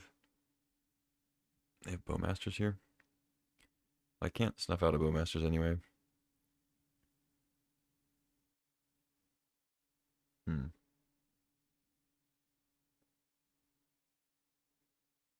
So starting town is also tapped. It's also not a swamp, so I need to play the Triome.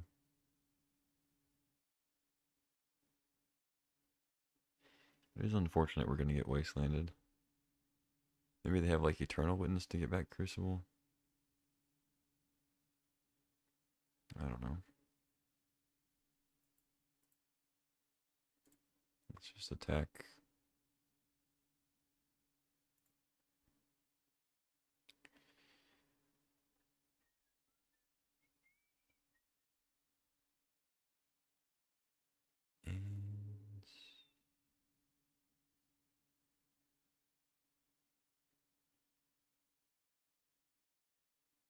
And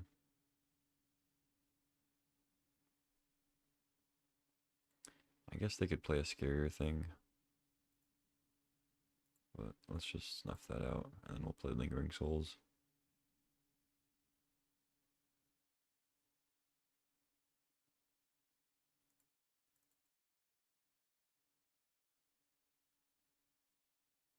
Triggers the staff, and pass the turn. So they can blow up the Triome, and then I have Starting Town tapped, so another delayed Black Source. I don't really have anything to play. I can draw with staff, maybe find something, or find a swamp.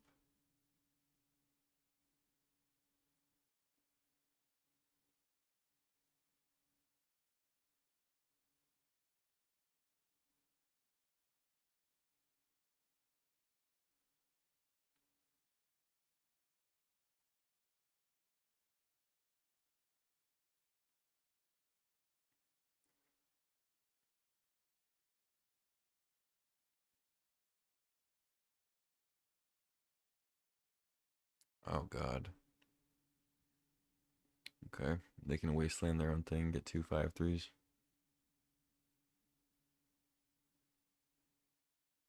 Yeah. They can also wasteland my Starting Town, but so that's why they bin the Crucible, I see.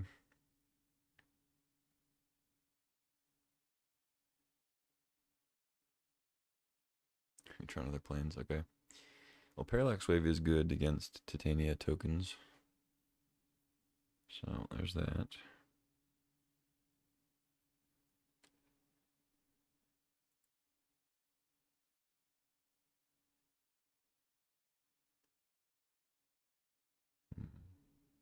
Yeah, let's do that.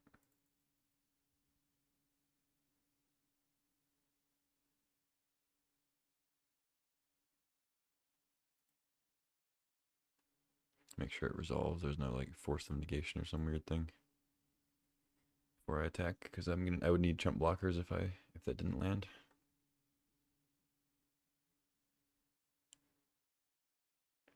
I guess I'll go to the end. No, I should just wave it now. Can wasteland their own thing if they want.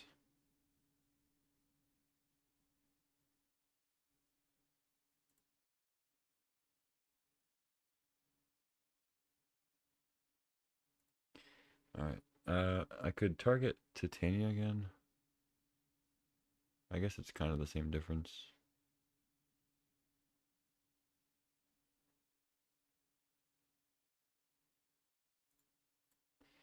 Yeah, whatever. It's the same amount of counters. They blow up their only black source. So I guess they want to Uro.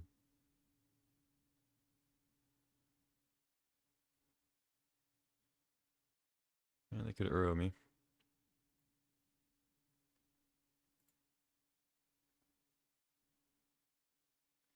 Now the question is, do I use a Parallax Wave counter on the Elemental?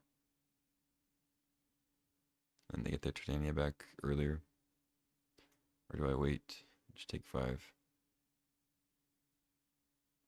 I probably use it, because I still have a turn or two. So they found Surveil land, so now they can Uro me. Looks like that's what they're going to do, but it gets all their lands out of the yard, so Titania is not quite as scary. Oh, they just have Walk-in Closet. And they can't play Uro off that, though, with Fast Bond even. They can play a bunch of lands. Is that better than Uro? It doesn't seem better, but we'll see what their follow-up is, I guess. I guess they didn't want to exile all their lands. Makes sense. Alright, well, if they're not playing Uro, I'll definitely just wave that.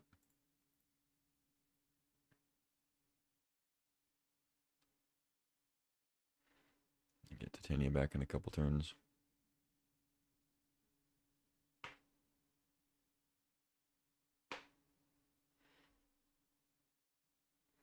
If I draw land, Elspeth seems pretty good.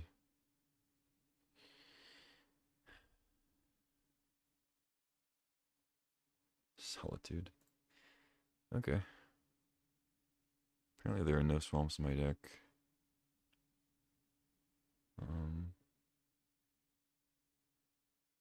Solitude's not bad, though. I guess they're not gonna... Well, I could maybe make them use the Wasteland. They just replay it. I was gonna say I could maybe make them use the Wasteland and then be able to Solitude Titania. They can't get back a land. Or at least not while Titania is active, but I think that'd still work. They just Wasteland their thing, still get 2 5/3s. So I guess we're drawing. Oh my god, dude. This is unbearable.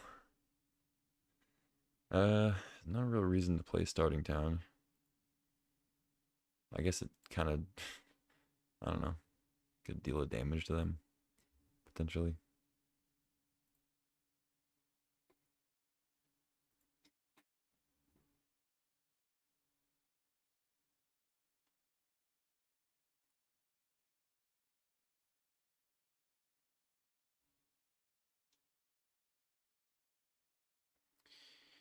Okay, go ahead.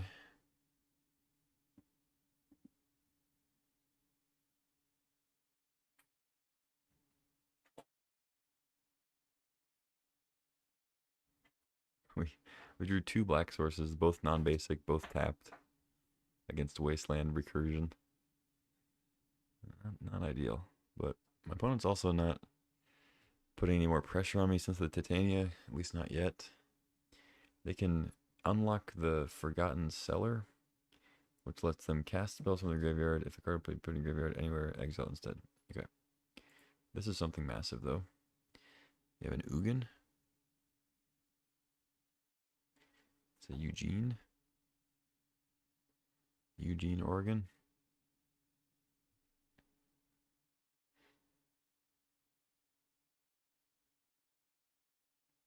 What is 7 mana? Vaultborn Tyrant. It's an X spell of some sort. Oh, Pest Infestation. Ah, yes. Pest Infestation for 1 billion.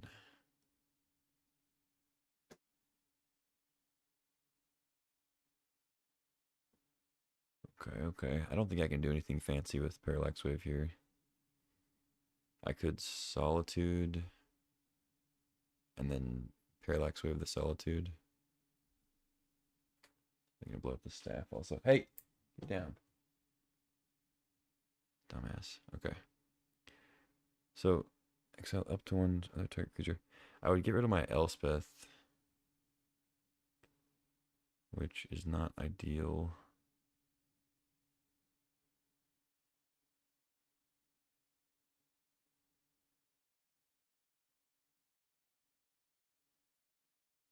But I'm gonna end up doing that anyway, right?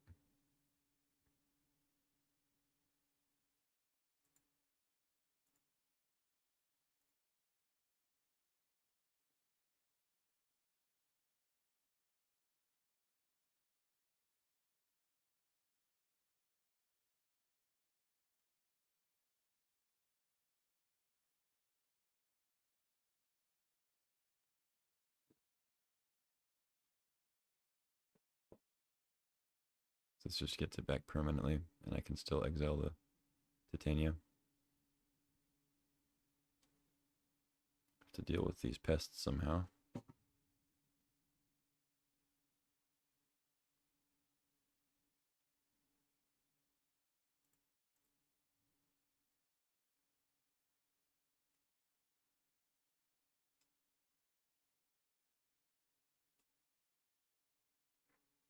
They didn't sack their wasteland, so they don't get it back, I guess. But they are going to blow up a land. So I dodged them getting their wasteland back, but they can just replay it. So I think it's the same difference. If they'd cracked it beforehand, they could get it back with Titania. I guess they'd save a life or something. Still feel pretty dead here. I can jump a couple times and like block some pests, but or like trade maybe. If I draw a black source, I mean like a swamp, not a starting town. They're also playing Dark Depths combo, looks like. Yeah, I don't know. Maybe pitching the Elspeth was bad, but I didn't have any other white cards, and I needed to kill Titania, so it seemed like the best play.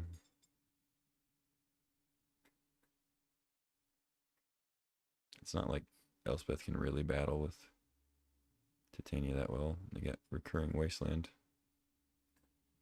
Zenith. Yeah, I'm not double spelling.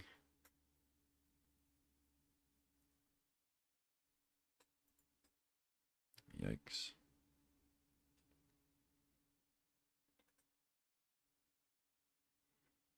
Take 11, gain 3.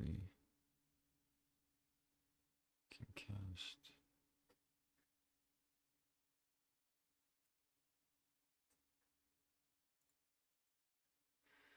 Alright.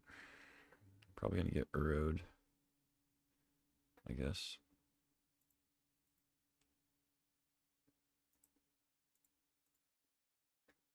I think I have to attack though. Trading and stuff doesn't really make sense. I'm just gonna try to draw Swamp or something. I don't think there's any way I can double spell now. My staff's already gone, so I can't like play that, draw a card, hit another thing. There's no reason to play starting town. They can just wasteland it, replay wasteland. I'm not gaining anything. This is something else. Oh my god. Okay. Yeah. I can block that with Zenith, so.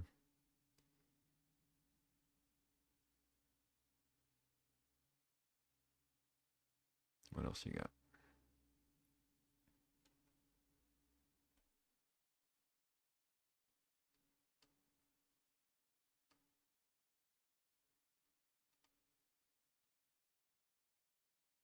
Oh, attack with the pests.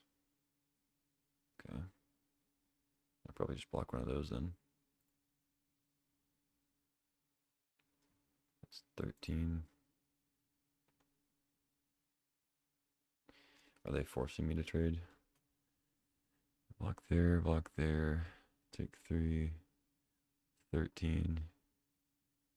I guess if they have removal, I die. But I think it's better to do this.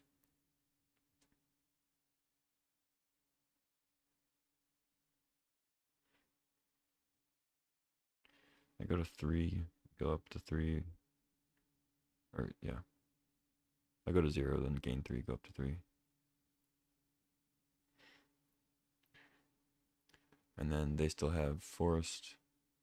Yada, yada, yada, yada. If I block the 5-3, they still have plenty. But I only take, what, 9? Go to 4, go to 7. Yeah, 5-3. I think I do this though because there's just no way I can double spell. I only have one black source potentially. That's me Lingering Souls. I'm just gonna do this though. If they have removal, they got me.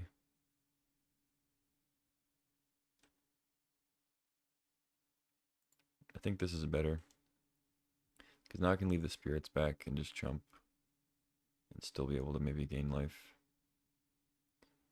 And if some weird unknown thing that I don't understand, or that I don't realize I have in my deck lets me double spell, then we got that too. We're gonna get Erode also. I guess I could have traded with the land to prevent that. Oh no, they have to wasteland themselves if they want to do that. Something else? Oh my god, okay. We're just getting Thespian Stage, Dark Depths. Okay. Yep. Yeah, cool list. Double Crucible effect. Dark Depths. Wait, what? They didn't get Thespian Stage? And they're exiling Dark Depths? Wait, what is happening? Why would they play Uro instead of... I guess because I have spirits? Yeah, okay. Makes sense. I have blockers. Okay.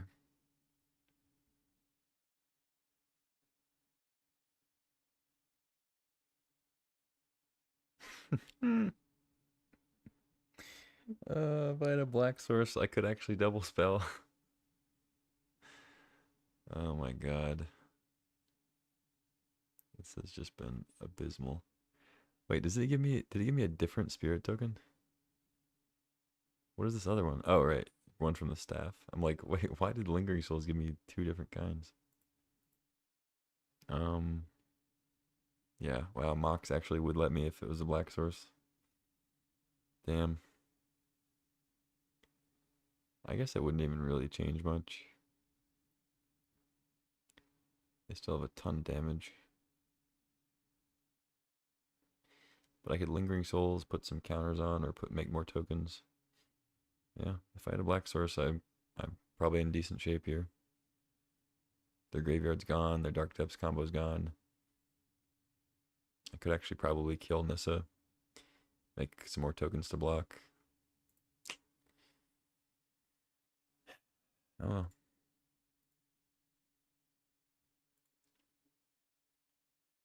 See if we can draw some swamps this time.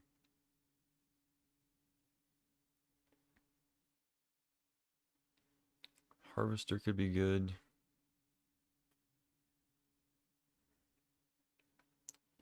But it really only seemed good against Pest Infestation there. Council's Judgment against Planeswalkers and Fast Bond stuff. Portable Hole against Fast Bond. Also works against Merit Lage if they somehow main phase it. It's unlikely.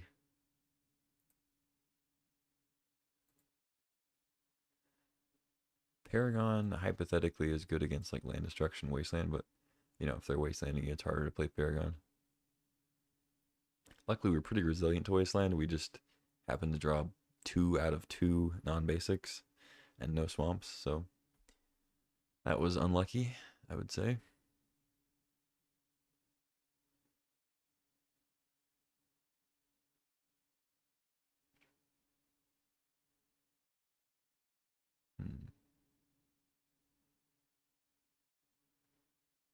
I mean, it feels like I have a decent matchup if I can draw my colors.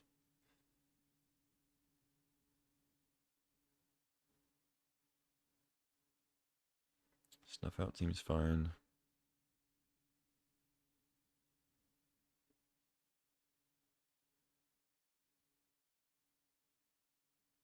Maybe Static Prison. Maybe it's just like Static Prison for Judgment. Because they have Pest Infestation. I don't know. Judgment's a little slow. Like I said, with the fixing, it can be sketchy. Static Prison takes out like a turn 1 Fast Bond, but then it's done most of its damage. But they're actually trying to like combo with Fast Bond, not just like dump a bunch of lands, play draw 7, so I still need to get rid of it. Static Prison and Portable Hole both pretty good against tokens also. Like the 5/3s, but it's just 1 for 1.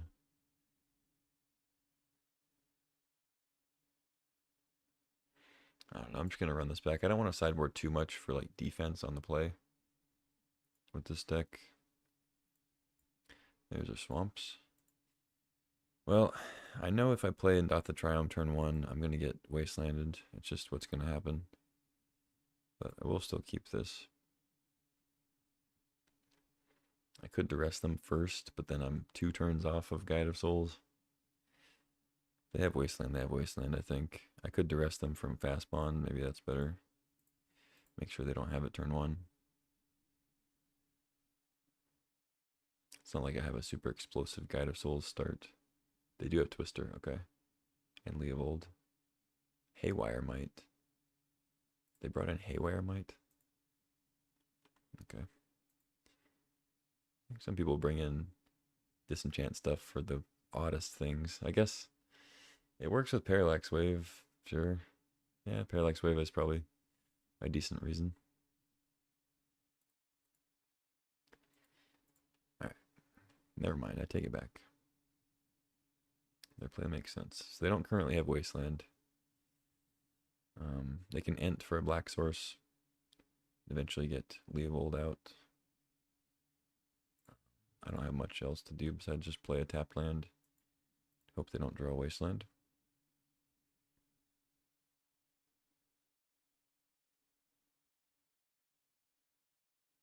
There's the Bayou.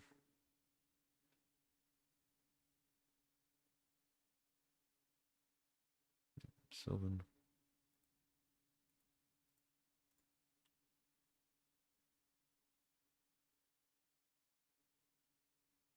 A little awkward.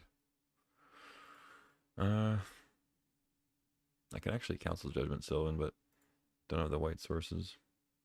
I'd rather wait for Leovold anyway.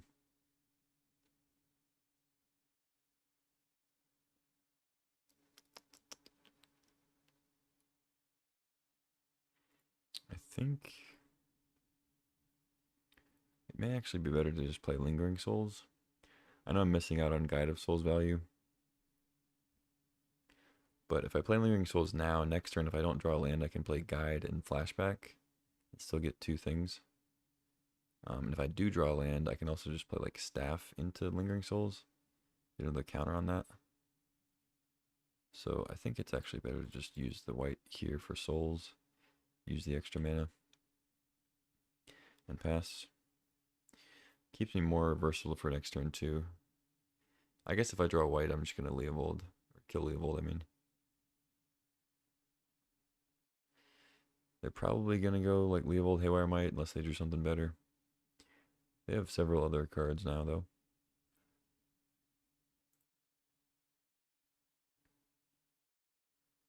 Let's see if okay, yeah, Shredder, Haywire.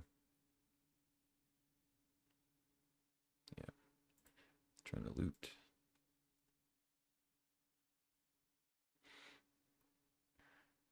So they want to block these spirits. So I could Guide of Souls and then Baleful Mastery the Shredder. I don't really want to give them a card just to attack with spirits, but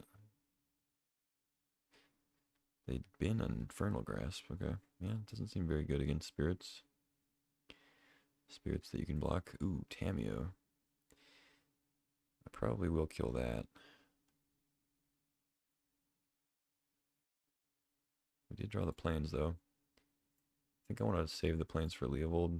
Save the Council's Judgment, I mean.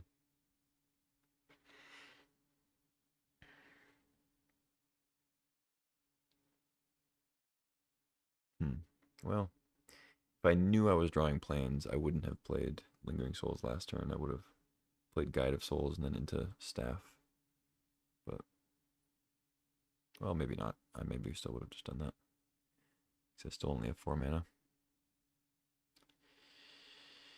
Yeah, the mana is the problem again. That's why you draft lands highly.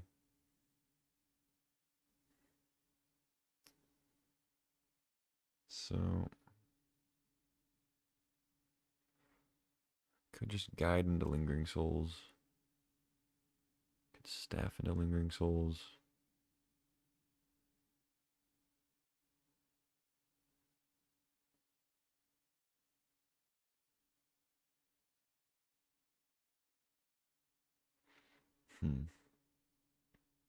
They can't really attack with Tameo if I have enough spirits, I guess. So let's actually just Staff into Lingering Souls. I know I only get 1 extra counter, but I think drawing the cards in this matchup is going to be better. Just make a bunch of spirits. I guess I could draw here instead since it already blocks Tameo. They have Leovold, 1 unknown, they'll draw another card. I mean, Souls is better later. I can maybe spike into a, well, or I could just play Guide. I kind of messed up though, because if I was going to play Guide, I should have played that first. I didn't really think about that. Yeah, I changed my plans because I was going to kill Tameo, but now I don't really need to. Yeah, I kind of messed up.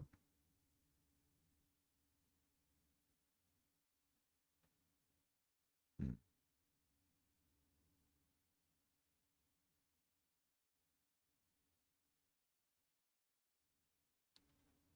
All right, let's just use the mana. Flashback the souls, trigger Shredder, but I guess that's fine.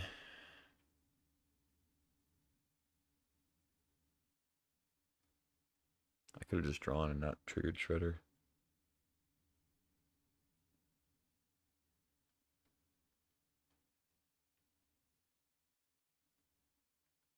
They've been Crucible, okay.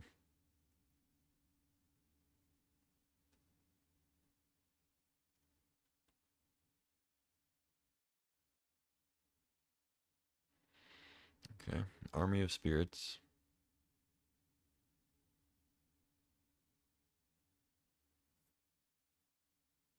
Leo.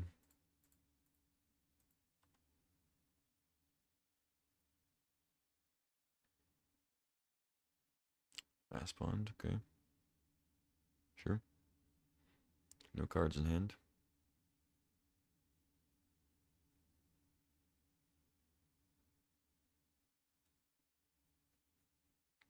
And I have Council's Judgment to kill Leovold without targeting it.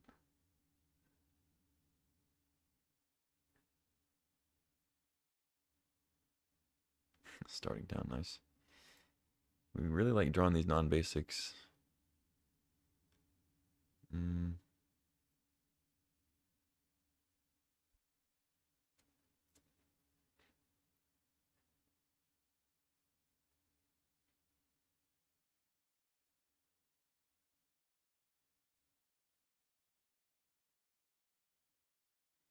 mean, the twister's already gone. I don't think I'm in a big rush. I'm kind of surprised they didn't go after my staff. They're letting me draw with it. Maybe I use that now before they realize. Or they're just waiting for Parallax Wave, I don't know. I think I can let them have Leovold for a turn. It's a little risky, but I want to draw my card. Oh. Oh, what a fucking moron, dude. Oh my god. I can't stand. That's the thing I do the most, I swear, is play into shit like this. Leovold, Narset, Hull Breacher. Jesus, dude. Alright, go ahead. Please don't hurt me. So that's why they didn't Haywire Might it, because it doesn't do shit right now. Okay. Well, hope they don't draw anything good.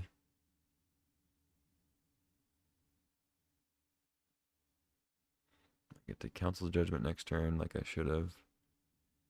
This turn. And then I can actually draw a card maybe.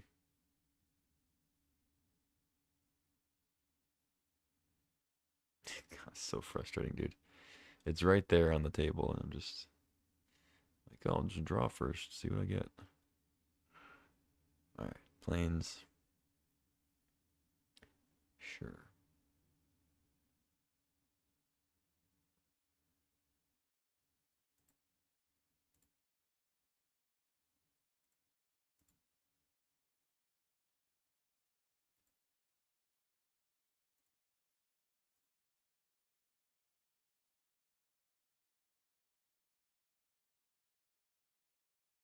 They probably Haywire Might this in response, maybe. Let's take out the Leovold. Now we can draw. Maybe. No Breacher, please. I have Baleful Mastery for it, at least. Alright. Drew some lands.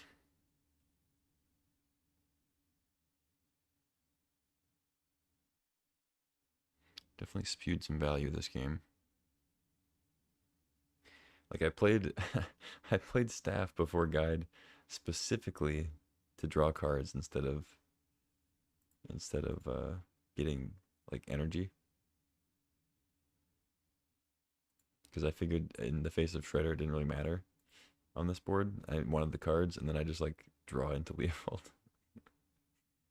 Pretty horrendous. But alright, we can Inquisition them.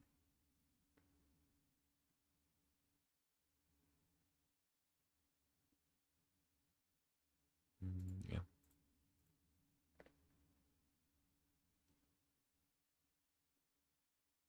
Let's see what they got. We'll probably end up just masterying the Shredder. But I really don't want to attack alone with the spirits because then they just get to Tameo, which is probably bad for me. See if they got plays here. I'll probably just wait and then maybe try to mastery on their turn if they don't play anything better. Because that way they don't get to trigger the Shredder. They're going to lose focus it. They're getting punished for not playing my land. It doesn't look like it. Maybe that's their only... It's probably their only target. I still kind of want to see what's in their hand, though. But I would be giving up Baleful Mastery.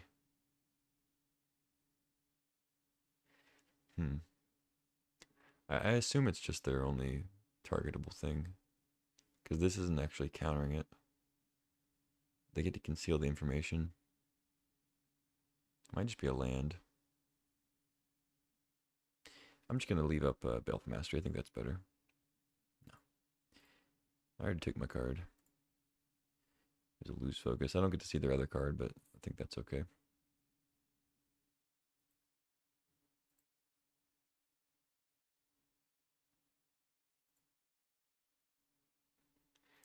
Let's just pass. Can exile the Shredder maybe.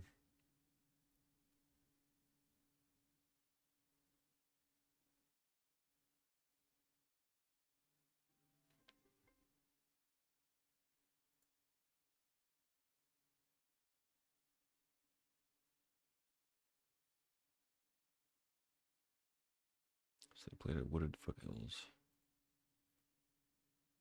Let's get some action going, I think. Or not. Boy, oh boy, oh boy.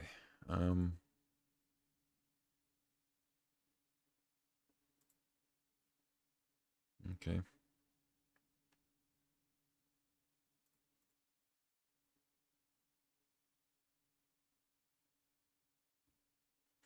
Get you for one.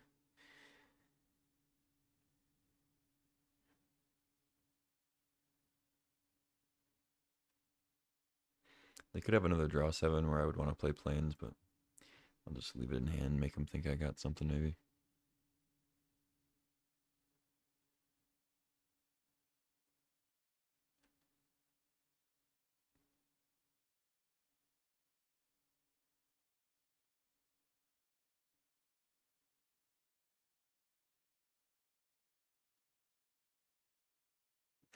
Come on, dude. I know I asked for lands last game, but give me a break. I'm still just going to play white. It's much more white requirements in the deck still.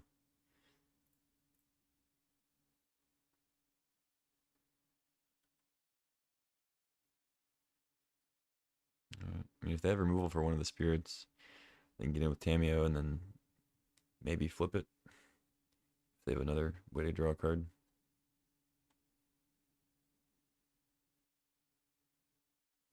Cracking Fabled Passage.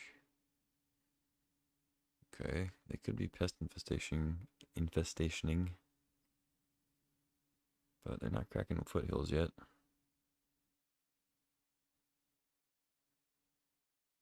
Oh, they're cycling, okay. Yeah, if they have a way to deal with a spirit, they could Tameo.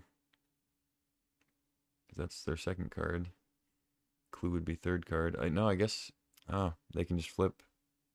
Because they don't actually have to let the damage happen. They can just get the clue and crack it. So, yeah, they get Tameo now. And I have no answer. Maybe I should have just Baleful Mastery the Tameo and try to find something else for Shredder. But Shredder's pretty good too. I don't know. Tameo just blanks all my shit. They have Wasteland? Okay. Doesn't really matter now. Let's see if they see the line. Yep, they do.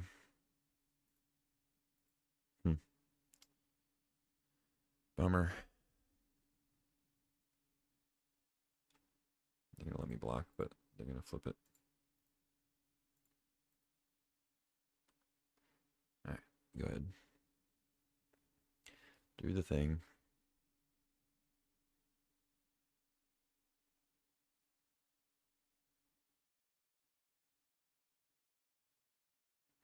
So they plus it. I can't even attack Tameo. All my shit is one power.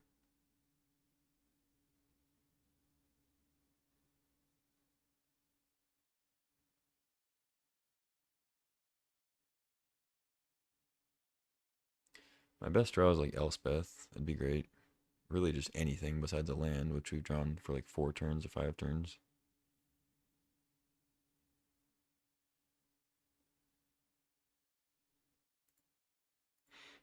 Like I've drawn 2, 3, 4, 5, 6 spells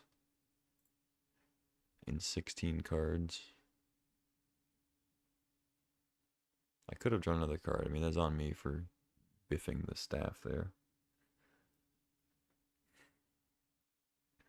I also should have played a Guide of Souls pre staff on that one turn. I could have had another energy, which would have been relevant. They ripped Oko off the clue with exactly enough mana to play it. Okay. Okay. Okay. Okay. Okay. You can make the Might a 3/3. I don't even think that's good. Just make a food, dude. I mean, I'm drawing lands, so what the fuck does it matter? But I play Baleful Mastery on a fucking Ledger Shredder. They play Oko Flip Tameo. It wasn't even really clear that they had another way to draw cards in that deck, though. They just cycled a land. Like, we already got rid of Time Twister. They didn't really show any other card draw. I guess Uro. Yeah, they did have some. Literally have nothing to do.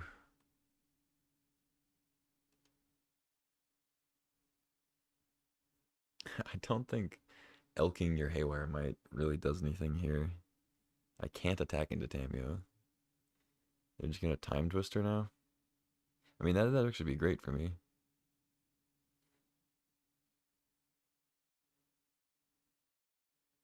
I don't think they'll Time Twister. They just keep plussing. No way.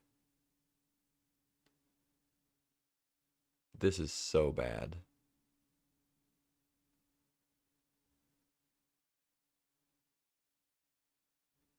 I mean, I know they have Fast Bond, but they have a million mana already. Why would you Time Twister and give me all these cards? You have Tamio, and I have all 1-power creatures. You have an Oko. Just start Okoing. Oh my lord. And now I can just kill Tamio if they don't deal with my stuff. I have Reprieve, I have Bowmasters. I can just Bowmasters the Tamio. Alright, there's depths. Sure. I have a million chump blockers if you don't deal with them. I also have Baleful Mastery. I could Baleful Mastery the Oko now.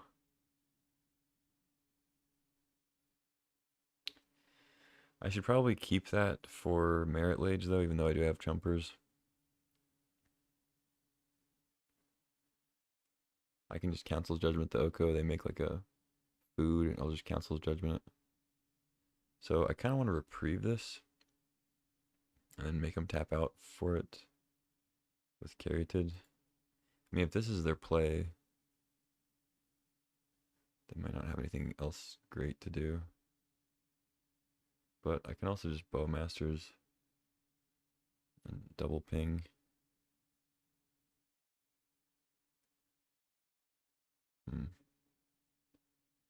I don't actually know what's the best here.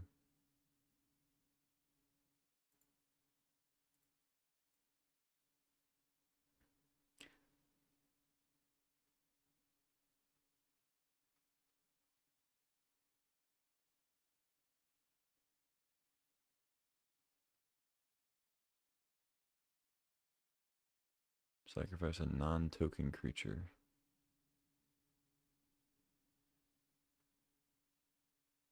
Okay.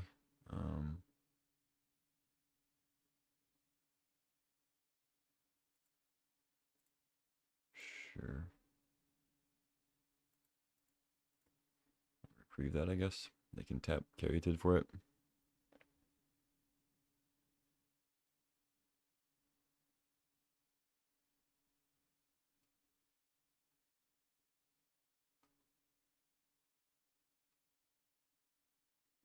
We still need to win game 3 here.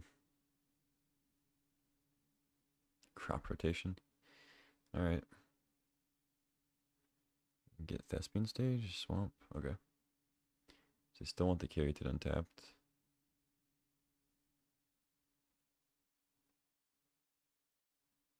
Sure. You got me.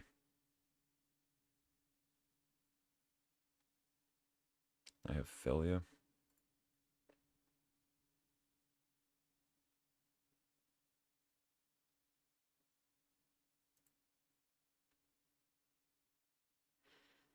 Now the question is, do I Baleful Mastery the Oko? They don't currently have Thespian Stage. Takes him off 3 life. No, I think I just play Felia. Let him draw. I can't prevent the life gain. I'm not even going to have time for game 3 yet. This is a pain. I'm just thinking too long. Alright, I'm going to probably Council Judgment that anyway.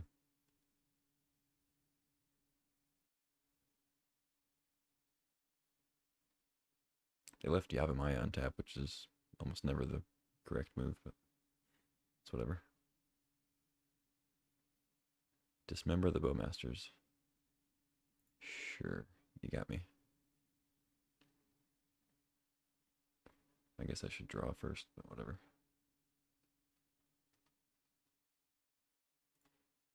Sure. This is all kind of fine. Still cannot believe they time twisted.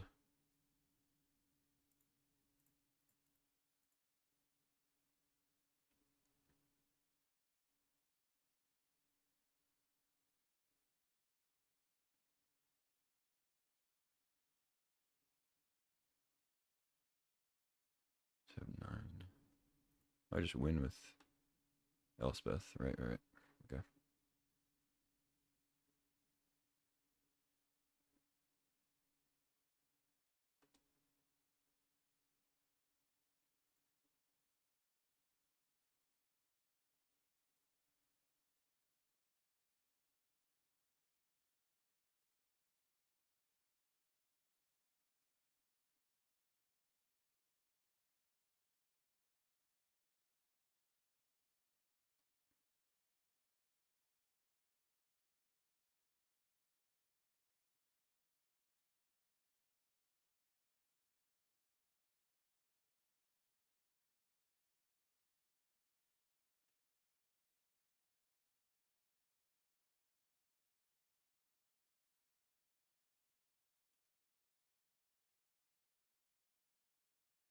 Nice. All right. Game 3, I have 3 minutes. So they can pretty much just like play land go and whatever. Pressure's on me. I mean, 3 minutes is not nothing. We do have time, but not very much. Let's see.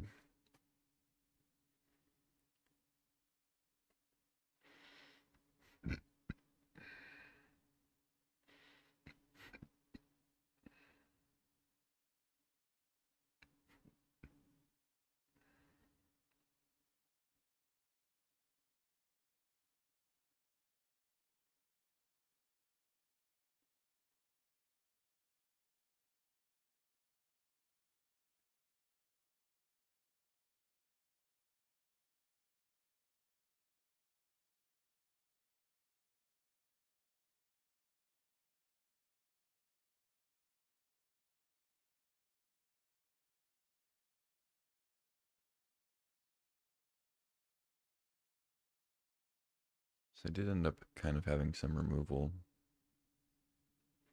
Paragon actually seems kind of good in this long drawn out game if they don't have Dismember. I only have time for the drawn out game though. Should I bring in City of Traders to spike some stuff?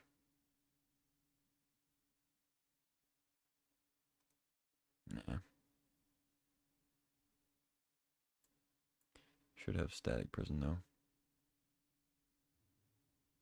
I know they have Pest Infestation, but whatever.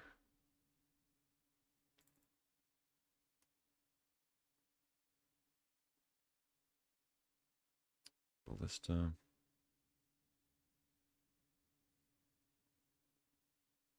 I think Parallax Wave's still just too good. Even though they have Might, and I don't have a lot of time. Parallax Wave can just kind of plague wind them, potentially. Alright, Mox, but no other follow-up creatures, really. I got them all that. This is a lot better. Put back, need Bob. I think I want Giver. Guide. Maybe Soren. Soren's pretty good with Guide.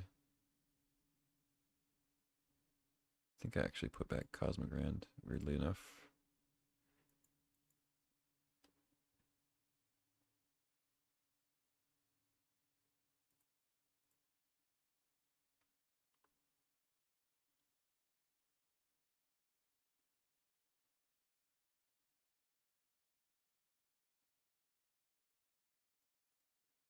I think I just have to go for the Guide. If they have removal, they have it.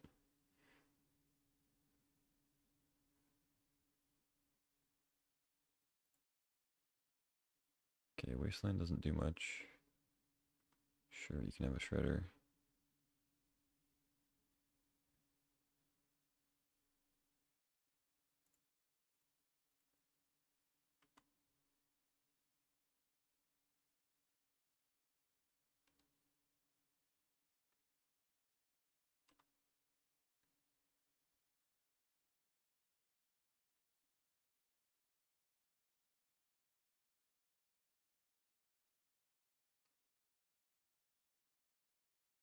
I guess I won't auto yield in case I want to use Solitude, but I'm trying to not run my clock out. Twister, okay. It's fine with me.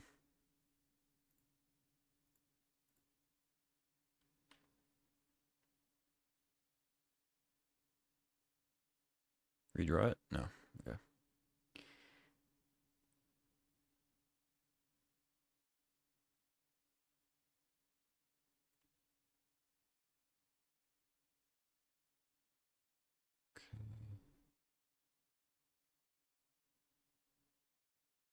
I think I Inquisition instead of Duress.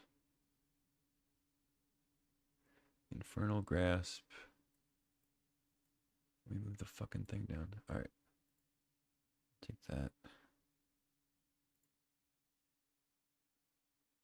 And I'll go ahead and play Felia now so I can guide.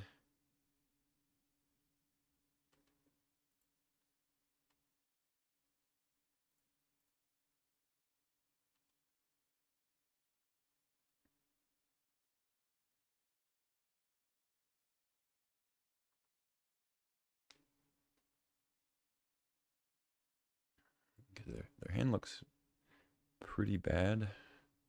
Generous Dark Depths. They have this thing when they have double green.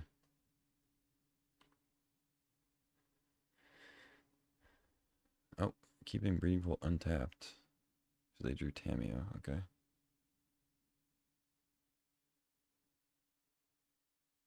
Well, wait, that doesn't make sense. I guess they're gonna cycle. Whatever.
Are we gonna do it?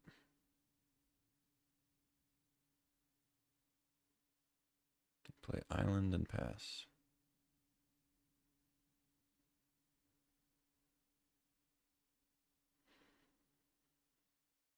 Sure. Still hit for 4. I guess I hit Tameo.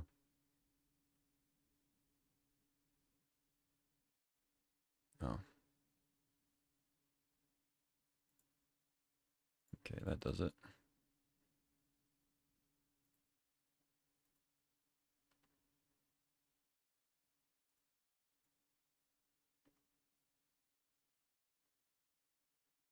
So that gives me enough energy for guide too. Sweet. I could even like attack and then post combat snuff out my own thing and extort again. Yeah, I guess with the extorts I already had it without the Bowmasters.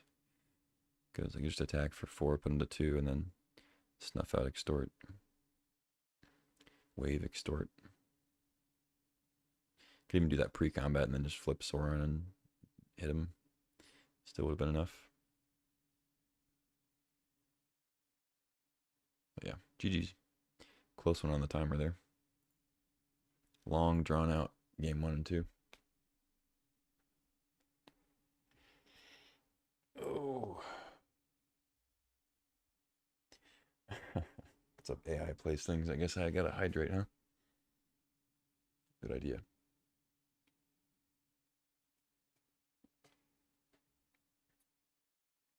They've been cracking into a new can of LaCroix.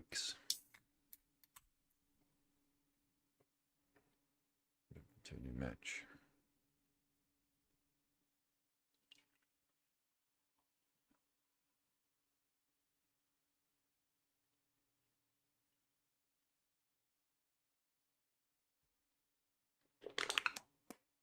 Hit the bathroom real quick. Be right back.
Jed wants to play, so we're gonna let him do the first game. You wanna play? Okay. Alright, we already used up a minute of our clock, so hope this isn't a long one. Hand looks good.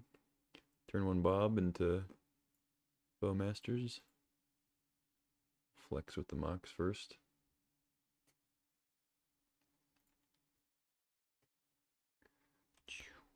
Alright, you can get down. Oh, sorry. Bunked ya. Alright, take a peek.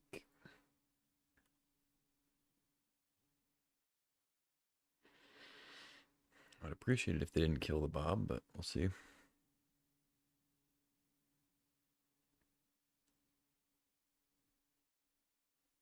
Bowmasters would have been pretty good against Probe, but I think it's definitely correct to play Bob first. They go Island Go. Okay. I reveal Swamp. I'm glad I revealed that instead of the 5 drop. I mean, they may be like comboing anyway. My life total might not matter too much, but. Alright, let's go Swamp. Attack, and then Bowmasters should be pretty good against a typical blue deck, I would assume.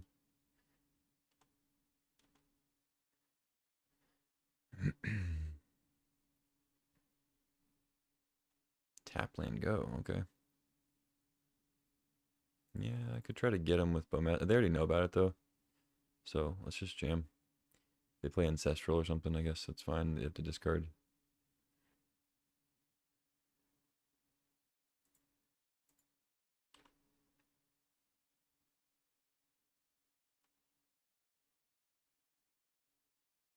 Deep Cavern Bat. Still no white source, but it's okay. Let's just bat it up. You have a Scolding. Yep. They didn't Scolding the Bowmasters. That's kind of weird. Why would you not Scolding Bowmasters in a Esper deck? Don't know. I guess we'll find out.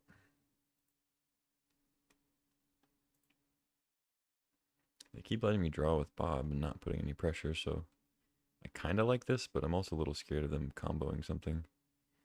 Plains, yep. They already know I'm playing white, so it's not a surprise.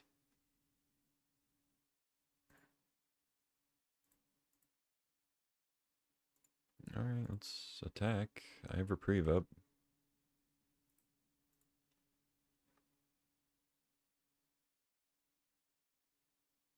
They also know I have reprieve.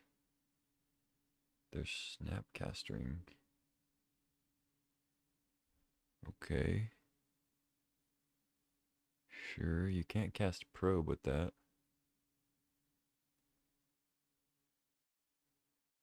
I don't think I mind trading Bob now. I'll just play Lingering Souls and go from there. Or I'll just hold up Reprieve and play Felia. That's probably better. They don't know about Felia.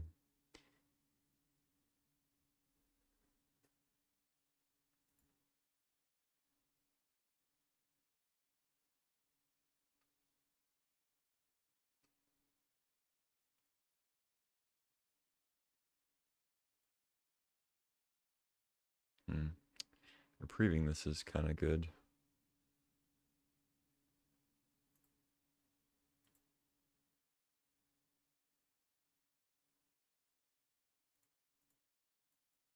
Yeah, I'm just going to reprieve that. Felia I think would also be good, but there's no real reason to let them get another spell, and I can just hit them for 2 again. Do another white source. Reprieve just becomes really bad if they somehow deal with my guys and Narset. And like keep Narset out, I mean.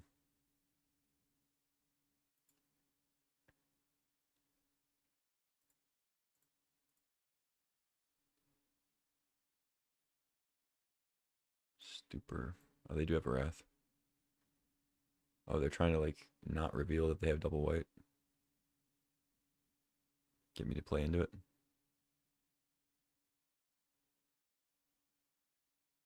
Just take the Narset. They're trying to get me to play Lingering Souls, I think.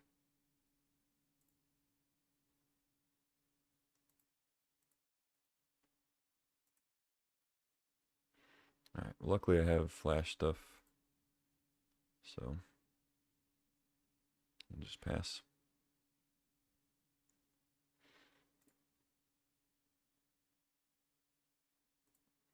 They have Sink into Stupor. I'm not going to like main phase to get around that because they have Wrath, so. They've been unexpectedly absent. So Archive was their draw. So this is their hand here.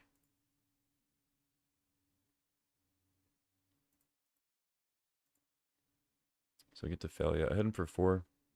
They can sink it if they want, but I get to replay it if they do it on my turn, or on their turn, I mean. So they'll just wait for my turn and then bounce it, or not. Just Wrath it away.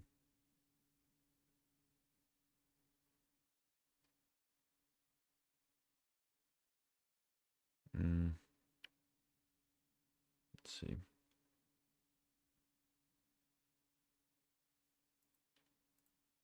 I think I'll just win with like a blank Solitude.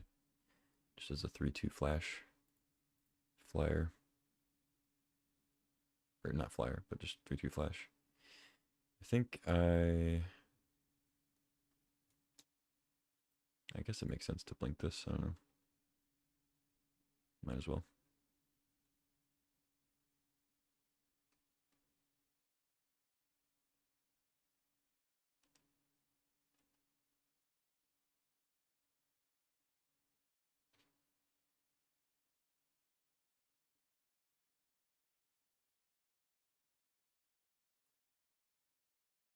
Bouncing Mox Sapphire. Pourquoi?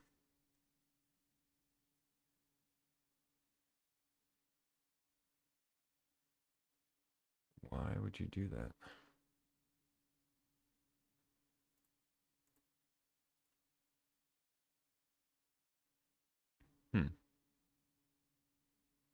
Well, I don't understand why they would want to use that there. Sure.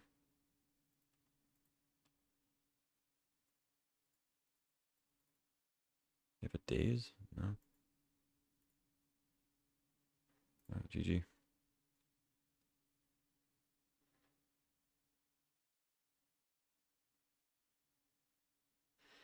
Okay. Blue-white control. Another Wrath of God opponent.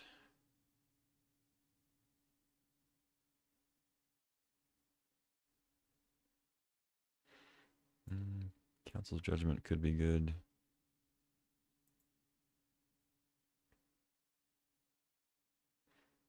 Lily might be good. Sometimes Lily's good against control, just going after their hand. Make them sack whatever big creature they play if they have any.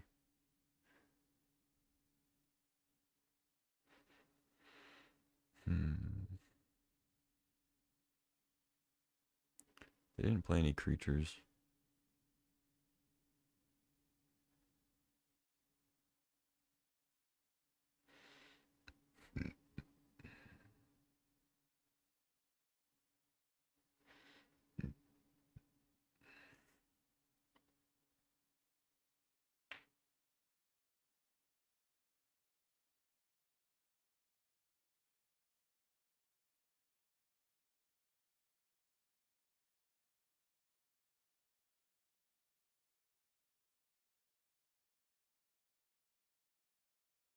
Parallax Wave might be bad.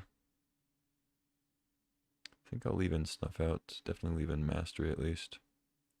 Solitude's okay.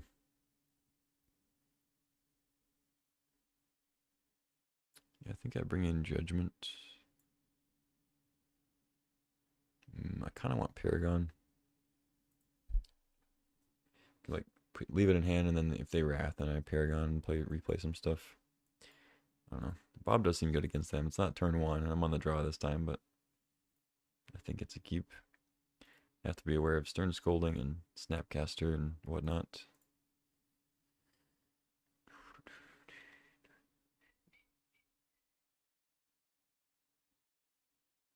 I might even keep this in Indothrium. Just cycle. See what we draw, though. If I draw another land, yeah.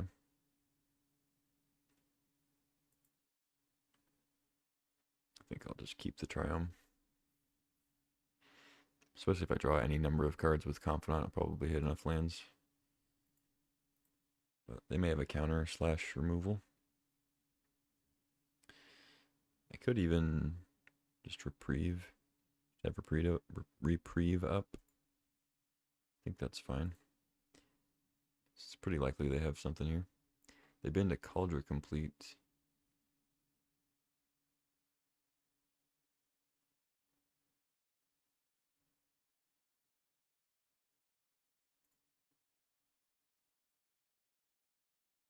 Ah, you're gonna play that into Bowmasters, huh? Okay.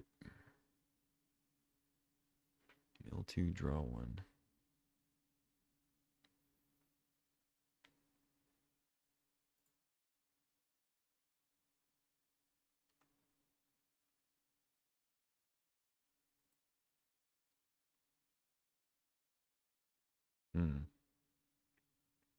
It's a good draw.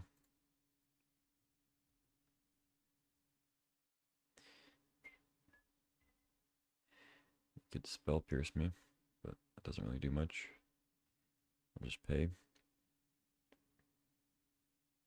Miscalc. I could miscalc me. Snapcaster. Narset. They didn't play Narset because they wanted to miscalc me.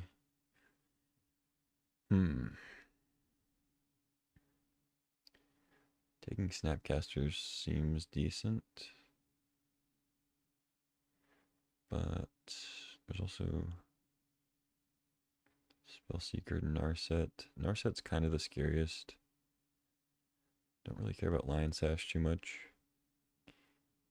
Miscalc. I think I just take Narset and let him have Snapcaster and all that. Spellseeker could be bad if they have Time Walk or something weird, but alright, I'll just pass. No reason to play Confidant into Miscalc, I don't think. They're just gonna snap Thoughtscour. Sure. I accept.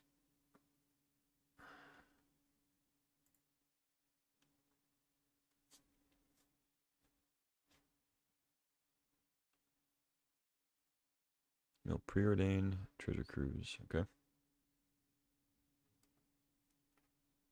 So Snap's gone, Narset's gone. They drew Plains. Tech for 2.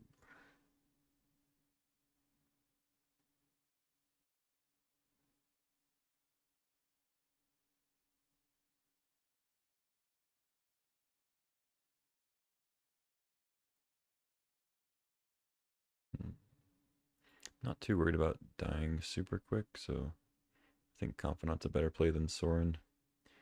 Like, I don't really need to block Snapcaster right away.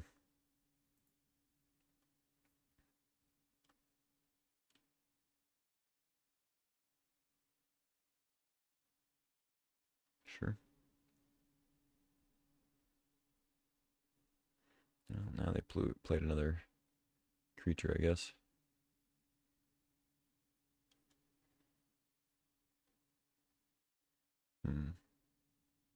Should probably Solitude that.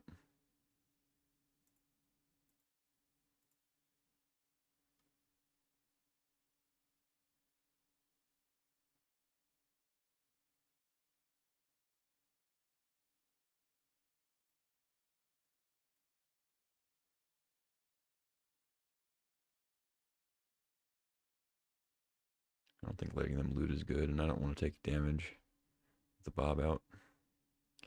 End up going too low. Also, with a flyer, like Lion Sash becomes more of a problem too.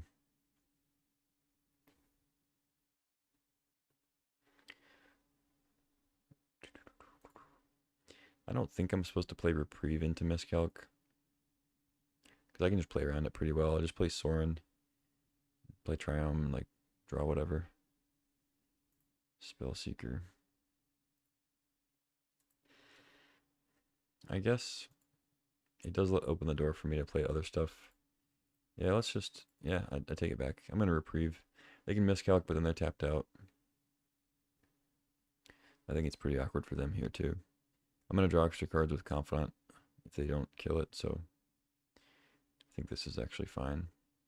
That's their exact two cards. They're just going to play Lion Sash or leave up Miscalc again. They're kind of paying a hefty price leaving up Miscalc every turn. I'm just not playing into it. I have cheap enough stuff. But these are the only two cards, so like they either play Sash or, well, plus Spellseeker, but they either play Sash or they leave up Miscalc again and potentially get messed up. They can just cycle it, I guess. We're going to go with the Sash. Okay. Hit Swamp and Duress. So now I can take the Miscalc. It's not really that relevant anymore, but they can still cycle it, so it is still a card that's relevant. It's also like they're going to run out of targets for Duress, so I might as well play it.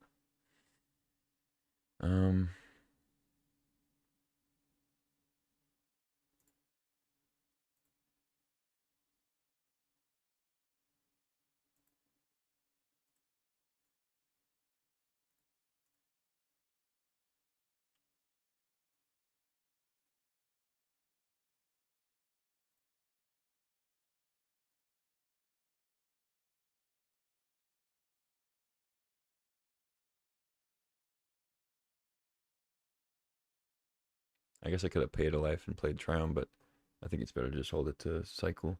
I got plenty of lands. I'll probably draw more with Confidant too. They don't kill it. So Miscalc's gone. They have Spellseeker. Plus one unknown. Hopefully they don't Spellseeker for anything too crazy. If they have Ancestral in their deck, I'm kind of in trouble. But if it's Time Walk, I don't think that's quite as bad. They can buff the Lion Sash a little bit, but they can't really do that much. I mean, Time Walk would be good, certainly. But in this spot, it really doesn't do that much.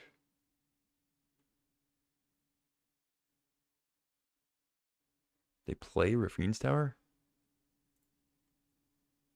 I mean, I guess they can use Lion Sash more. Seems like you'd want to keep that to cycle, though. I don't know. They have 1, 2, 3, 4. Yeah, they can activate it 4 times.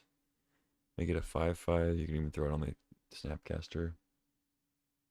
Okay, 6. Misty counts. I'll take it. Whatever.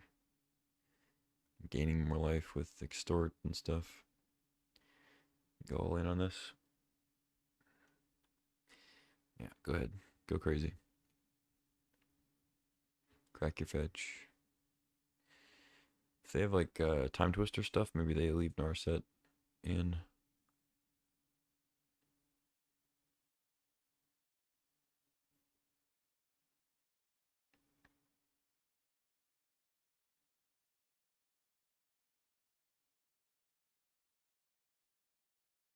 Sure. Take 5. Confidant. Ooh, took 4. Ouch. But it's a Baleful Mastery, so worth it. Um. Hmm.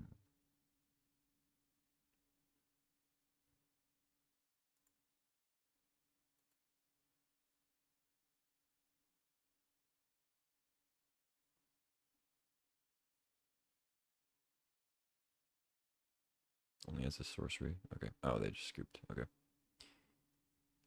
All right. I mean, you're at 20, but not even gonna see if I bob myself to death. All right. GG.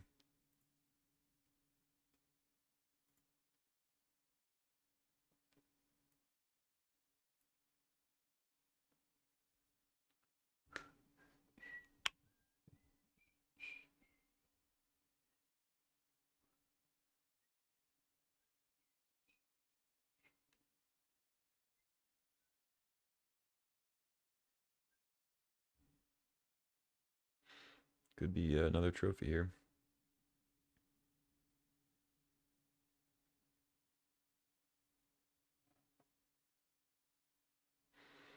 This deck definitely seems more like a deck that's gonna get to the finals and then get completely stomped, rather than the deck we had last draft.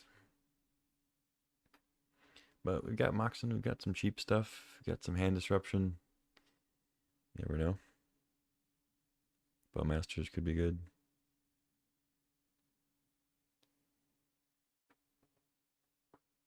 The fuck? Damn it. Jed knocked stuff off my desk again. Missing things. Alright, hand looks fine. We're on the draw though. So might get run over here. We'll see. Opponent also kept 7. Bountiful Landscape is the play.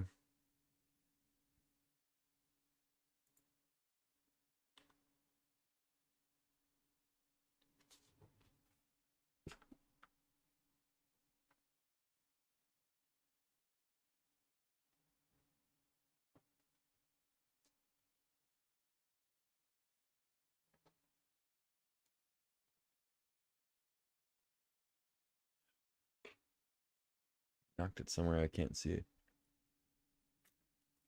Oh well. Iteration with no land to play. Exiling Broadside. Okay. Glad I don't have to play against that this game. I guess I'll start with Deep Cavern. I could get an Extort off Sorin next turn, but whatever. Just go for it. Okay. They don't have great removal for bat. I think I don't mind if they use Flame on it. If they want to spend their turn using like Frantic Search into Flame on bat without BV out, that's fine. I'm not taking Mox Opal. I think I'm supposed to take VV here. If I take Flame and they find a different way to kill bat, they just get to Flame Sorin later or hit, or like use it to double with a wizard. So I think I take VV. They can spend their turn killing bat if they want.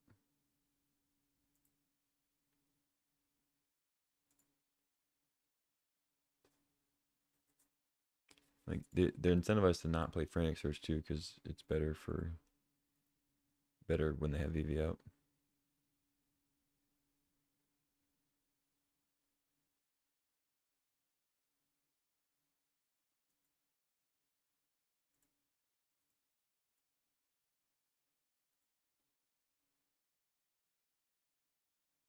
No blocks, huh? Okay. I mean, I imagine they're still killing bad, but happy to get an extra point of life. So I could either Souls here, get the 1/1s, or I could play Sorin and set up an Extort, maybe. I think it's better to just play Souls, though. Or, it's a little awkward. I wish I had two 2-drops, but I can make Souls a 2-drop. Maybe set up for a later Cosmic Grand, because I can't get like Cosmic Grand now. I think I just do this. Make Souls a little easier to cast with the quad black I've got going on here.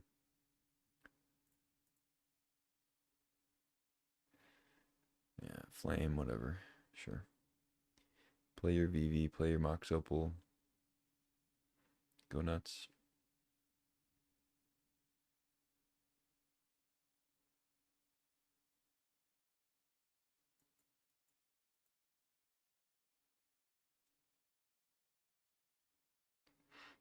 Thought Scour. Jitte and Skydiver, okay. Playing Jitte in the deck.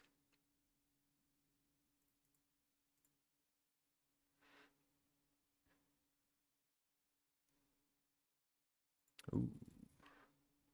Baleful Mastery's a card. Could let them draw and put some more pressure on.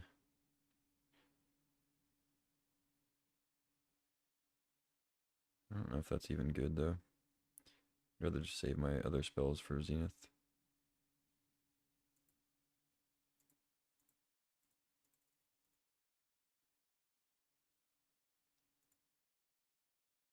They probably should have played Opal. Maybe they're trying to storm, though. Like, actually storm, not just buff the PV. Yeah, you can Frantic Search now, that's fine. They might ditch the Opal since they don't have the VV thing. We'll see. Yep.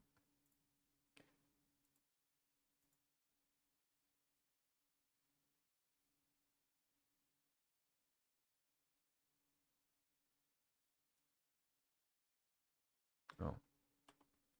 Okay. That's a good card. If I draw a white source, I have an answer.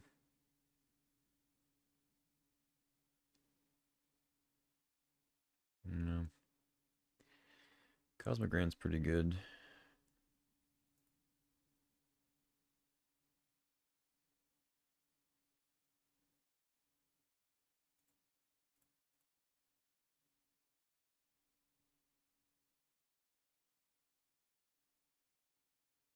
Let's see, how do I do this?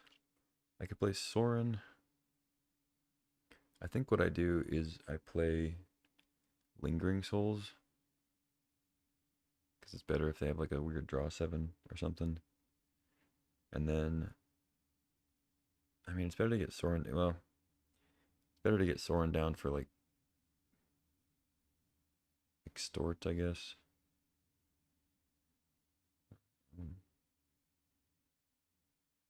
Yeah, let's get Sorin down for Extort, and then we'll make tokens here, and we'll do counters next turn if possible.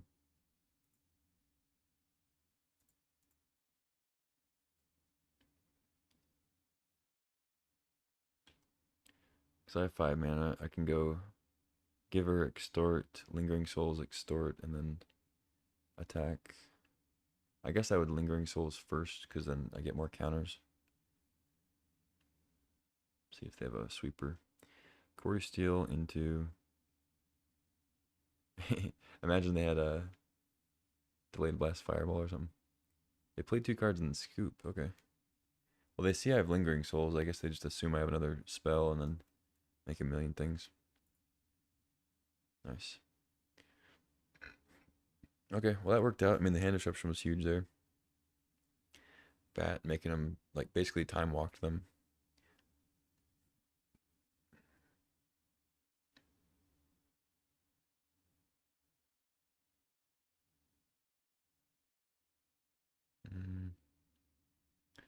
Liliana doesn't seem too bad. They don't seem like they have a lot of creatures. Unless they get an early Quarry Steel Cutter going.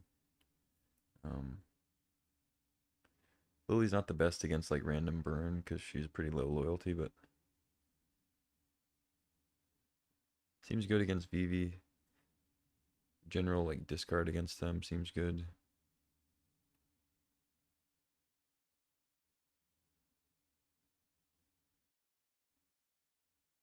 Portable Hole could be good against other artifacts. We saw Mox Opal, so I assume they have a bunch of other artifacts. There's also they are playing Jitte, which is a somewhat questionable choice, but is very good against us. So I think I maybe want another answer for that.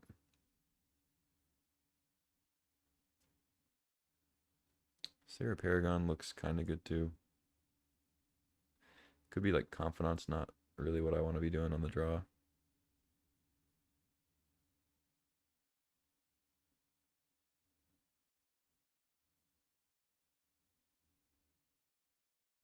Yeah, I don't mind just leaving it like that. I don't think I need Council's Judgment necessarily. I mean, Vivi's good, but they might not even draw it. Sorcery speed, 3 mana way to deal with it is not even the best.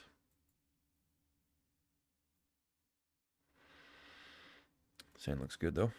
Get to duress something and then jam Sorin, which is pretty resilient to most red-blue removal, unless they have Flame Slash. There's a few things they could have for sure. Flame Slash, Flame Tongue, Paraguay, Pyrokinesis. Pyrokinesis seems like the most likely, but Fury also. So there's a few things. Most of which don't come till later though. Staff, not bad. Let's duress you. They already mold to 6, so this should be good too. Ooh. Cutter, Plunderer, Kappa. I mean, it's just gotta be Monolith, right? Unless, well, No, I actually think could be Cutter. Because if they draw a 0, it's much worse for me because they get a creature. If I take Cutter and they play Monolith, I can just untap, play Prismatic Ending on the Monolith. They get nothing out of it. They could play Plunder, and then I'm kind of incentivized to Prismatic Ending that, and then the Grim Monolith is a little scarier. So maybe I just take Monolith. Yeah, let's actually just take Monolith, and then we'll, when they play Plunder, because there's no real incentive to play Cutter now. I'll just take the Monolith, and then they play Plunder, I can Prismatic Ending it, or just play Sorin. I don't actually think it's that bad to play Sorin. Draw Grief too. Well, I already know their hand. Well, for the most part. Do I want to let them have a treasure with Cutter?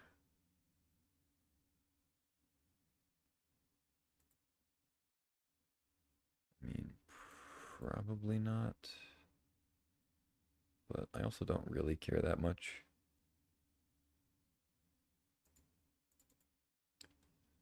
I think the treasures would probably benefit me more at this point.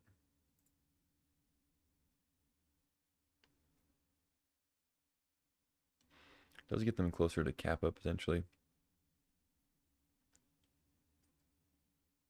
But I can grief that before they can cast it, I think. They're not gonna play the Cutter? Oh, right. They only have 3 mana. Okay, are you ditching the Kappa? Or are you holding out hope?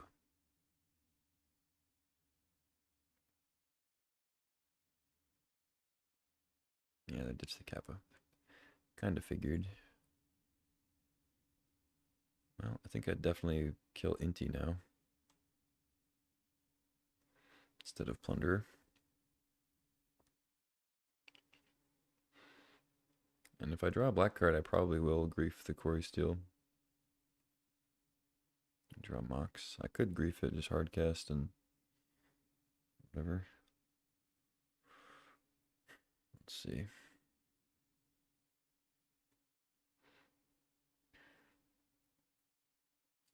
Could actually flip Sorin. Is that better? Go Mox, Extort, Swamp, ending, hit inti, extort. Yeah, that seems pretty good.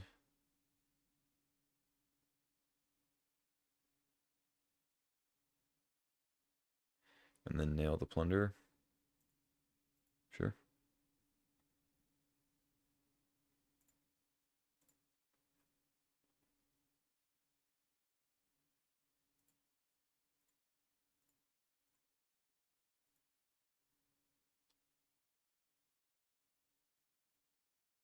I don't even have to use my treasure.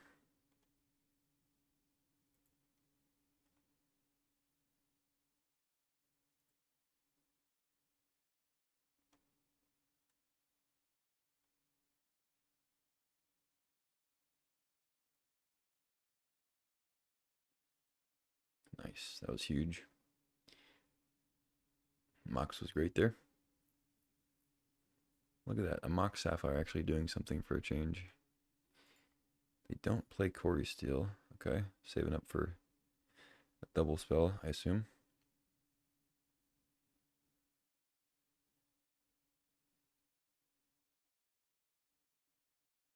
Yeah, I think playing Grief is pretty good. I think we extort instead of playing Staff. Should get maximum extort value. Flame.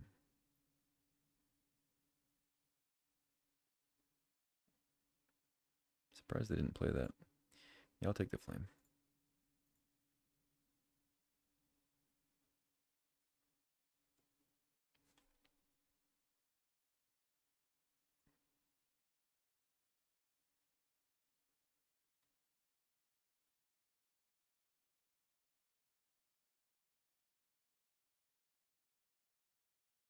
All right, GG.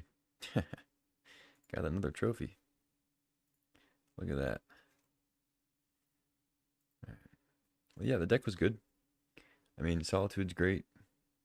Snuff Out did pretty good work that one game.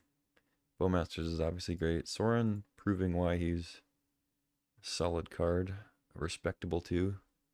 That 4 toughness is so good. Let's see what else. I mean, Hand Disruption still. The age-old story. It's great in decks like this.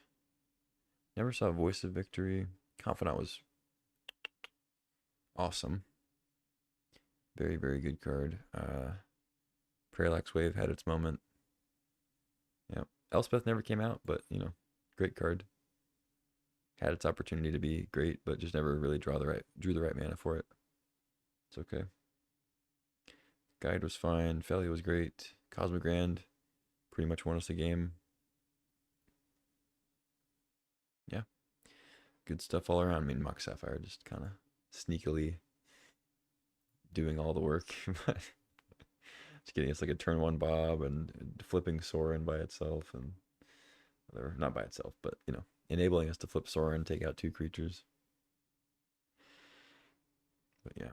All right, that's gonna do it for today. Nice triple draft, 2 trophies, a 2-1, a 3-0, and a 3-0. So pretty good record there, I would say. I think we're up to definitely over 30 drafts. I think probably close to, I think last I checked was 26, and we've done several since then, so probably around 35 drafts. I might still be undershooting it.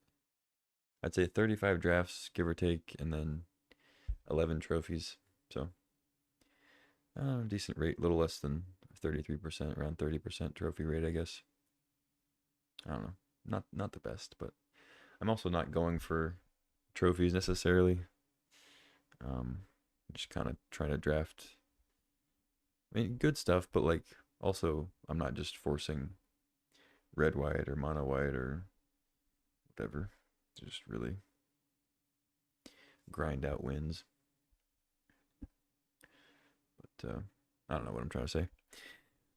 Some good Magic was played today. Some luck, some skill, some punting, some, I don't know. We had the whole full gamut. which we drew into Leovold, which I think is kind of a staple of this stream, this channel. I think as long as I live and as long as I play Magic, I will still draw deniers. But that's just something I got to live with, I guess. Personal battle. But yeah, that's it for today. Thanks for watching. More Vintage Cube tomorrow. We only have a couple days left. We have tomorrow, Tuesday, and then it goes away Wednesday morning. So essentially Tuesday. So we have tomorrow and Tuesday to play more of this. And then I think my prediction might be spot on with the trophies down here. So I predicted that by the end of the cube, the bottom guy right here on the top part of the leaderboard will have 22 trophies. That was my guess. So we have 2 days left. I think it's gonna be close because there's 1, 2, 3, 4, 5, 6. There's 6 people that need to get. These guys need to get 1 trophy, and these guys need to get 2 trophies. I think that's the only way it can happen, right? These two, or like, yeah, no, there's no way for them to like jump up, or one of these gets like 2 or 3. You know, any of these needs to get 2 or 3 trophies. But six of them, I guess they all need to get some number of trophies. But yeah, this is very important that I get my guess correct. This is more important than actually getting trophies myself, I think. But, yeah. Anyway, more Vintage Cube tomorrow. More Vintage Cube Tuesday. Wednesday, I'm not actually sure what I'm gonna do. I've been saying that I'm gonna play Arena Cube. I think mostly saying that to myself to convince myself to play Arena Cube. I played 2 drafts off stream just to kind of see how it feels this time. I've watched some drafts, and I gotta say I'm not impressed with the Arena Cube. It's still pretty fun. It's still Magic, still some good cards. I'm not a big fan of the alchemy stuff that they've chosen to put in. Also not a big fan of the multiple fetches and duels and stuff. I think it kind of warps the format a little bit too much. But yeah, it's still fun. I might still play a little bit. I probably won't play all the way up to the new set. I'd like to get some Once Upon a Galaxy on stream here, because I've been enjoying that game a lot. I'd like to show it off to anybody who might be interested. So I might also take some time to record some drafts in Luis's server, the team draft server,